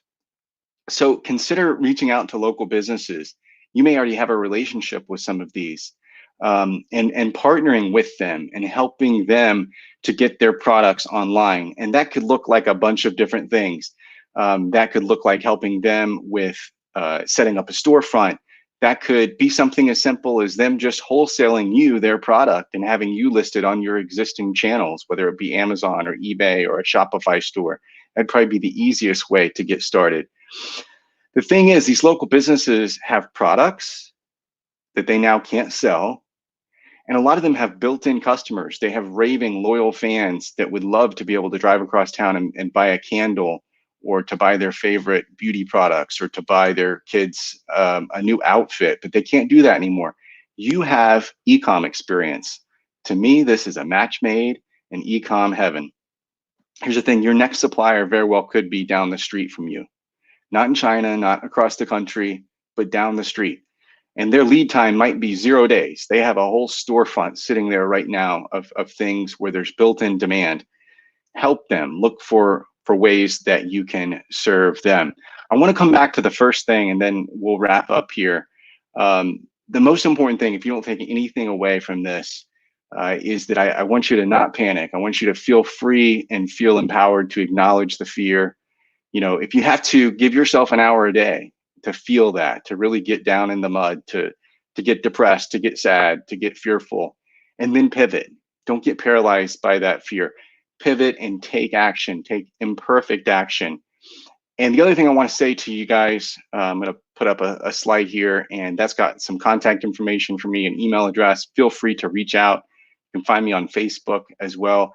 Please, if you're hurting, if you need help, reach out. If you just need somebody to talk to, if you want to hop on a quick chat or call, if there's anything I can do to help you, if you just want to hear a friendly voice and chit chat for a little bit, whatever it is that I can do, this community has done so much for me over the past 5 or 6 years, and I want to give back in any way that I can. So I want to thank you for watching.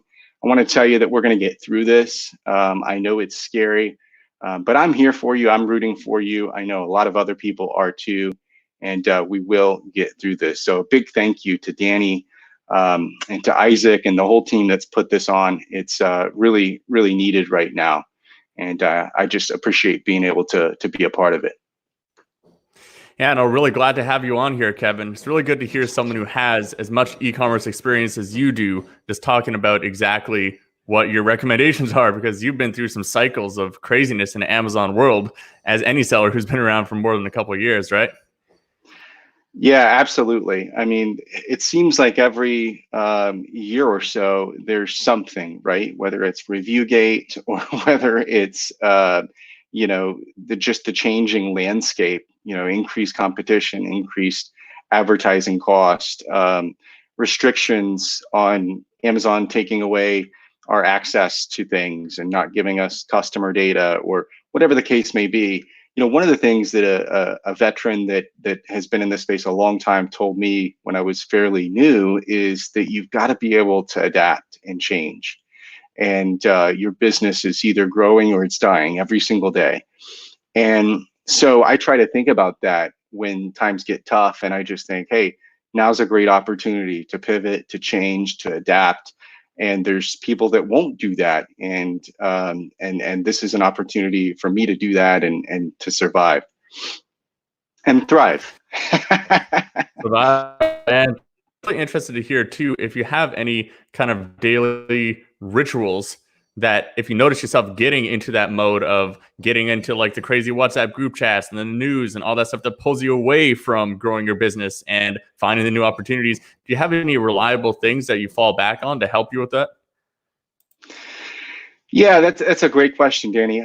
What I try to do is I give myself some time to do a little bit of that every day. And what I'm finding is watching the news seems to be a lot more stressful than just reading about it. You know, there's something for me about I can read a few articles from reputable news organizations and kind of get a sense of everything I need to know. But a few tips are, number one, curate your social media feeds. Facebook's got this great feature where you don't have to necessarily unfriend someone not to see their stuff. You can snooze them, I think, for 30 days, or you can unfollow them. And when you see someone that's just down in the mud, constantly posting negative stuff, maybe consider curating your feed a little bit so that you're seeing stuff that's more positive. The other thing is journaling can be really helpful. And then just connecting with people. This is important to remember, that we're all social distancing right now, but that's different than social isolation. We've got the internet, we've got video chat. I've been teaching my family how to do Zoom calls, and I'm picking up the phone more instead of texting. But that human connection with people is a big part of, I think, how we get through this.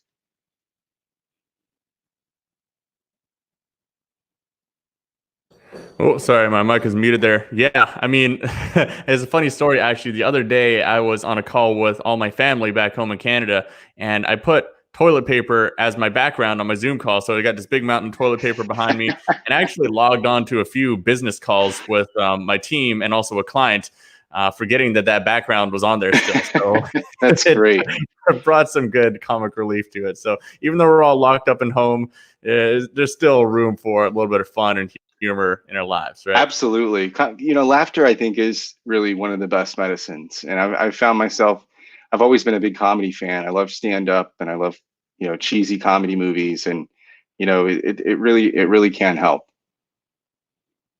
Oh, absolutely. And awesome, Kevin. I know you're not working on the podcast anymore, but are there any other reasons why you want to direct people to reach out to you, or if they have any questions for you, where's the best place for them to reach out?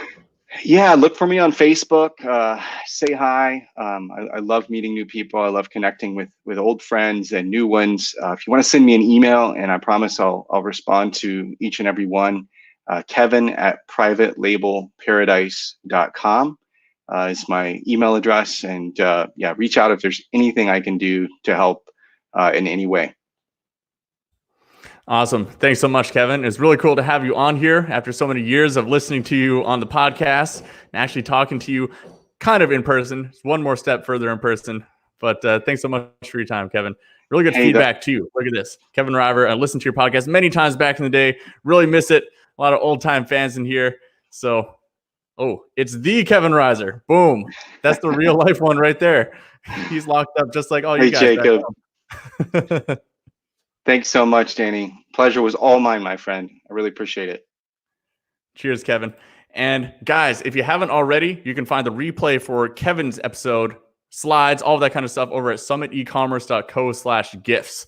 And we got a couple more speakers for you guys here. And real quick, just take a look. I'm going to blast you guys with the sponsors there. Boom! Advertising. There we go. Those are the sponsors that helped bring you this event completely for free. There it is. Look at them all and take it in, because this is a live broadcast. You can't just skip over the advertisements in a live broadcast. You actually got to look at it if I got it up on the screen. So there you go, guys. And our next speaker is actually from one of these companies here. Her name is Jenna Lieber, and she is one of the sponsors of this event. I don't believe her graphic is up on there. We're going to have to get her graphic up during the speech here. But Jenna is from Turnkey Product Management, and they are a full service management solution for Amazon sellers. And I actually met her partner over at, I think it was Capcom like 3 or 4 years ago. And we just really connected on a lot of things. He's a really smart guy, and it's really cool to see the business that they've built with Turnkey. So I'm excited to bring on Jenna Lieber to the live broadcast. How's it going, Jenna? Hey, how are you? Thanks for having me. Oh, very, very good. So what do you have for us today, Jenna? I know you guys have been working on like overtime over at Turnkey, so I really commend you for taking the time to come on and talk to the audience here. Yeah, so today we're going to talk about just, surviving and thriving with the coronavirus, right? So there's a lot going on for Amazon sellers, specifically with the coronavirus, everything like that. kind of hit a panic mode about last week. So basically what we put together for you guys today is a presentation just talking about how you can thrive in this situation and really end up on a good end of it once hopefully this is all over soon. So Awesome. Well, I've seen some of the content you guys have been putting out about COVID, and it's very well thought out and actually very actionable. So I'm excited to see what you have to present to us here. yeah, definitely. So why don't I go ahead and share my screen, get started? Sound good?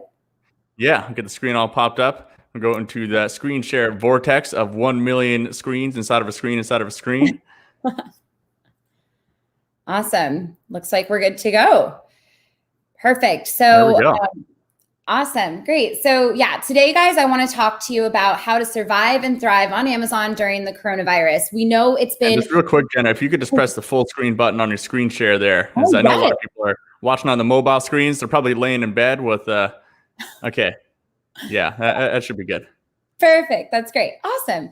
Yeah. So today, guys, just talking about how you can survive and thrive on Amazon during this coronavirus situation, right? So, obviously we know there's just a ton going on. There's so much involved with it with Amazon specifically. Amazon put different regulations in effect. So basically what I'm here to talk to you guys about today is just how to navigate that and really, come out stronger on the other side. So today I'm just going to talk about the coronavirus crisis checklist, all things inventory logistics, final things to consider, and then of course, answer any questions that you guys might have at the end. So a little bit about Turnkey, a little bit about me before I get started here. So our team works with a large group of Amazon brands through full service management, PPC management, coaching, and also our accelerator courses. So we work across multiple brands in tons of different categories. Some really great examples are we work in the supplement space, grocery, sports equipment, you name it, we've been involved with it. So our team sells over 8 figures on Amazon each year, just across the different brands that we work with. And with that, we've gained different experiences, come up with different strategies to really be able to help all sellers during their journey on Amazon. So a little bit about me. I've worked with Turnkey from the start. I started as a client manager here at Turnkey, and I'm now leading client services. So during my time here, I've worked across dozens of different product categories, implementing just different strategies, because with each category comes different strategies that are needed. So that's one opportunity I've really gotten to take advantage of here. And we've also gotten the opportunity to just see multiple clients grow from less than 10,000 per month on Amazon to selling in the 6 figures each month on Amazon, just by implementing different strategies, everything like that. So enough about all of that. Let's go ahead and talk a little bit about just, staying positive in this situation, right? It's very easy in this time to feel a little panicked, to be a little worried, just because it is so unknown for Amazon sellers right now. So a couple things to keep in mind to help you stay a little sane as you're dealing with this, right? So very likely that there are going to be more people shopping on Amazon during this time. The reality is, with the social distancing rules, the shelter in place in effect right now across a good majority of the United States, there are going to be more people shopping on Amazon now more than ever, right? So that is a big positive here, in kind of the darkness we're kind of seeing. So people that have never made Amazon Prime accounts are doing so to avoid retail stores. If you have an Amazon Prime account, as you guys know, you get that faster shipping. I'm going to talk about shipping in a little bit. But basically, this is just a big opportunity for Amazon to grow even more than it already was, which is really great for you guys now and also just in the future. So depending on your niche, quite honestly, we are seeing a lot of niches take off. A lot of our brands that we're working with and just specific niches that are, like supplements, grocery, those pet supplies is doing really well. Those type of niches really taking off right now. So we're really getting to see just when there is panic, when people are buying a lot, where is all of that going? So we are really seeing quite a bit of sellers actually that are really seeing an increase in sales. So, post coronavirus, right? When this is all said and done, the reality is there is going to be more people on Amazon, right? More people are going to be used to shopping on Amazon. They're going to stay on Amazon. I'm sure all of you guys out there are Amazon shoppers yourself. Once you're in, you're in. You got an Amazon Prime box coming every day, right? So that is the positive, something to think about as you're kind of navigating this tough time, right? So what we've put together is a checklist for you guys, basically to determine just, if basically decide, what you should be focusing on during this time, right? Because the reality is a lot of you guys probably have a little bit more time on your hands, obviously, depending on the situation. But, this does kind of give you time to reflect and think of different things that maybe you should be focusing on in your business.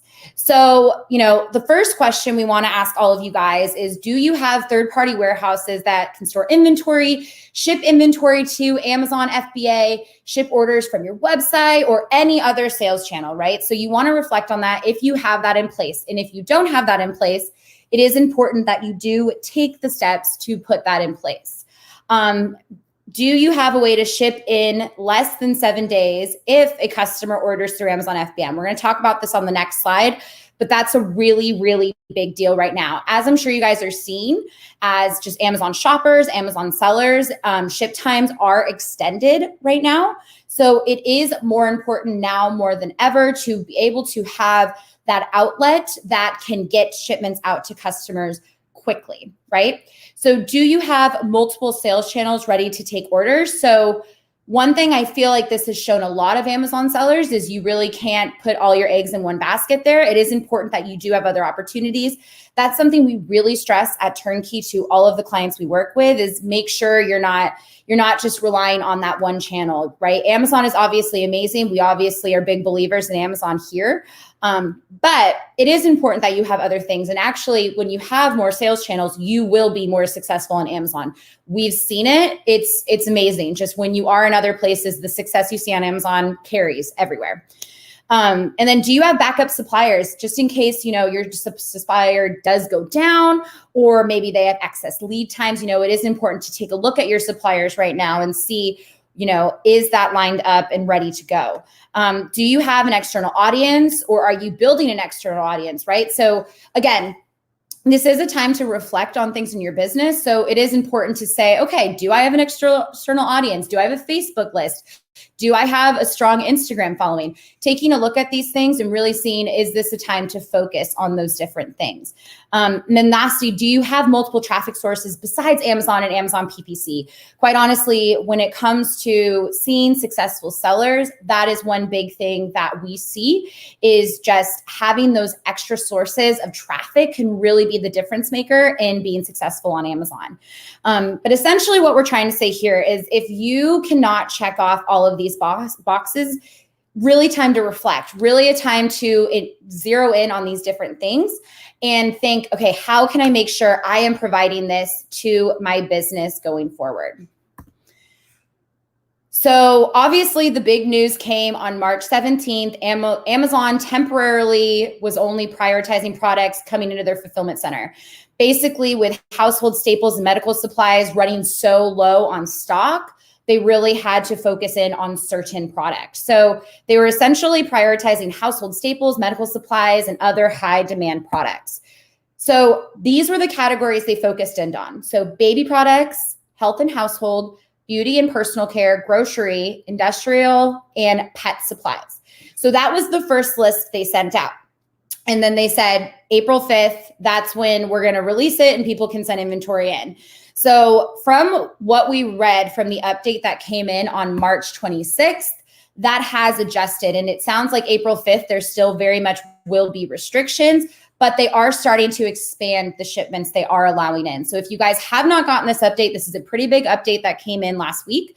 Basically, it's an item-to-item basis. So it's not like it's a given category where you can say, okay, I'm in that category, I fit. That's not the case. It's an item-to-item basis. So what Amazon is essentially looking at is they're looking at the demand for the product, current inventory levels, inventory in transit, and then fulfillment center capacity. So if you have not done so, I highly recommend you check out your restock inventory page and restock report and see if you are able to send inventory into Amazon. And my suggestion for all of you, if you are a part of those categories I previously mentioned, or if your item is a part of the item-to-item basis, send inventory in immediately. one thing that I think we've really all seen, and I think it kind of hit some people pretty hard, is Amazon is making these decisions very fast.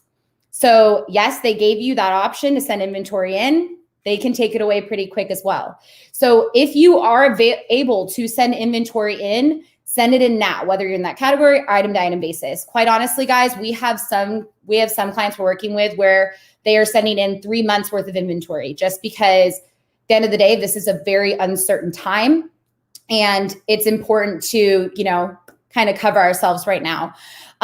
So, I mean, when I say uncertain times, obviously we've talked about it, is, shipping times are ranging from 2 days to a month, depending on the product.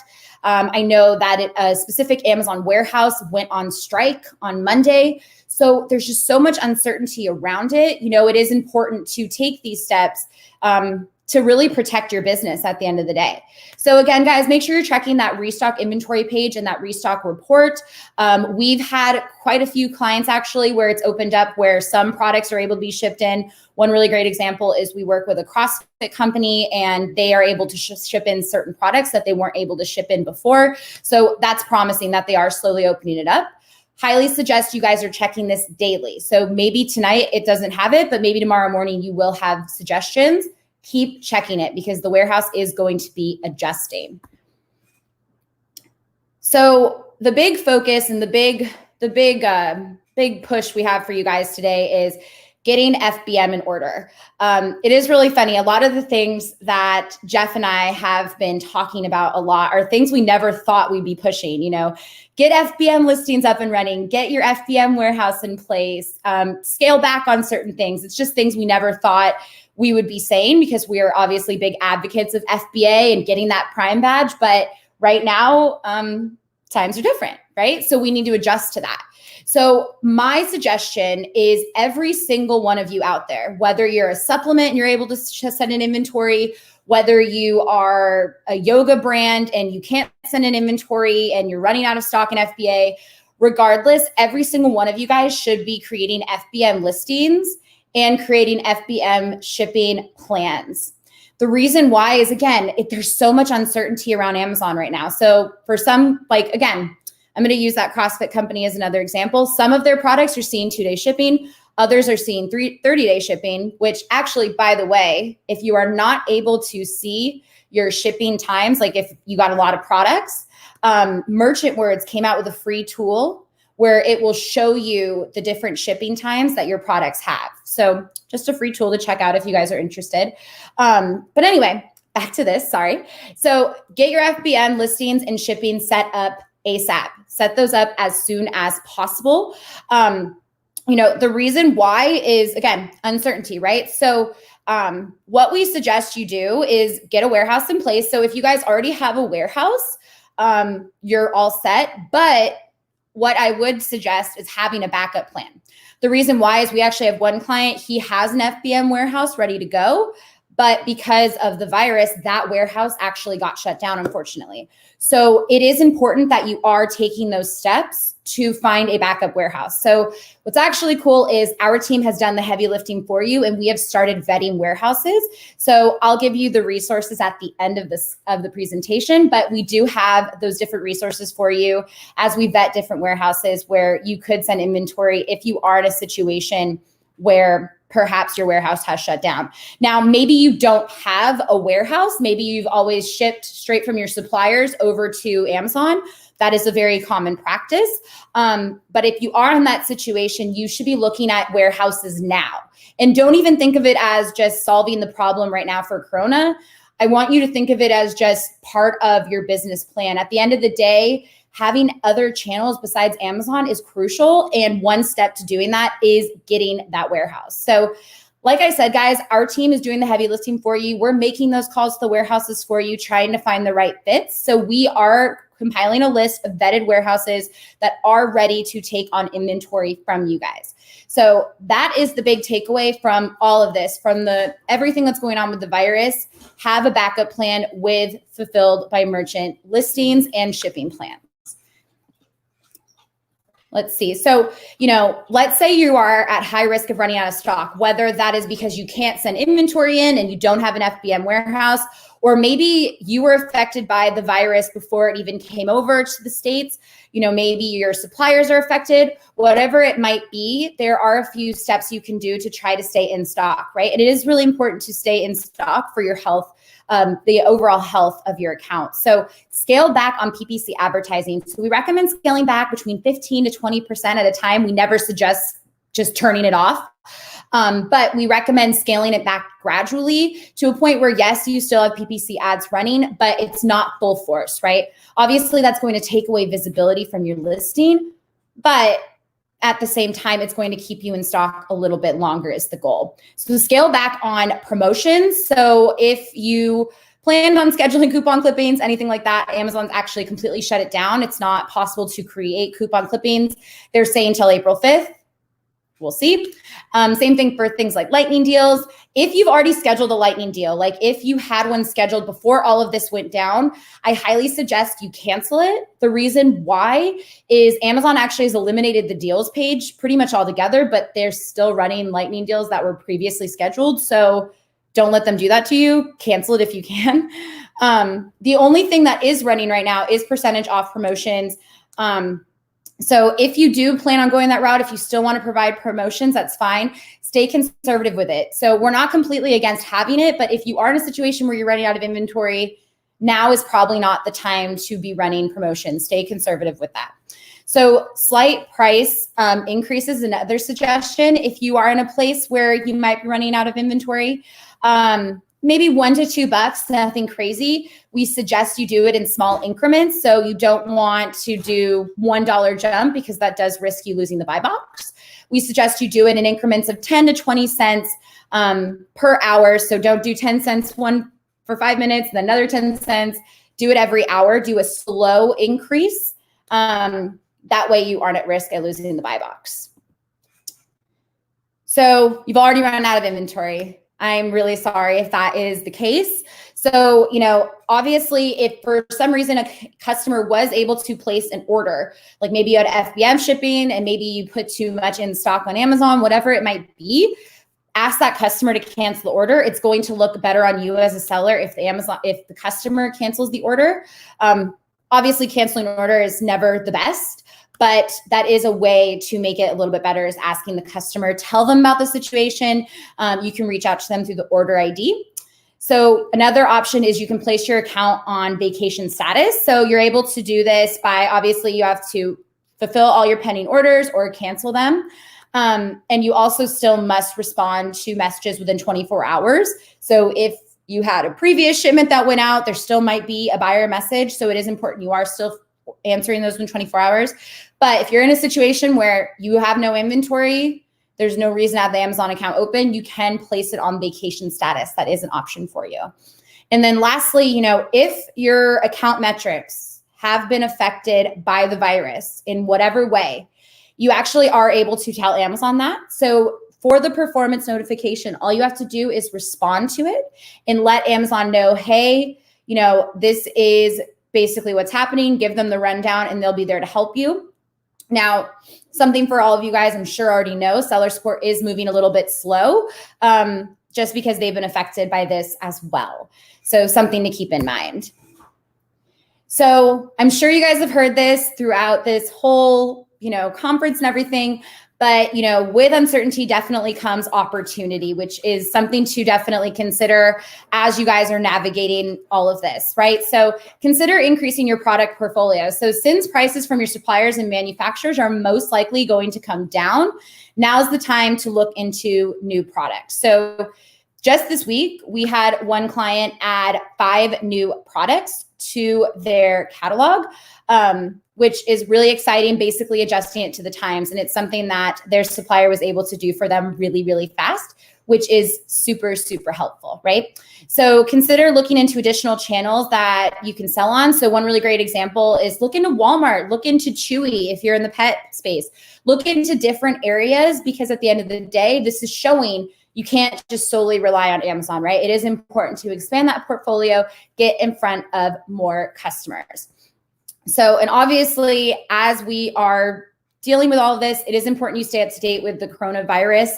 So expect the unexpected. So yes, if you are currently able to send inventory in, that's great, but that is not a guarantee right now. So expect the unexpected, be ready for pretty much anything.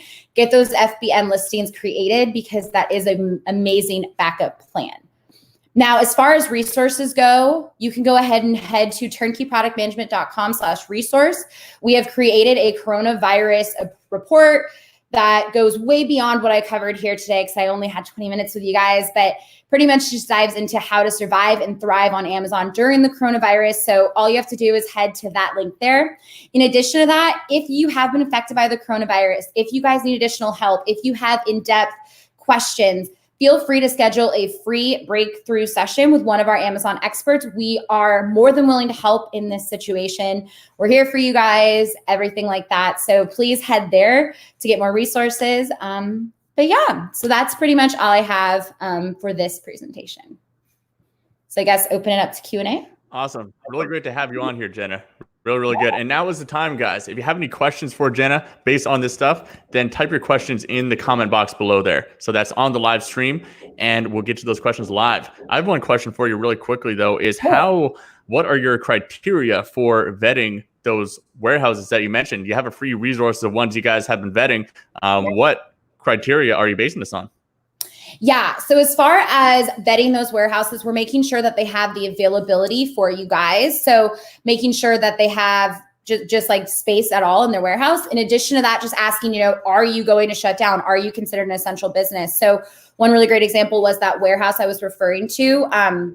With FBM, they were not considered an essential business, and that's why they shut down. So warehouses that have medicines, any of them that have the masks or anything like that, they are considered essential and they won't be shutting down. So that's one big question we are asking people. We're also asking about contract lengths because we know that some of you guys might not want to hang out with the warehouse for a really long time. So asking different questions like that. Yeah, I think that's really valuable. And definitely that resource is incredibly valuable of ones you've already pre-vetted because that just takes a lot of time. But we have a question from Debbie here. Where do you find vacation status if we run out of stock, but stock is on its way next month? Is there a time limit to be on vacation status? So you can set your vacation status for as long as you would like. Now, as far as finding vacation status, I'll be completely honest. I just search it within Amazon. It's not something we have used very often at Turnkey, but if you have issues finding it, please reach out to us through Facebook and we'll help you out. But you should be able to find it by searching in the upper right-hand corner on Amazon. But you can set it for as long as you want. Oh, absolutely. COVID vacation. I know I live in Bali, guys, but it doesn't really feel like vacation right now. I've been working much longer hours than I normally do. Even though I'm here in Bali, all the beaches are closed. It's not really the best vacation spot at the moment. So maybe your vacation status is vacation, but how many of those people are actually on vacation right now, having a good time? I don't think any. I would assume. I'm in Orange County and I do not feel like I am on vacation right now. So awesome. Well, we have some really good feedback on this presentation. Great insight, Jenna. Thank you so much. And I know definitely I'll be checking out that resource of the warehouses because that's a question I get all the time. I get people reaching out to me constantly on Facebook or Instagram just asking for recommendations of warehouse because everyone's just scrambling to try to get a handle on a good warehouse right now. And I can speak from personal experience working with part of a logistics company or warehouse that does not have their shit figured out is really, really bad. Like it can cause you even worse problems than you had to begin with. So those vetted ones, I think, are super valuable. Yep, definitely. Yep, no doubt. Awesome, Jenna. So thank you so much for your time on here. And if people want to reach out to you, I have this right here. Boom, Turnkey. Let's get that comment off of there. So Turnkey Product Management, definitely worth checking out. Like I said, I talked to Jeff, her partner there at the conference, and he is just one of those guys who knows pretty much everything there is to know about Amazon and is always obsessed with it and staying on top of it. So definitely recommend checking that out. So thank you so much for coming on, Jenna. And we will have the replay of this presentation and the slides and all of those kind of things over at Summit Ecommerce.co. So definitely make sure you check those out, guys. Coming on, Jenna. I think I'm breaking up a little bit, but yeah, thank you guys so much for having me. It was so much fun. And yes, please reach out to our team. We're here to help.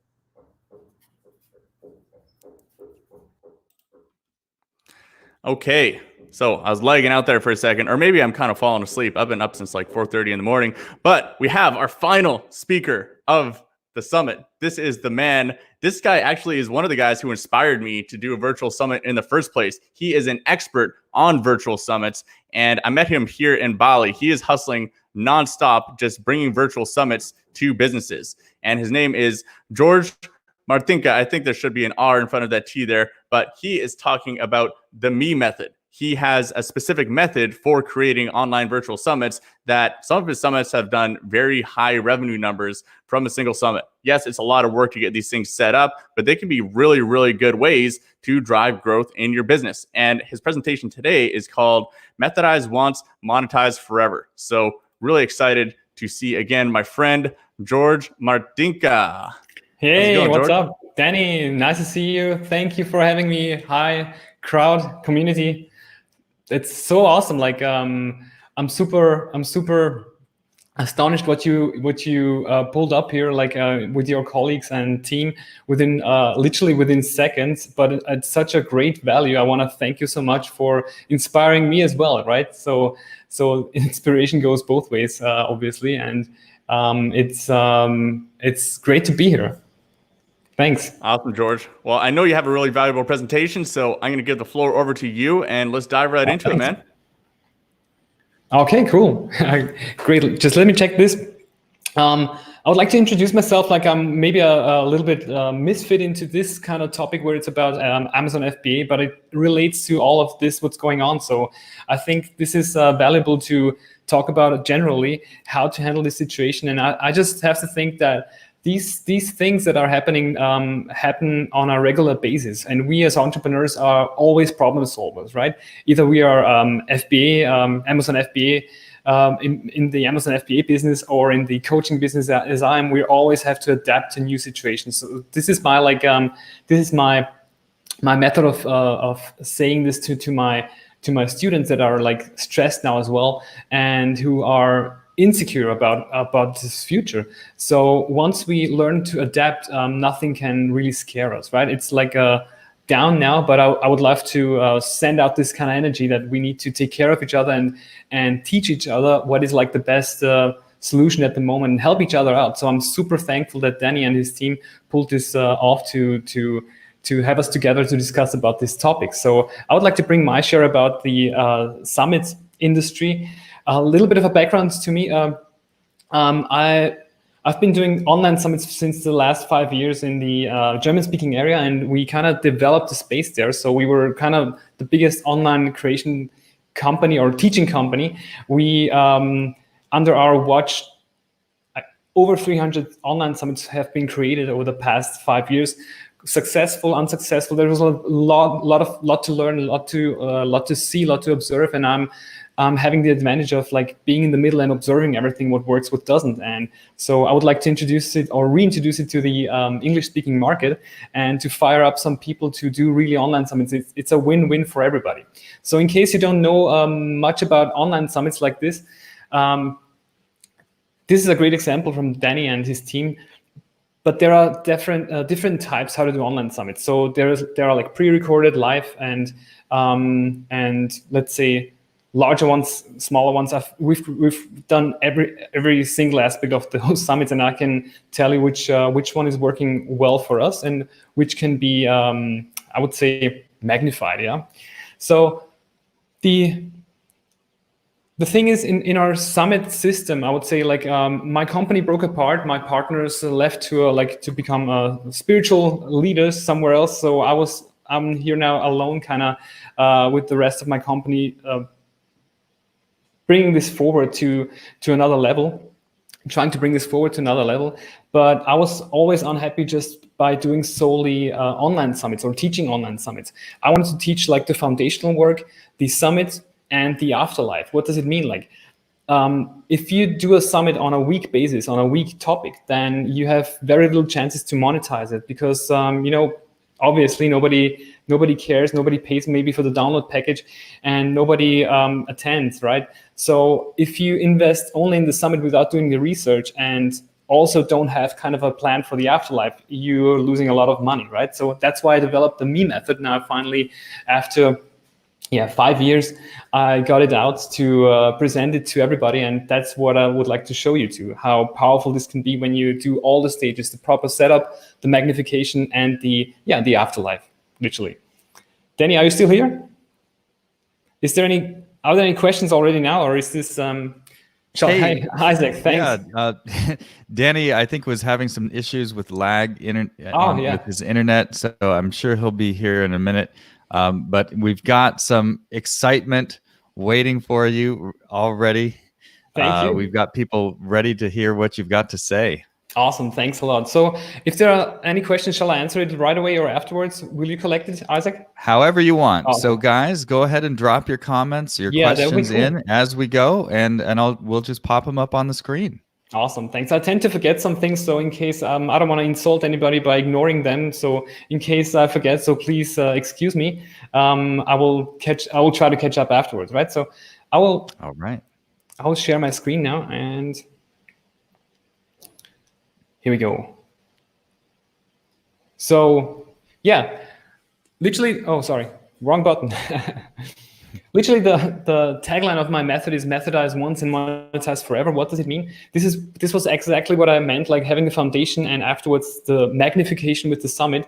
So, and afterwards already a proven working system where the magnification can kind of be monetized, right?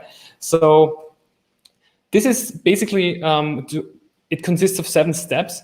And right now, I don't want to, of course, sell you something. It's just obvious to me that I need to explain this to everybody who is maybe starting a business. These are actually the business setup stages for actually all businesses, not just like, I would say, not just virtual businesses like online businesses, but literally for all kinds of businesses. So it's applicable to FBA, of course, as well. But if you're in the teaching business, this is like a model to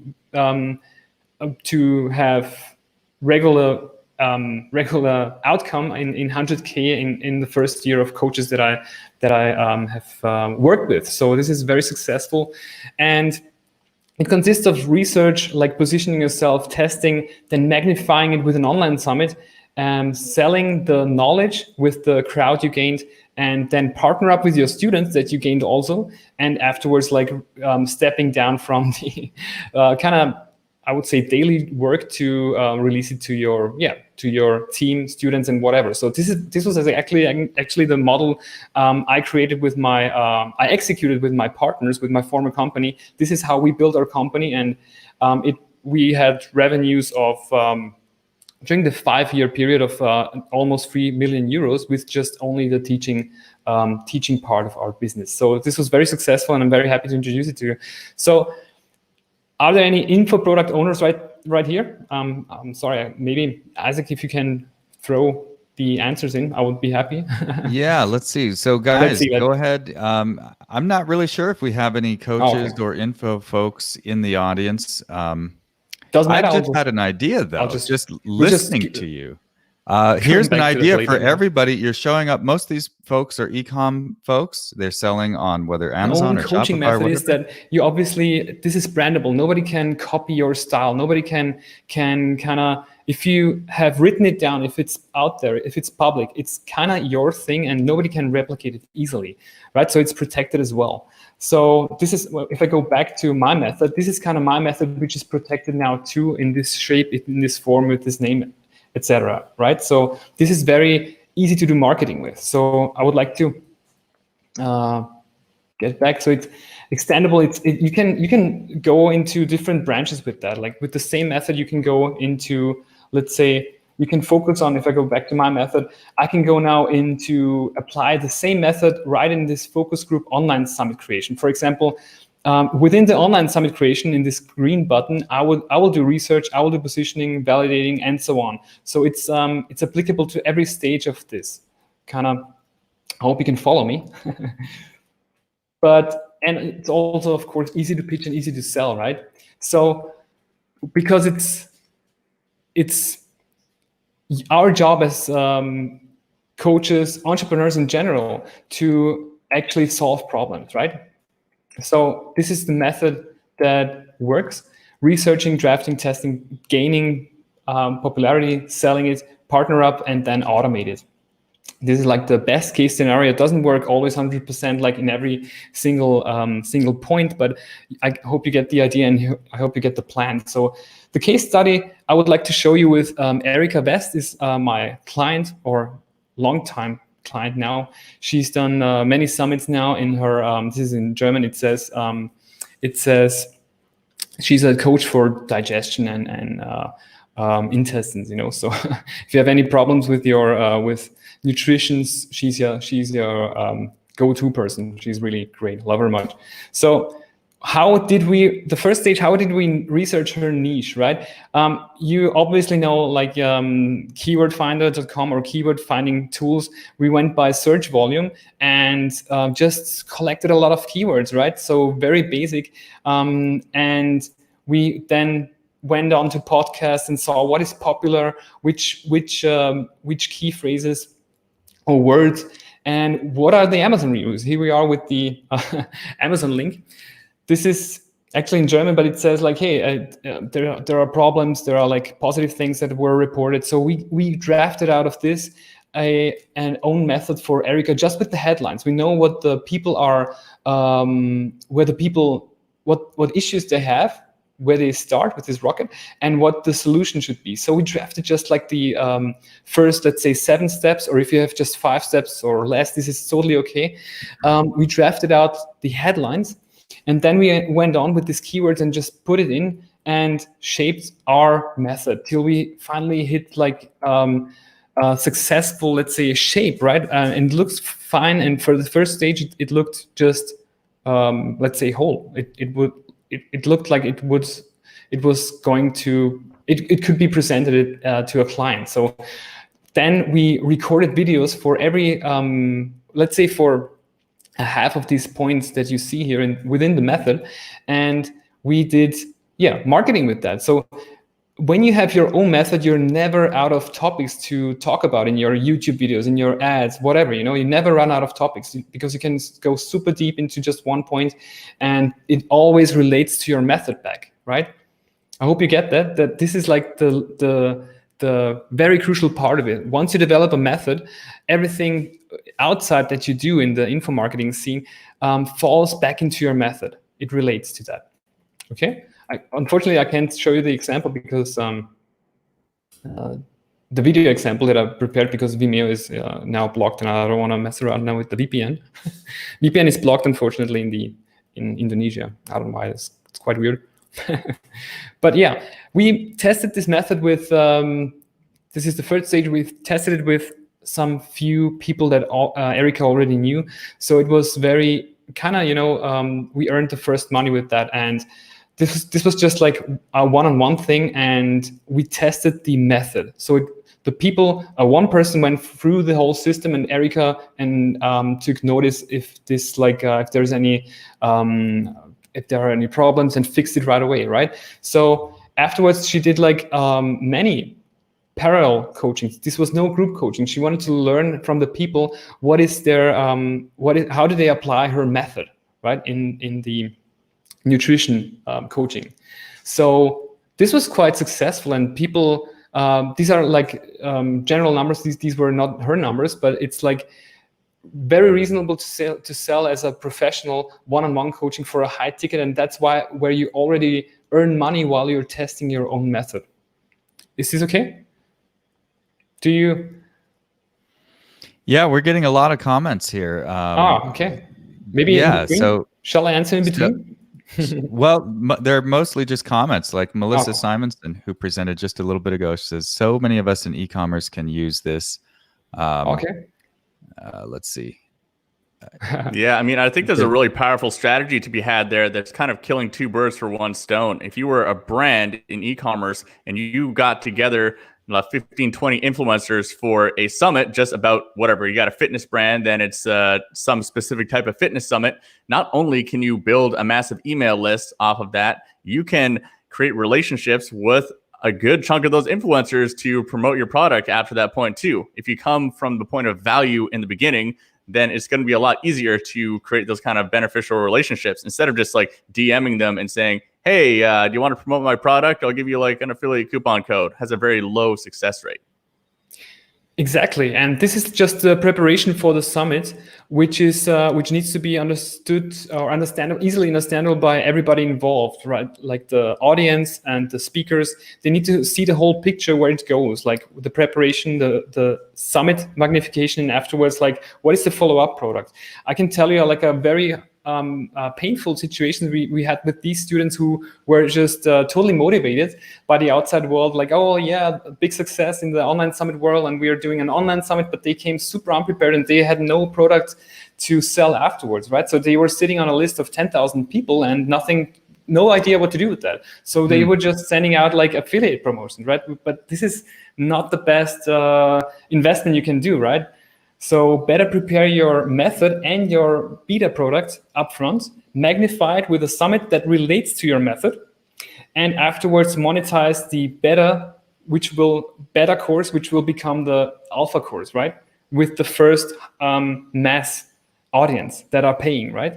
So at first you have like, let's say per spot, 3,000 euros or $3,000 paying per spot to be with you one-on-one. These are the beta clients. They get a lot of attention because you want to fix your method on the way while they are doing it. Then you feel kind of safe that it's magnifiable with a summit. Then you do the summit with the same topic of your method.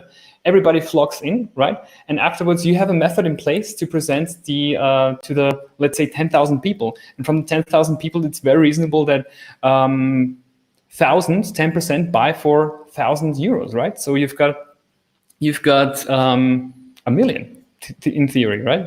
It can be, you can vary with the prices, but I hope you get the picture of how powerful a summit can be once you have your method in place at every stage.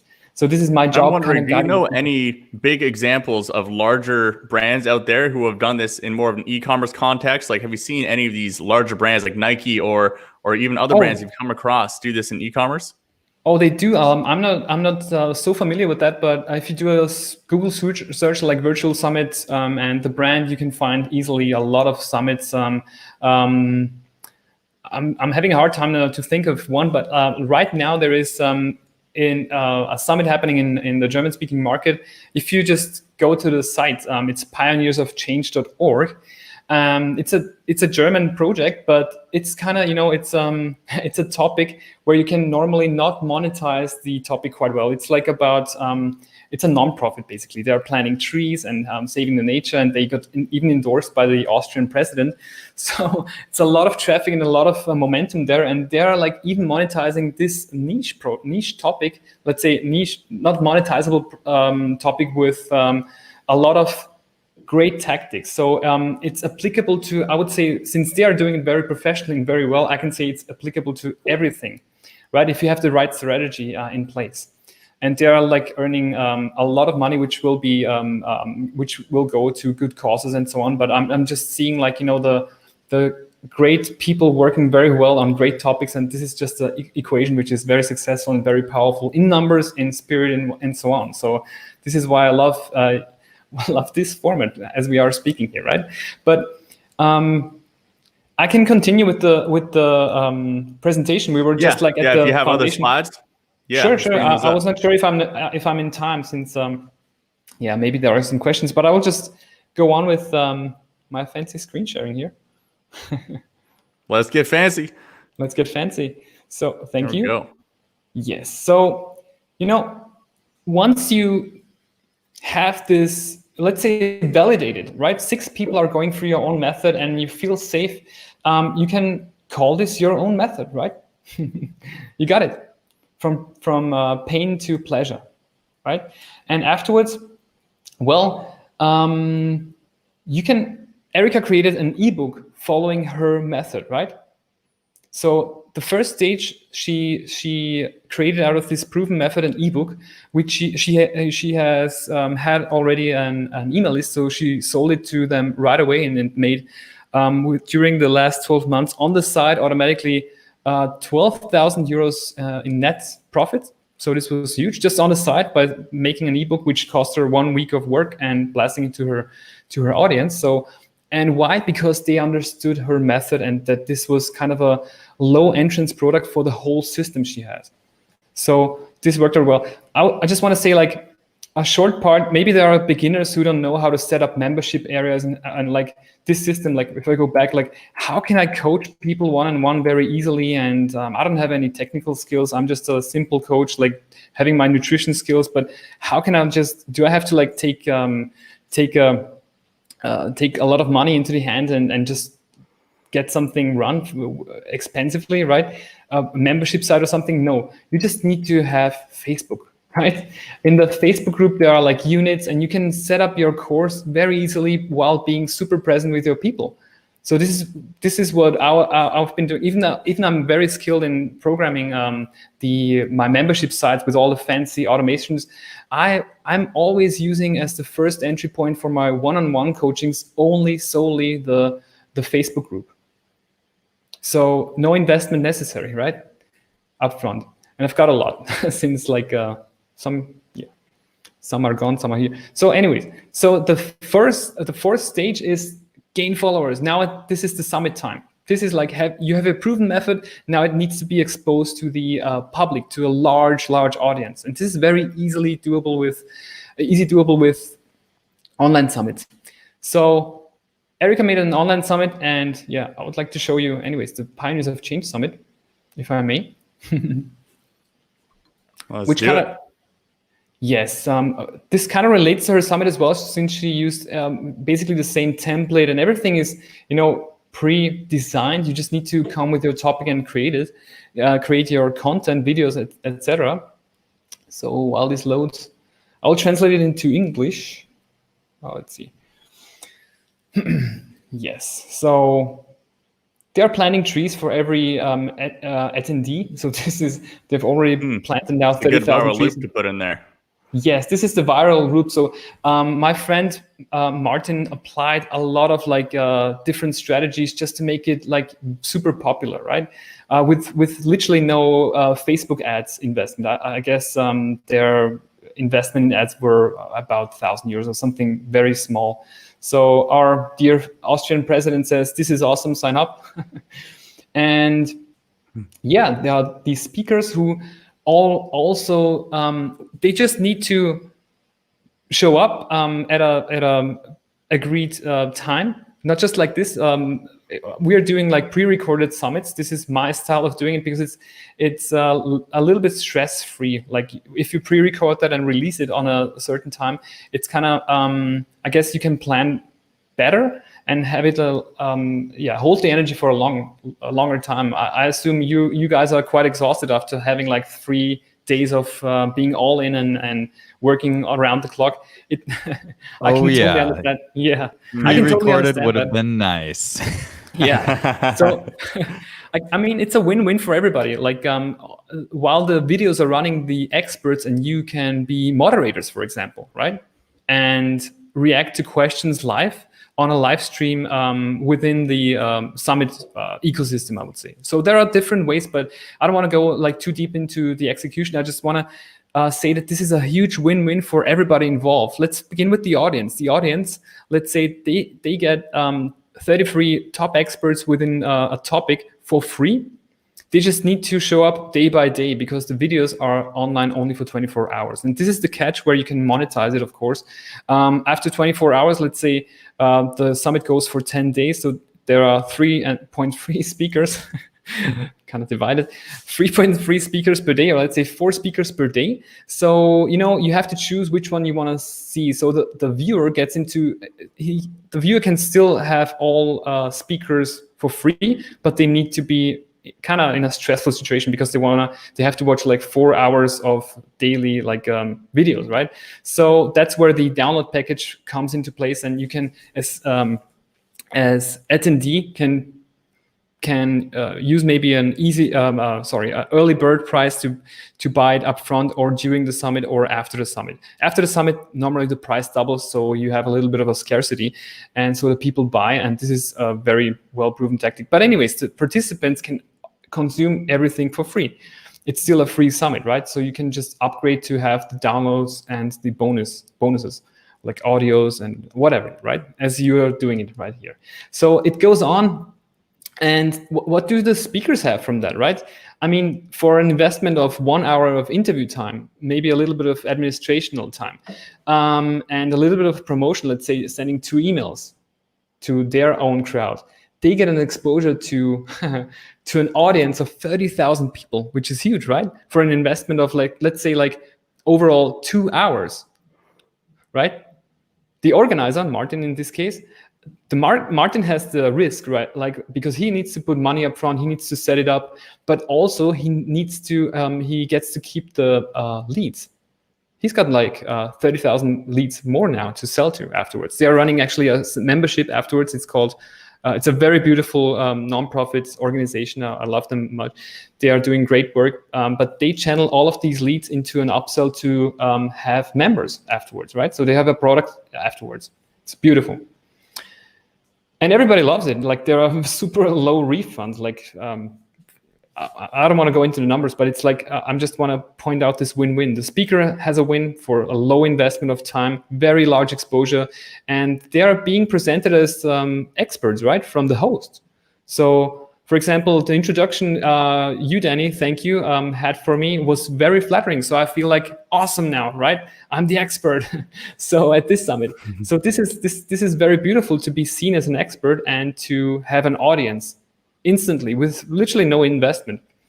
And yeah, almost no one says no if you ask them to speak on your platform of some kind, whether you have a YouTube channel or a podcast or a summit.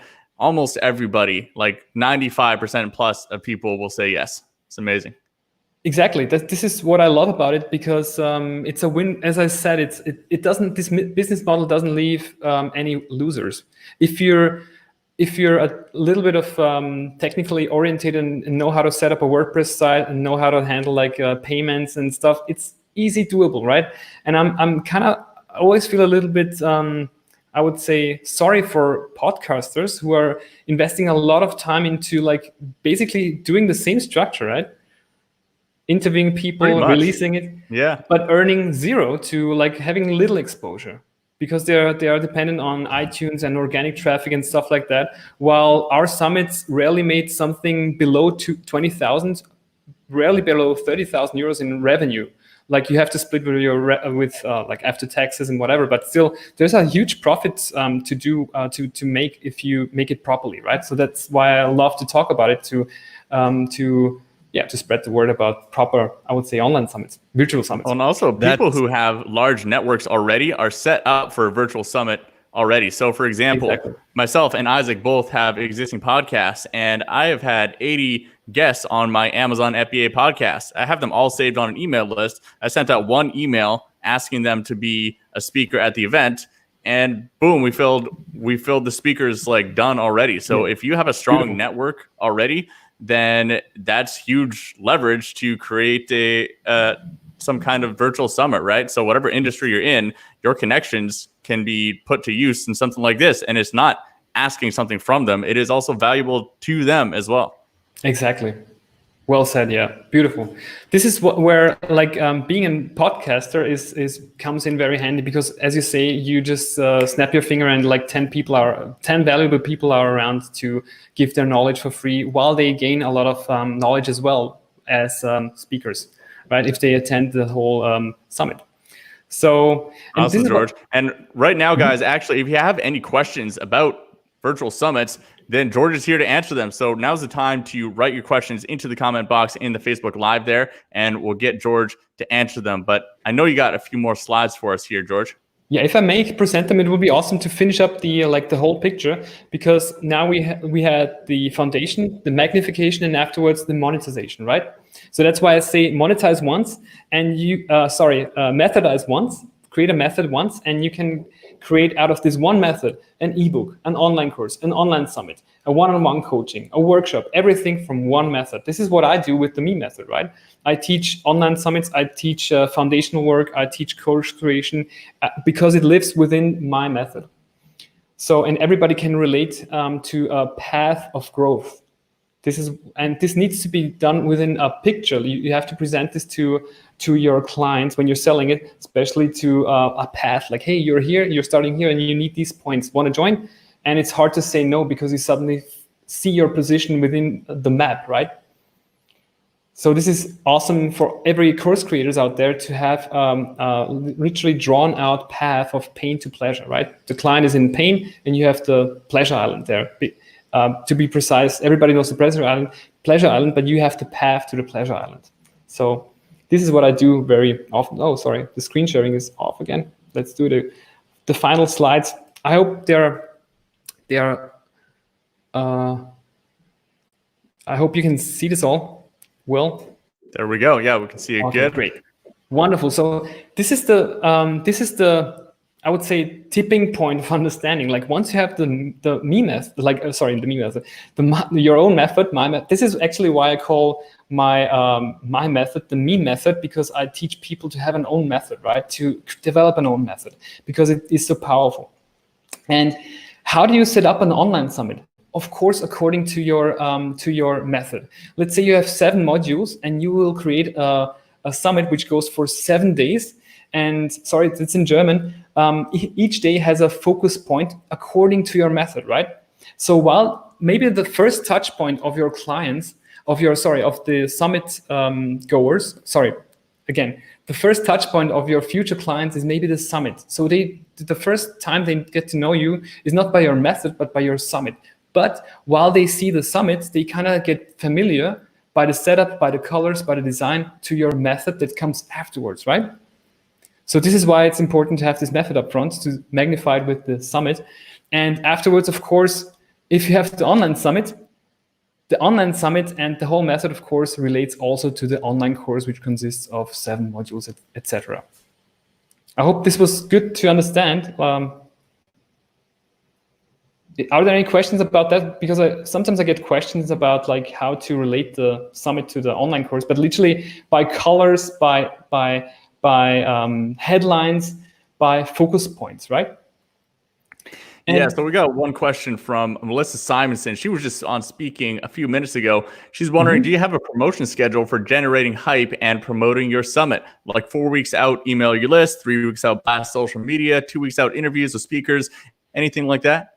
Oh, totally. Like we've done a huge summit. This was a kind of a painful experience. We've done a summit with 100 speakers. This was like super overwhelming for everybody involved, and it didn't earn that much as we thought. Like we felt very cocky, and we were said, "Oh, we're on top of the world. We can do easily the biggest online summit in the German-speaking market." Bam, 100 speakers, but like the people were, we started to promote it actually 6 months ahead. This was far too long, and nobody from the day they signed up till the day they attended, they already forgotten what the summit was about. Like, where did I sign up for? So in my ideal world, I would recommend to have everything in place 1 month ahead, every interview recorded, every trailer made, and then focus solely in the 4 weeks solely on marketing and firing up the affiliates and partners. Like the speakers need to send out the emails, and this is like a hard work to do, right? Chasing like the speakers to say like, hey, your appointment is like here, and could you please send out your email? They forget and whatever, so it takes time there's a little bit of a delay. So you want to start promoting it 4 weeks ahead and having a super hot time 2 weeks ahead, and of course during the summit. The big mistake that would have been nice, wouldn't it, Isaac, if we started promoting 4 weeks ahead instead of 10 days ahead?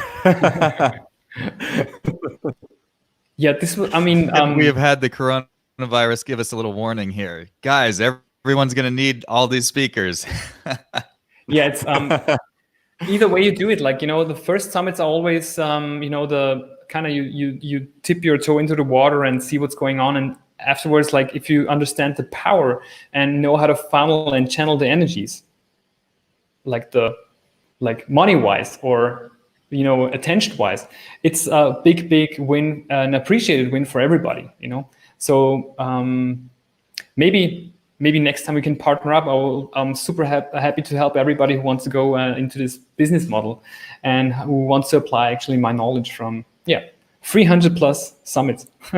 Anyways, Yeah, and Boom. actually, this is a really Offers. great spot to reach out to George here. So in the Facebook group, I think it's Oriane Avidan. She is going and editing all of the speakers' videos and then posting them individually within the Facebook group, and then just tagging the speakers. So you can comment on those videos and have direct access to ask George these kind of questions.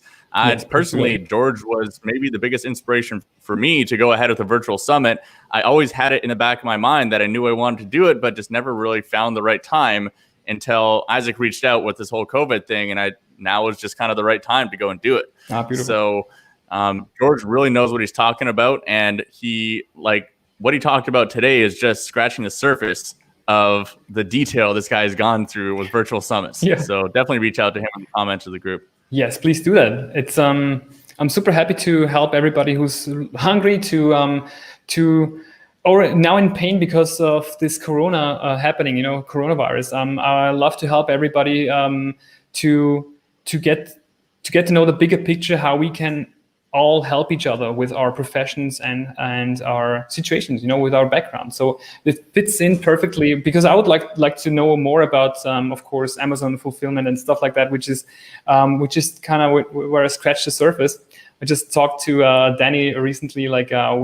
I used to run an vegan organic web shop back in Austria, and I was the one actually doing the shipping and handling and everything. So it was for me a big nightmare because I was just actually planning to run it with besides my digital agency as a test project. How well can I optimize my products in search engines so I can earn more? And I accidentally ranked very well for a small T, which totally made it. We earned a lot with that, but it totally destroyed me because I had to do a lot of manual labor in the warehouse, packing and shipping things. So I got rid of that. This was my touching. I was it was too small to employ a lot of people. So I was just actually having it as a side project to test my SEO skills back then. So it was a funny side story how I was attached to web shop businesses. But anyways, since then I've decided to just focus solely on digital marketing. Then virtual summits popped up, and with my partners, I partnered up with them instantly and just left my digital agency within 1 month. I sold it for a bargain just to be heavily invested into virtual summits purely. So this was kind of my journey, and I just tell this story to tell everybody, to encourage everybody to see into this power of online summits. This made me, as I saw into online summits, two amateurs were doing it in front of me. They just actually rented my office, my later partners. They rented my office and let me see what they're doing. Oh, we're just recording some videos. We want to share would you mind sharing your fast internet?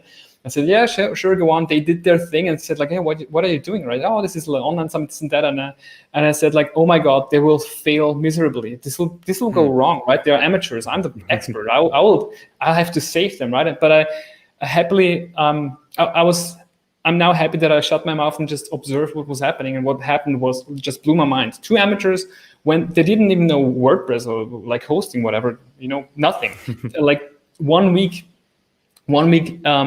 to the end of the summit, they didn't have even a payment provider. So that's where I jumped in and said oh, well, let's connect this and that. And I kind of helped them to do the first summit. They were completely amateurs, and it made a huge revenue, right? With the first summit. And this made a click in my head and said this is what I need to focus on. And it was a wise decision because since then, a huge emotional and financial roller coaster, but it was just big, right? And we were the pioneers. Yeah, I think the model itself just really brings people together, right? Just any kind of model that is valuable for everyone. There's no hey, we're going to do all this marketing and then extract value from that. It's no, it's all an exchange of value in between all three parties involved: the audience, the speakers, and the organizers, right? So I really believe in the summit model. That's why I am part of hosting this virtual summit here currently. Beautiful. And as we wrap up here, George, if people wanted to reach out to you to learn more about summits, where's the best place for them to do that? Well, the best place is now till I'm just in the process of translating all the material into English. So the website is still in German. I would encourage you to just shoot me a message through PN message through Facebook or my fan page side. There's my assistant handling all the international messages and stuff, and she's channeling it all through to me. But I'm just stalk me anyways. I'm happy, or even on Instagram. So I'm happy to answer in every channel. I won't awesome, hide. George. Well, thanks so much for your time. And maybe Thank once you. this quarantine kicks out, we can actually have an in-person meetup here in Bali. Great. That'll be awesome. Yeah, that would be great. I'm looking forward to that. Yeah. Cheers, George.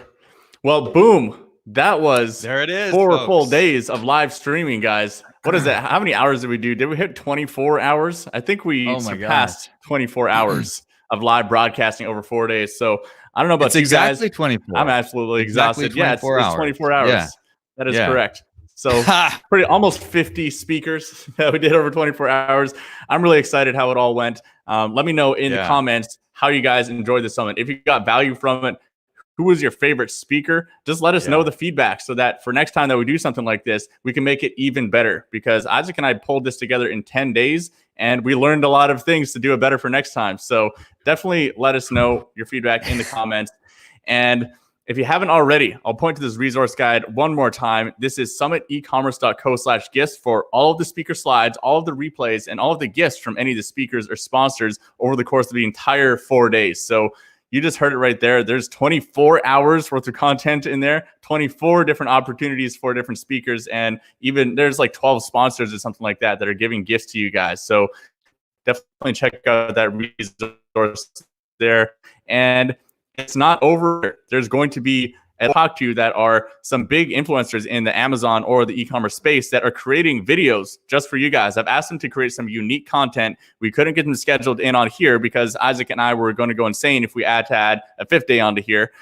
So they're going to be creating some special presentations only for you guys based on their expertise in the context of the current crisis. So a lot more valuable content. Stay posted to the Facebook group, and we're going to post that exclusive content there just for you guys. So if you got value from this, share that Facebook group, invite some of your friends who would love to see this content. It's all going to be available there as replays and everything like that. So that's the place to invite people to if you got value from this content. Really appreciate it, guys. And you have anything to say, Isaac? Yeah, I just want to say, it seems like the end here, but like you said, we've got even more content coming. But even beyond that, there's been such an incredible community here. You guys have been amazing. The speakers have been amazing. Sponsors have been incredible. Everybody has been just really come together and done a lot. And we just can't let this end. Like, we've got so much camaraderie. This is just such a good thing that we're going to keep this going. So this Facebook group was started just for this event, and we're going to keep it going. 1,000 people in there already, or something like that. Yeah, it's amazing. 10 days ago. So we're gonna keep putting out content. We're gonna keep bringing people to you to provide value, and let us know in the comments.